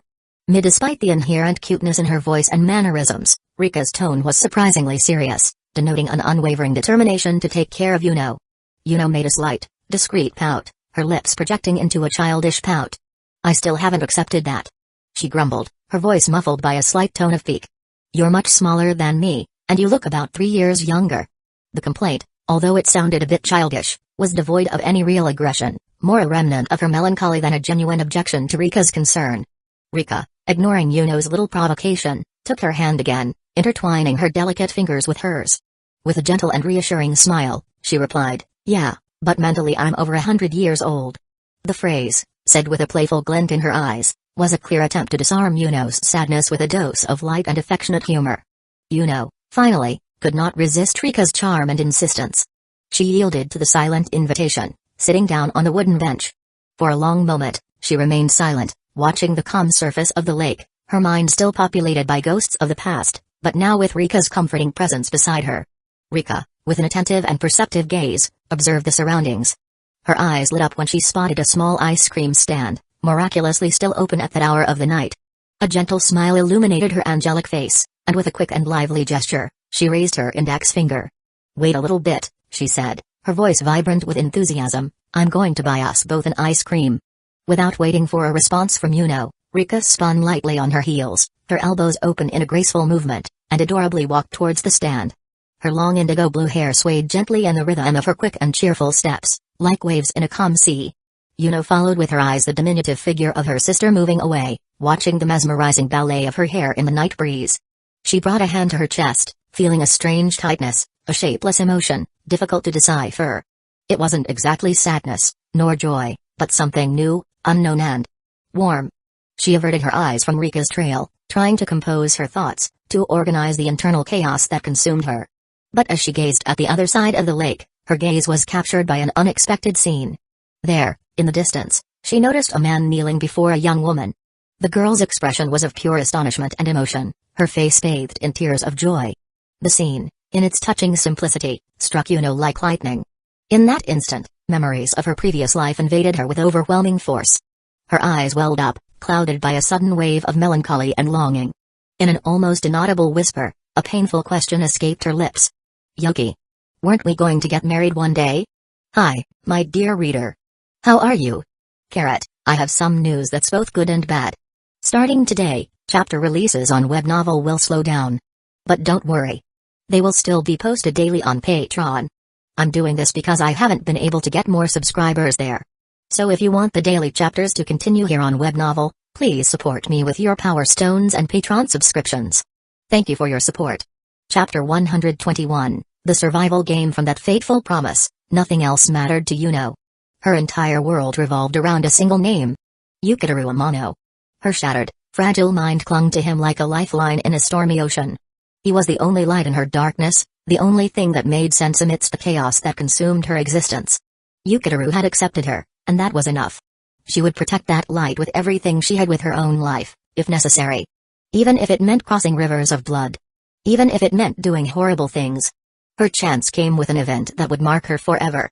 A cruel game, designed to crush bodies and shatter souls. The survival game. A bored god, playing with the lives of 12 chosen ones. A prize that no one should desire, the crown of a new god of time and space. And a battlefield where the only objective was to eliminate all others until only one remained. But Yuno didn't care. It could have been luck. It could have been pity. Or just a whim of the god who ruled the game. But Yukiteru and she had been chosen. And if this was a deadly game, then she would make sure that only one of them would fall, and it wouldn't be Yukiteru. However, reality was cruel. Yukiteru didn't have the stomach for this kind of game. He passively accepted the misfortune that befell him, sinking into self-pity. In his own words, he was nothing more than a coward, a luckless incompetent. And it was precisely this weakness that Yuno's broken mind knew how to exploit. "You don't need to be afraid, Yuki." Her voice was a soft whisper, but laden with an unbreakable promise. "I will always protect you." And he clung to that promise. Yukiteru was not a fighter. But, as weak and fearful as he was, he wanted to live. In the end, his will to survive was greater than his cowardice. But there was no love. Only the desperation of a powerless boy relying on a monster. As for Yuno, this was the consummation of everything she desired. In her shattered mind, Yukiteru finally accepted her. He needed her. And that, for her, was love. The days passed. The game began. While Yukiteru sought refuge in passive strategies, fleeing and hiding from danger, Yuno knew this was not a game for lambs. This was a game of predators. And she would become the worst of all beasts. "Information is gold, Yuki," she whispered once, her eyes gleaming with a burning obsession. "If we know our enemies before they know us, we can take them down before they have a chance to take us down. Hunt or be hunted. Kill or be killed." There was no room for hesitation. Time passed, and it soon became clear, Yuno was a natural-born killer. There was no mercy in her movements. There was no hesitation in her attacks. Her eyes sparkled like those of a beast at the height of the hunt. And, with that relentless determination, they achieved their first victory. The fifth participant fell. Reijukuju. Just a harmless little boy. Or so he wanted them to think. But the little strategist was a real threat, a cruel enemy who forced them to fight for their lives inside Yukiteru's own house. But, in the end, Yuno won. And, seeing her power, Yukiteru clung to her even more tightly. But not out of love. out of fear. Yukiteru didn't allow himself to show it. He avoided Yuno's eyes when she gazed at him tenderly. His breathing quickened whenever she got too close. Deep down, he knew he saw what Yuno really was. She was a lunatic monster. But it was this monster that would keep him alive. And while Yuno savored the illusion of eternal love alongside her Yoki, he was just trying to survive. Everything seemed to be going well. Until the day Yuno met the one who. Japan, Sakurami 2010. Mine Ryu, the ninth, was on the hunt. She had meticulously planned her ambush, planning every detail to ensure the death of Yukiteru Amano. But Yuno was already expecting it. Her future diary had warned, Yukiteru was in danger. Without hesitation, Yuno grabbed his hand and ran through the city. Their footsteps echoed against the concrete, while the boy struggled to keep up with the girl's frantic pace. His chest heaved, panic etched on his face. Ninth, frustrated with the failure of her initial plan, did not back down. She was a soldier, an experienced terrorist hunter. If the first attack failed, she simply adapted. The couple found refuge in a parking garage. A labyrinth of steel and concrete. Perhaps they could use this to their advantage. But then came the blade. Out of nowhere, a knife slid from under a car and plunged into Yukiteru's leg. He screamed, his voice tinged with pain and despair, stumbling backward. Yuno's eyes widened. Then, they darkened. That was a mistake. Her anger burned within her like an out-of-control fire. Her muscles tightened, her breathing became irregular, and a murderous glint ignited her gaze. But before she could act, a second attack came more lethal. A grenade flew towards the car where Yukiteru was sheltering. Yuokie! Yuno's scream tore through the silence of the parking garage. Time seemed to slow down. Yukiteru, his eyes wide, could only whisper, Am I going to die? But then bang! An accurate shot hit the grenade in midair, detonating it before it could reach its target. The shockwave reverberated through the parking garage, sending dust and debris flying everywhere. Yuno spun her gaze, searching for the origin of the shot. And then she saw him. Inside a car, a young man even younger than she expected. With a relaxed expression, he opened the vehicle's door and, with a bored sigh, let out, Neen, you're such a brat, you know. On the other side, Ninth clicked her tongue, annoyed. TSK. You again? Yuno barely blinked. Her heart was still pounding in her chest. Yukiteru, trembling, whispered beside her, Why Yuno? What are we going to do? Her voice came out tense, laden with frustration and adrenaline. I'm thinking. But there wasn't much time to think. Ninth's attack had been swift and merciless. Yuno had been caught off guard, without any weapons at her disposal. Ninth, impatient, pulled out a belt of grenades and raised her gaze with disdain. I'm tired of this game. I want to see you get out of this one. The stranger scratched his head with the tip of the gun, observing the scene as if it were a minor inconvenience in his day. Yeah. I want to see how I'm going to get out of this one. Sweat dripped down Yukiteru's face. He held his own head, his knees about to buckle. Yuno, on the other hand, kept her eyes sharp, scanning every detail of the scene. She needed a solution.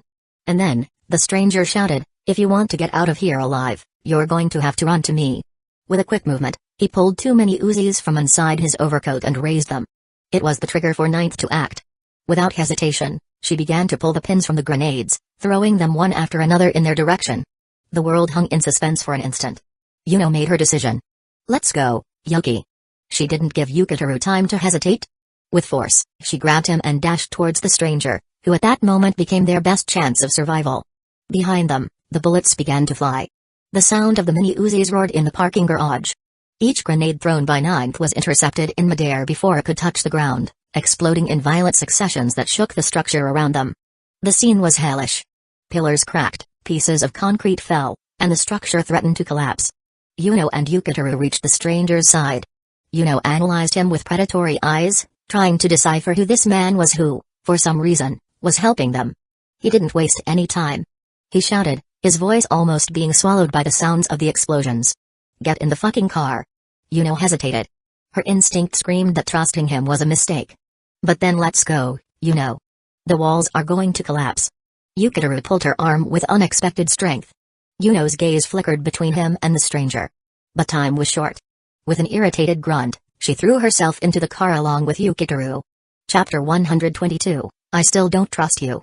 The stranger, still shooting, began to back up towards the vehicle.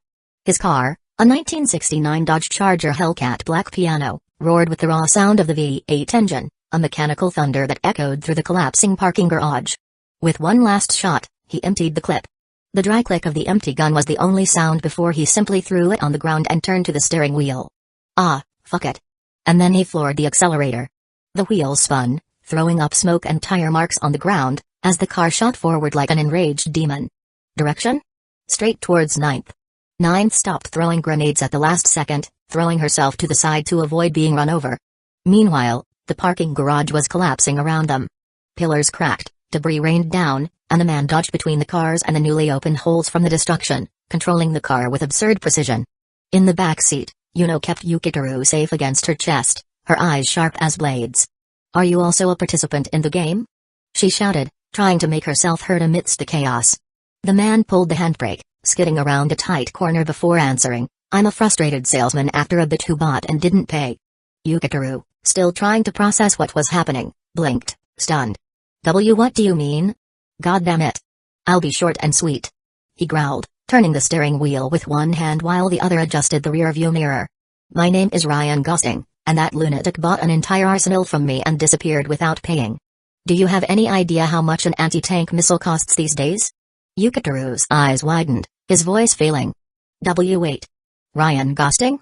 The trafficker who is being hunted in like 27 countries?" Ryan let out a short, ironic laugh. "Shit. I guess I'll have to get a new identity." Yuno, impatient, clenched her fists. "You sold military weapons to that woman." Ryan snorted, forcing the car to slow down because of the debris. "She showed up with some crazy talk about becoming a goddess, saying she would pay me with anything I wanted. I thought she was just another addict with delusions of grandeur. What the hell, what an idiot. I was thinking this was a good deal." Yukiteru, even though he was injured, spoke urgently. "It's not a lie. We're in a deadly game where the winner becomes a god." "Yuki." Yuno immediately tried to cover his mouth, but Yukiteru pushed her hand away and held up his cell phone to Ryan.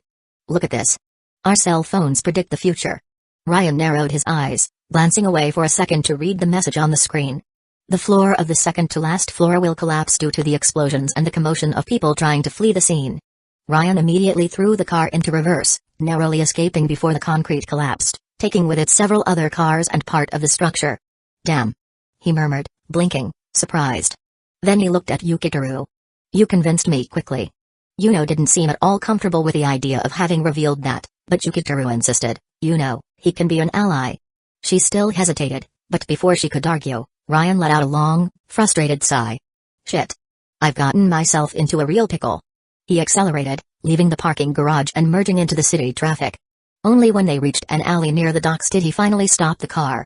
Pulling the handbrake, Ryan rested his hands on the steering wheel for a moment before speaking. "Okay. I think it's time to make a bet." Yuna remained silent, her eyes narrowed, suspicious. Yukiteru, however, leaned forward. "A bet?" Ryan fastened his seatbelt back on as he explained, "Neen didn't die there." "That's obvious." He opened the car door, getting out and cracking his neck. "And if she wins this damn game, I'll be completely screwed." He turned to the two of them. "Come with me." Yuno and Yuki got out of the car, Yuno staying close to Yuki, her eyes attentive to Ryan's every move. She still didn't trust him. "Why are you helping us?" she asked, her voice serious and firm. Ryan was standing next to the trunk, his arms crossed and his expression bored. "At first, I thought Neen wanted to kill 2 kids just for fun, so I didn't see any reason to let you die. Now, it's self-interest." He opened the trunk with a metallic click, revealing an impressive arsenal. Rifles, pistols, snipers enough to arm a small army. Yuki took a step back, swallowing hard. "Why you have military equipment in your trunk?" Ryan smiled, resting his hand on the car's bodywork. "You said it yourself, I'm a trafficker. It wouldn't make sense to drive around without merchandise, right? But we can't buy that from you," Yuki exclaimed, waving his hands in desperation. Ryan turned to Yuno with a smug smile. "I've always believed in abnormal things, and now I've seen with my own eyes that your cell phone predicts the future. If you're really competing for a god position, I want to be the guy who helped make it happen." He crossed his arms. "That way, you owe me a favor. And favors are a type of currency that I like to collect." Yuno narrowed her eyes, suspicious. "I still don't trust you." Ryan tilted his head, the ironic smile never leaving his lips. "I don't trust you either." But then he looked at Yuki and pointed to the weapons. "Even so, you can take some things. You'll need them to face Neen. But I'm warning you, she bought top-of-the-line equipment." Yuno hesitated for a moment, but in the end, she couldn't deny that having weapons at her disposal was an advantage. She took some, always keeping Ryan under surveillance. Yuki, despite trembling with fear, grabbed a pistol with uncertain hands, the survival instinct overcoming hesitation. And so, for a time, Ryan became the duo's equipment supplier, slowly gaining a tenuous trust. Until their paths crossed again. This time, in a fight for their lives. The Ninth hadn't given up on hunting Yukiteru. This time, the attack happened in a crowded shopping mall. But, luckily, Yuno was well armed thanks to Ryan Gosting, being able to fight back. The confrontation plunged them all into chaos. The sound of gunfire echoed between the stores, screams of desperate civilians mixed with the crack of bullets. In the midst of this confusion, Yuno managed to hit the Ninth squarely, seriously wounding her in the abdomen. The woman staggered, trying to escape through the corridors, but, to her surprise, as soon as she crossed the entrance to a store, she was met with a hail of bullets. The Ninth's body fell heavily to the ground, lifeless. Yuno was alert, protecting Yuki behind her. Who had fired? It was then that the sarcastic voice echoed through the environment. Neen. You were so cute. I didn't want it to end like this. From the shadows of the store, Ryan emerged, a machine gun resting on his back and a mocking smile on his lips. Hello, friends. Chapter 123, It would have been better to have died that day. Yuno's eyes widened, the distrust evident in her expression. What are you doing here, Ryan? Yuki, on the other hand, seemed relieved. Ryan. I'm glad you're here. Ryan waved casually to Yuki before answering Yuno. You know how it is, right? Neen owed me money.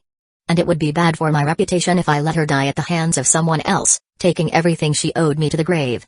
Since she's not going to pay me with money anymore, her debt was paid in blood. Yuno's eyes didn't leave Ryan, always alert. Yuki, despite finding the comment morbid, couldn't deny that Ryan was a powerful ally to have around. But, before they could process the situation, a new element emerged. A strange man appeared in the middle of the chaos. His clothes were unusual, and he wore a mask that resembled a giant eye. Without hesitation, he introduced himself. I am the 12th participant. His voice was theatrical. And my future diary is the diary of justice. His target? Yuno Gasai. He began to launch into an inflammatory speech about justice, but no one was interested in listening. As soon as he drew a weapon, the shooting started. Ryan was the first to react, running into the nearest store. Yuno and Yuki followed him, while bullets shattered shop windows and scattered debris on the floor. In the midst of the confusion, Yuno growled, You sold weapons to him too? Ryan, with an ironic smile, replied, Well. Technically, he may have gotten them from one of my representatives. But there was no time for jokes. More masked figures began to emerge. They all wore identical clothing and held weapons ranging from blades to heavy artillery. Ryan let out a weary sigh. God damn it. Just looking at them makes me tired. The gunfire rained down on them again. The counter where they were hiding wouldn't hold for much longer. Ryan looked at Yuno and decided quickly, Yuno. Distract these idiots. Yuki and I are going to the second floor. I have some weapons there. Yuno tried to protest. Wait. I'm coming too. But Ryan didn't give her time. Let's go, Yuki. He grabbed the boy by the arm and ran. Yuki cried out in surprise, but ended up going along. Yuno clenched her teeth. She didn't have time to hesitate. She drew the Glock that Ryan had given her and opened fire on the masked men. Her heart was pounding. She knew she was outnumbered, but she needed to create a distraction. Feeling around in her pockets, she found a grenade also given to her by Ryan. Without a second thought, she pulled the pin and threw it at a pillar near the entrance of the store. The explosion shook the surroundings. The debris partially blocked the passage, giving Yuno the opening she needed. She ran through the rubble, exiting through the back door and running through the employee corridors, panting. Yuki! She shouted, trying to catch up to them. But, on the second floor, things didn't go as planned.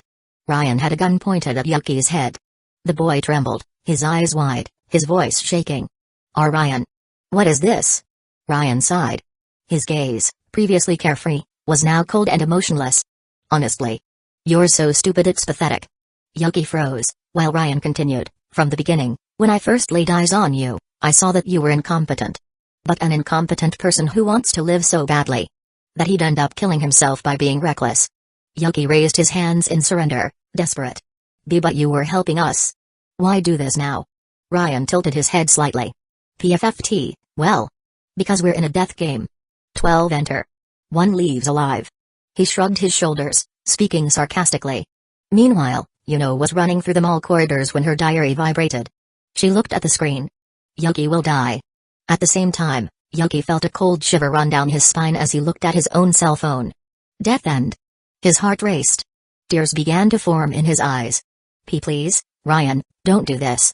Yuno ran through the corridors like a wounded beast, her footsteps echoing off the empty walls of the mall. Despair tore at her voice as she shouted, breathless, his name, Yuki. She climbed the stairs without hesitation, her chest burning with lack of air, her muscles burning with tension and fear. When she reached the second floor, she found Yuki standing in front of her, his eyes wide and full of tears as he looked at her with a look of agony. Relief washed over her body for a brief second, but then the gunshot echoed like thunder. Yuki gasped, the light in his eyes instantly fading. His head lolled to the side, as if the weight of his own body betrayed him, and then he fell. Time stopped. No. Yuno's scream reverberated through the empty space, a mixture of pain, fury, and absolute despair. Her feet moved without thinking, launching her forward, to try to hold him, to reach something that was already slipping through her fingers. But then, another shot. The pain was excruciating. Something hot tore through her leg, and her treacherous body gave way, throwing her to the ground violently. Her scream turned into a strangled groan as the burning sensation took over her senses. The dry sound of the gun silenced the world. A man, behind Yuno on an upper part of the floor, lowered his gun slowly. The barrel was still smoking. Ryan, standing just ahead, was staring at everything with an empty look. And then, his voice. Cold. Empty. Today. The count will end at 4. Ryan was talking while stretching his arm. Ryan emerged from the darkness like a specter, his eyes dead, his expression blank. The way he spoke, as if all this were just another day in his routine, made something inside Yuno twist in pure hatred. Damn you. She growled, dragging herself across the floor. Her leg throbbed, but it didn't matter. Nothing mattered, except getting to Yuki. You were a participant from the beginning. Fury boiled inside her, as hot as the blood that flowed from her leg. She should have foreseen it. She should have felt it. But she allowed herself to be fooled, and now it was too late. With effort, Yuno reached Yuki. His body trembled like a leaf in the wind, his skin becoming increasingly pale. He was still breathing, but weakly. Too weakly. No. Her hands pressed on his wound, but the blood gushed uncontrollably, hot and sticky, running down her fingers. Stay with me, Yuki, please. Ryan, in turn, didn't even show emotion as he observed the scene. He just turned to some men who were there and waved casually. The mission here is complete. The rest is up to me. Ryan pointed at the man who shot Yuno while speaking in a playful tone. Hey, you over there, this scene is really sad, isn't it? He laughed as he watched Yuno's weeping. How about we schedule to cry a little more later? The shooter who had hit Yuno lowered his gun and walked away, as if there was nothing more to be done. But Yuno wouldn't give up. She ripped the Glock from her holster with blood-stained hands and pointed it directly at Ryan, her hands trembling with hatred. You're going to pay for this. Her voice faltered, filled with fury and pain. She pulled the trigger. Click. A dry sound. Empty. Ryan smirked, crossing his arms. You know. He tilted his head slightly, amused by the scene. Guns don't fire without ammunition. He spoke, gesturing with one hand, pointing to the gun he was holding. The explosion of hatred within Yuno was instantaneous. A wild scream ripped from her throat as she threw the gun at him with all her might, as if that could erase his existence from the face of the earth. Ryan dodged effortlessly, laughing at her frustration. And then, a weak voice. You don't know. The world stopped again. She looked down, and her heart almost stopped when she saw Yuki moving his lips, his breathing irregular, the life draining from his body. Yuki. Hold on. Stay with me. The blood was still flowing non-stop. She pressed on the wound with all her strength, as if that would be enough to keep him there. But he was weak. So weak. His voice was just a whisper. His teary eyes fixed on hers, trembling, terrified. I'm scared. Of dying. Yuno felt something break inside her. She had never seen him like this. Never. And then oh, my. Ryan sighed, walking towards them calmly. What a long time to die, huh? He tilted his head, pointing the gun again. I aimed for the heart to be quick, you know. You should thank me. Ryan stopped in front of him, pointing the gun with a sarcastic smile full of disdain. You are a waste of oxygen, Yuki. Yuno's eyes widened. No. She threw herself over Yuki, hugging him tightly, her voice becoming a desperate scream. Stop. Don't kill Yuki. Stop it. Ryan didn't hesitate, he smiled as he spoke. Bang. The shot came without mercy. The bullet passed through Yuno's arm before finding its true destination. Yuki's body shuddered. Time seemed to slow down, each drop of blood falling like a slow rain around them. Yuno couldn't breathe. Despair took over. Tears. Pain. Blood. Sadness. And then, Silence. Ryan lowered the gun. Yuno trembled, without the strength to scream. Only muffled sobs escaped her lips. Yuki wasn't moving anymore. Yuno gasped, her eyes blurred by the hatred and pain that corroded every fiber of her being. Her breathing was a mixture of sobs and muffled groans, as she stared at Ryan with pure contempt. "Damn you!" she growled, her voice failing, but filled with fury. "I swear. I'm going to kill you." Ryan just narrowed his eyes, analyzing her with an amused glint. There was something unbearably arrogant in the way he observed her, as if all this were just a game and he was just waiting for the inevitable outcome. "Kill me?" He let out a low laugh, a sound that dripped from his lips like poison. "You swear so intensely." His mocking gaze swept over Yuno's bloodied body, as if he were evaluating a prey about to succumb. With a casual movement, he ejected the magazine from his gun, leaving only a single bullet in the chamber. The metallic click echoed through the silent environment, loaded with meaning. Yuno could barely keep her eyes open. Her vision oscillated between flashes of reality and hazy shadows. The cold floor beneath her knees seemed distant, as if her body were dissolving, becoming part of nothingness.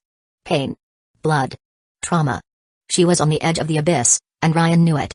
With an almost theatrical disdain, he spun the gun in his hand and then threw it in her direction, as if it were a worthless toy. The metal glinted under the cold lights of the ceiling before falling heavily beside her. And then, he turned, offering her his back without any fear. "I'll give you a chance, Yuno," he said, his voice serene, as if he were suggesting a simple game of chance. "Why don't you see if fate is on your side this time?" Yuno felt her body waver. Her mind screamed to move, to react, but every cell in her body seemed to be sinking into a sea of exhaustion. She knew Ryan wasn't doing this out of pity. It wasn't an act of mercy, it was pure sadism. But she couldn't hesitate. Gathering all the strength she had left, her trembling hand reached for the gun. The cold metal burned her bloodied fingers, but she ignored it. Her heart hammered in her ears. She felt the muscles in her arm protest as she raised the pistol, her breathing ragged. Her vision was darkening at the edges, a loud buzzing filling her head. But, even so, she aimed. The sounds of distant sirens began to echo in the environment, footsteps approaching. But none of that mattered now. Her voice came out weak, almost a whisper, as she fought against unconsciousness. Her fingers trembled around the trigger. "Will." Ryan continued walking, completely unconcerned. Yuno gathered the rest of her strength. The last flicker of her unwavering will. "Kill you," she screamed, pulling the trigger. The blast filled the air like thunder. But the bullet cut through the space and lodged violently in a pillar next to Ryan, exploding a fragment of concrete. For a moment, only silence answered. Then, slowly, Ryan stopped. Turning to face her, an empty smile, without any trace of surprise, formed on his face. He let out a theatrical sigh, tilting his head slightly as he mocked, "Wow. I would never forgive myself for missing that shot." The sarcasm dripped from his voice like venom, as if he were laughing at Yuno herself through his words. The gun slipped from her fingers. Her body finally gave way. Darkness came soon after. It would have been better to have died that day. Chapter 124, Thank you, Ryan. The night unfolded peacefully, with a sky sprinkled with stars accompanying the soft glow of streetlights. The movement of cars on the streets was slow, a reflection of the comforting silence that enveloped the city. Yuno walked beside Rika, feeling the night breeze caress her skin. The blueberry ice cream she held between her fingers added a childlike touch to her figure as she licked the sweet treat with a slightly distracted expression. Rika, at her side, remained graceful, her eyes attentive to Yuno's every small gesture. She said nothing and perhaps didn't need to. She perceived that Yuno wasn't the type to express her feelings easily. Therefore, instead of words, she chose to hold her hand, intertwining their fingers in a gesture of silent comfort. The walk continued peacefully until they arrived home, where they were greeted with a warm smile by their mother. Maki was already asleep. After all, she would have early classes the next morning. After a brief conversation, Yuno and Rika went upstairs. The hallway was bathed in a soft light, and the silence of the house seemed to amplify the thoughts swirling in Yuno's mind. Just before opening her bedroom door, she hesitated. Her gaze flickered to Rika, and a slight blush crept onto her face. "Rika." Her voice was low, almost a whisper, but laden with something dense and indefinable. Rika turned to her, her gentle eyes reflecting a serene affection. "Rika-ne-san." Yuno corrected herself, feeling her chest warm as she spoke those words. Rika's smile widened, lively and welcoming. She put her hands behind her back, leaning her body forward slightly. "Yes, Yuno-chan." Yuno looked away, twirling a strand of hair around her fingers. Her voice trembled slightly, almost as if she feared to say what was coming next. "Thank you for staying with me today. Your presence was Very good. Rika closed her eyes and smiled tenderly. You can always count on me. We are sisters now, and it's not blood that defines that. I love you as my dear sister, you know. After all. Her tone became softer, almost nostalgic. You are also my savior. Yuno blinked, surprised. As savior? Her mind spun. I saved Rika? She had never thought of it that way. She had always felt like the wanderer, the survivor, the one carrying the shadows of the past. But could she have been a ray of light for someone? A small smile formed on her lips. So, Yuno took a deep breath. Tomorrow I want to tell you a little about my past. But don't complain about me afterwards, okay? Rika tilted her head, her eyes sparkling with curiosity. You're younger than me, so your story shouldn't be that long. Yuno pouted, crossing her arms. I still don't accept you treating me like the youngest. Rika chuckled softly before standing on tiptoes, trying to reach Yuno's head to pat her hair. Even so, Yuno had to bend down a little to make it easier. Sleep well, Yuno. Tomorrow we can watch that movie you wanted. The gesture was simple, but it warmed Yuno's heart in a way she couldn't describe. Rika's affectionate touch, the genuine tone of her voice. I never thought I could feel this kind of love. She couldn't resist. Before she knew it, she enveloped Rika in a tight hug. Thank you. Her voice was choked with emotion. Rika returned the hug without hesitation. And then, each went to her own room. Yuno stood in front of the mirror for a few moments, observing her own reflection. Her fingers touched her hair, and a disturbing thought arose in her mind. Do I really deserve this life? Her eyes scanned the spacious room, decorated in soft shades of pink. Teddy bears adorned the furniture, and the fluffy bed looked inviting. But it was more than just a room. It was a home. Memories came in waves, flooding her mind. She remembered her childhood with her mother, playing with dolls, the makeshift tents made of blankets. The cozy nights when she read fairy tales, immersed in magical worlds without worries. Yuno's eyes began to sting, and tears flowed without her being able to stop them. I lived so happily here. Do I really deserve this? Then, as if her own mind wanted to punish her, memories of her past returned with the same intensity. The cold. The hunger. The desperation for affection. The unbearable weight of having killed her parents. Yuno knelt in front of the mirror, trying to stifle her sobs. I wanted to be loved. And I am, now.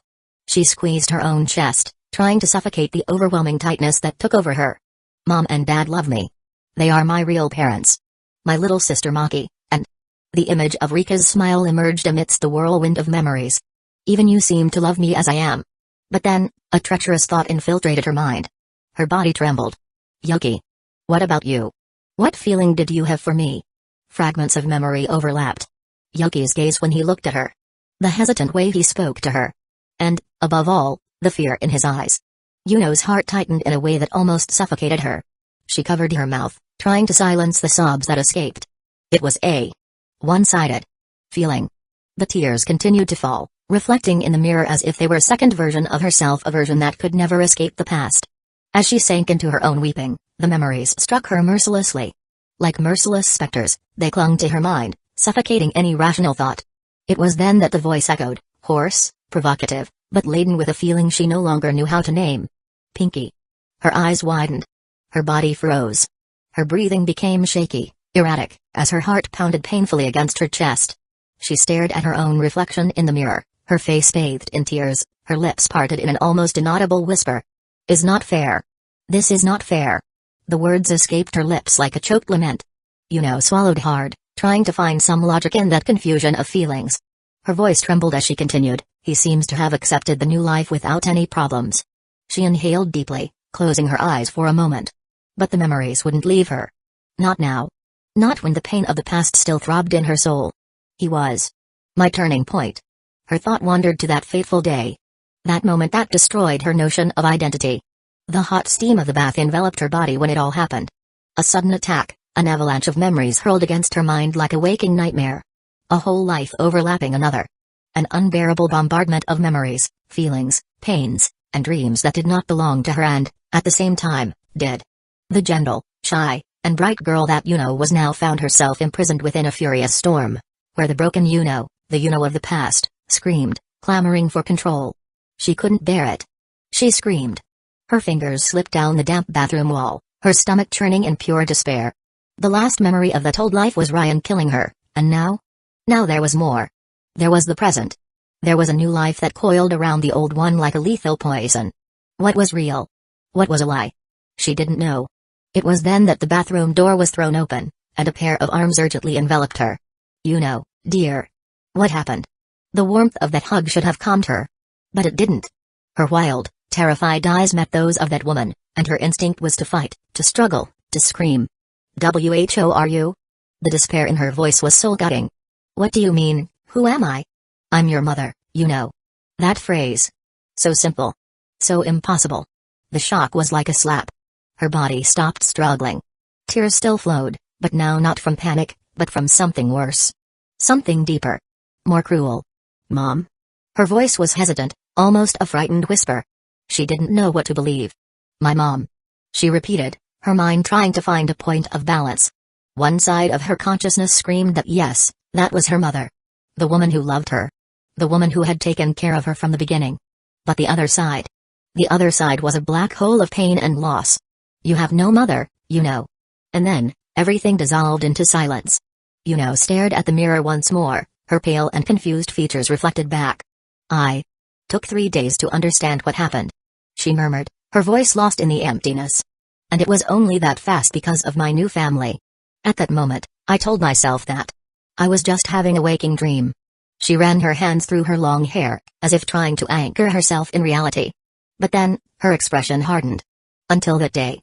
The day she found Ryan at school. The day everything crumbled. There, in that instant, she saw the naked truth. She was Yuno Gasai. And all she wanted was her one true love, Yukiteru Amano. The images returned, and with them, the invisible scars. She hugged herself, pulling her knees against her chest, her mind reliving every detail of that encounter. Every exchanged look. Every silence laden with meaning. And the agreement. "Why did that idiot agree to help me kill him?" she murmured, her eyes burning with a mixture of frustration and confusion. She hesitated. Just for a second. "I wanted Yuki back. But him? Why? Why help me?" She didn't know how to answer. Time moved forward, and with it, her hatred, her pain, everything seemed to dissolve. Like a poison losing its lethality. Her parents, her sisters, a stable life. Even her almost peaceful relationship with Ryan. Every moment in this new existence seemed like an attempt to erase what was. Her chest tightened. She picked up her cell phone, staring at the screen as if it were a window to another world. Her fingers slid to a familiar name. Her heart hammered in protest against what she was about to do. "Damn it," she murmured, pressing her lips together. "Ryan can still treat me better than Yuki." She closed her eyes, trying to visualize Yuki's face. Trying to feel that again. But, little by little, the image faded. And in its place, another emerged. Ryan. Yuno felt the blood rush to her face. She bit her lower lip, annoyed with herself. With a frustrated sigh, she opened his profile picture, enlarging the image. "Idiot," she grumbled. Her eyes scanned his face, analyzing every detail with an attention that irritated her. Why was he so Ryan? She stared at her own reflection in the mirror, her hand unconsciously resting on her lips. Her gaze narrowed. And on top of that idiot stole my first kiss. The memory was instantaneous, bringing an involuntary blush to her cheeks. She huffed, closing her eyes to push away the feeling. But then, the sound of a ringtone. Her eyes widened. She looked at her cell phone screen, her heart stopping for an instant. Incoming call. From Ryan. On the other side, Ryan walked calmly, returning from a conversation with Gojo and Guido. He was already on his way to his love nest with Raiko when his cell phone vibrated in his pocket. He blinked when he saw the name on the screen. A mocking laugh escaped his lips before he answered. "Yuno calling me at this hour?" His tone was laden with sarcasm and amusement. "Wow. This is definitely trouble." Ryan answered the call without haste, his voice full of irony and amusement. "Hee, beautiful Pinky." On the other end, he heard a small muffled squeal. A short, surprised sound.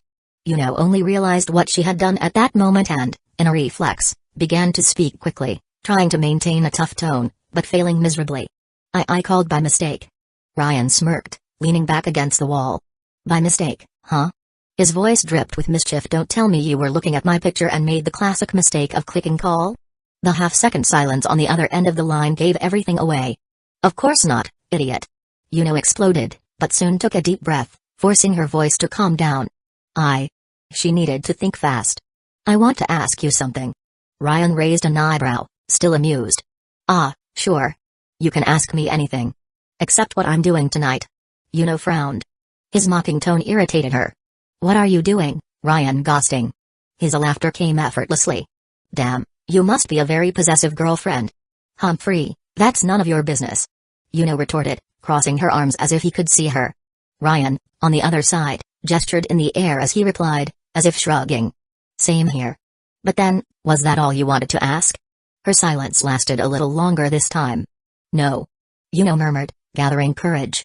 Then, all at once, she blurted out, Ryan, why are you helping me? Ryan blinked, surprised by the question. He was silent for a moment, letting the distant sound of night traffic fill the space. When he finally answered, his voice sounded lower, almost thoughtful.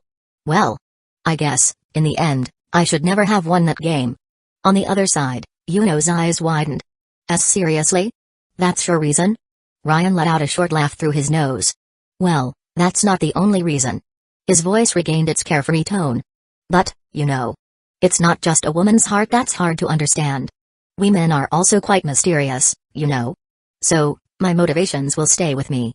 Unless you know how to ask nicely, of course. Yuno huffed, looking away, as if she wanted to kick him through the phone. Humphrey, I was an idiot thinking I'd have a fruitful conversation with you. Ryan laughed. The pleasure was all mine. Idiot. Is that all you know how to say? He teased, with obvious sarcasm in his voice. You're a very classic yin dear, huh? Yuno didn't answer. Silence took over the call. But it wasn't an uncomfortable or tense silence. Just a moment of pause. Ryan could hear her breathing. She could hear his. And then, Yuno's voice came, soft, almost hesitant. Thank you, Ryan. He raised an eyebrow. You're welcome. I guess? Yuno took a deep breath before murmuring, I'm going to sleep now. Ryan didn't hesitate. His voice, this time, was more serious, without any mockery. Have a good night, Pinky. And if you want to talk, you can call me. On the other side, Yuno felt a small tightness in her chest. A feeling she didn't know how to name. You're creative with your nicknames? She let out a short giggle. Pinky. What an idiot. She was silent for a moment, before ending with a low, almost affectionate voice. Good night, Ryan. And she hung up. Ryan stared at his cell phone for a few seconds. What the heck had just happened? He ran a hand through his hair, letting out a light sigh. Man. It's getting harder and harder to keep up with the things that are happening. Cute, That really caught me off guard. Putting his cell phone away, he walked back down the hallway. Arriving at the bedroom, he opened the door without ceremony. I'm back. Raiko, still wrapped in the blanket, waited patiently for him. Her voice was low and slightly coy. You took so long. Ryan smirked, closing the door behind him. Yeah. People talk a lot, Raiko also smirked. Slowly, she lowered the blanket, revealing her naked skin in the dim light of the room. Her eyes sparkled with expectation as she whispered, I'm not really in the mood to talk. How about we continue where we left off? Ryan's smile widened. Throwing his shirt aside, he thought to himself, oh, good life. Chapter 125, is she dressed as a bunny girl again? The night turned into day faster than Raiko wished. A few rounds passed between her and Ryan, and soon the first rays of sunlight were sneaking through the cracks in the window. But, curiously, instead of feeling tired, she was full of energy. And other things too. After waking up, they went to a restaurant for breakfast. The atmosphere was calm, but the tranquility was soon interrupted when Kuro arched an eyebrow upon seeing them arriving together. She exchanged suspicious glances between the two, soon starting to ask direct questions, but Raiko naturally dodged them all. Ryan realized that she didn't want to touch on the subject at that moment, so he just followed her rhythm, remaining nonchalant. However, Gojo had no intention of letting them escape so easily. With a smug smile, he approached, tilting his head slightly as he left his provocation in the air. I think Ryan has already eaten, Kuro. Maybe he won't join us this morning. Ryan felt his eyebrow twitch slightly. That comment had been blatant even by Gojo's standards. Kuro, on the other hand, narrowed her eyes, even more suspicious. What do you mean by already eat, Satoru? Her voice carried a dangerous suspicion. Ryan sighed, ignoring Kuro's sharp gaze and changing the subject before it turned into an awkward discussion. So, I need to go somewhere before we head to Jujutsu school. Raiko, who had been just listening until then, turned to him, her expression slightly worried. But, are you going to be with me when? She couldn't finish the sentence. Ryan gently ran his hand through her hair, interrupting her with a touch that conveyed more than simple words. Of course I'll be with you, Raiko. His voice was calm, but firm. What I need to do won't take long. He hesitated for a moment before completing, in a more uncertain tone, I mean. Maybe it will take a little while. I have to convince Yuno to teleport me. Gojo, who had already settled into a chair as if he were watching a show, leaned forward, curious. Can't you learn the teleportation technique? He arched an eyebrow. Your energy is practically identical to that girl's. Ryan crossed his arms, letting out a sigh loaded with boredom. It's not quite how it works. Raiko lightly squeezed his arm, her touch subtle, but full of expectation. Then, you better resolve this commitment as soon as possible. Ryan nodded, pulling his cell phone from his pocket. Yeah. You're right. As he slid his finger down the screen to Yuno's contact, he muttered to himself, I hope she's still in cute mode. Surprisingly, Yuno answered quickly. Her voice was willing, almost playful. Good morning, Ryan. Where do you want me to take you? Just so you know, I'm going to charge you a snack for this. Ryan opened his mouth slightly for a moment, caught by surprise. How do you know that's why I called you? On the other end of the line, Yuno took a while to answer. When she finally did, her voice came in a funny and slightly provocative tone. Are you going to give me a present, idiot? Ryan closed his eyes, answering in a drawn-out way, no. I just want a ride. Her answer came sulky, but with that hint of involuntary charm. Then don't be charming, idiot. He chuckled softly. Okay. I'll send you a photo of the location.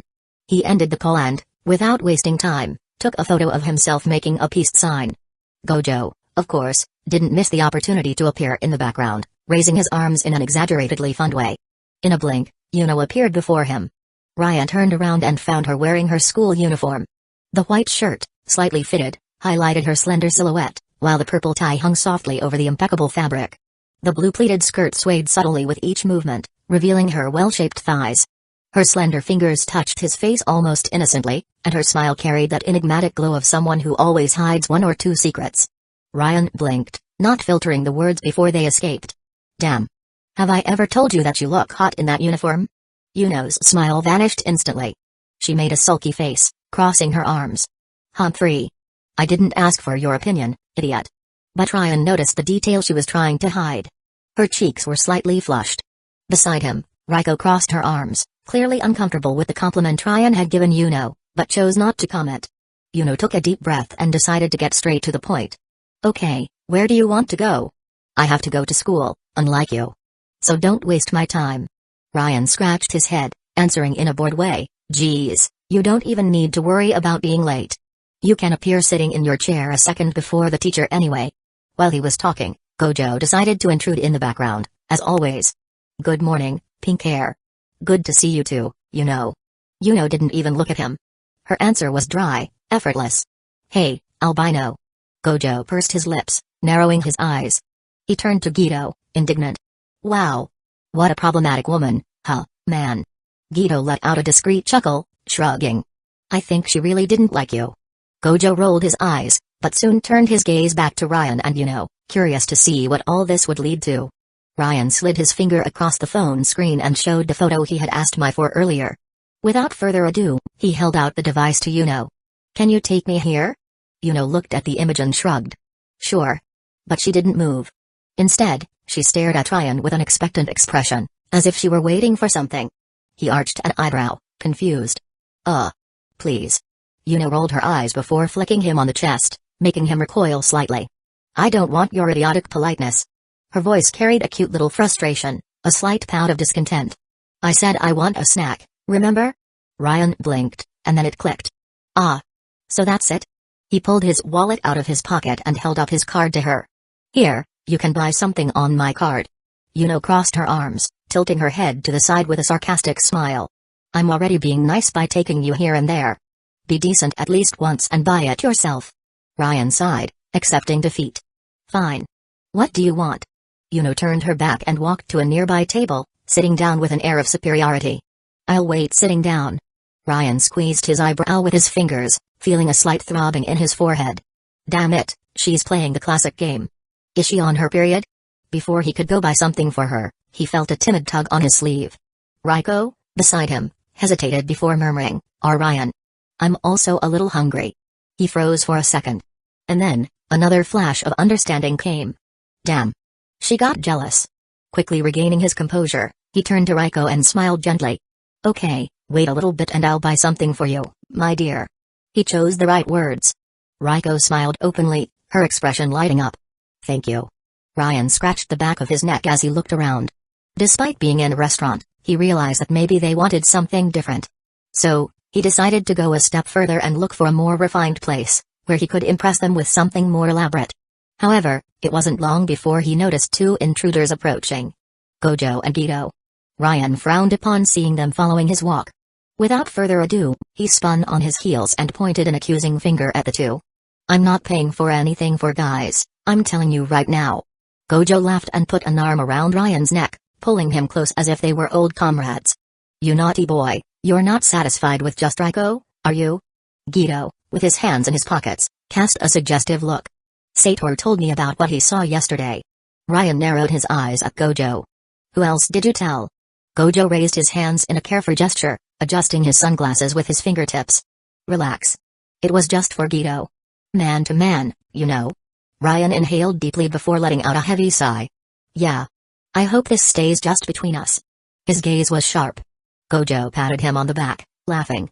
Relax, it won't leave here. They continued to a sweet and savory shop that exuded a more sophisticated air.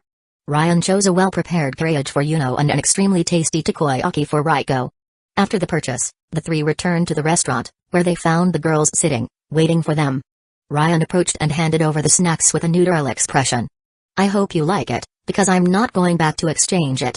Raiko didn't waste time.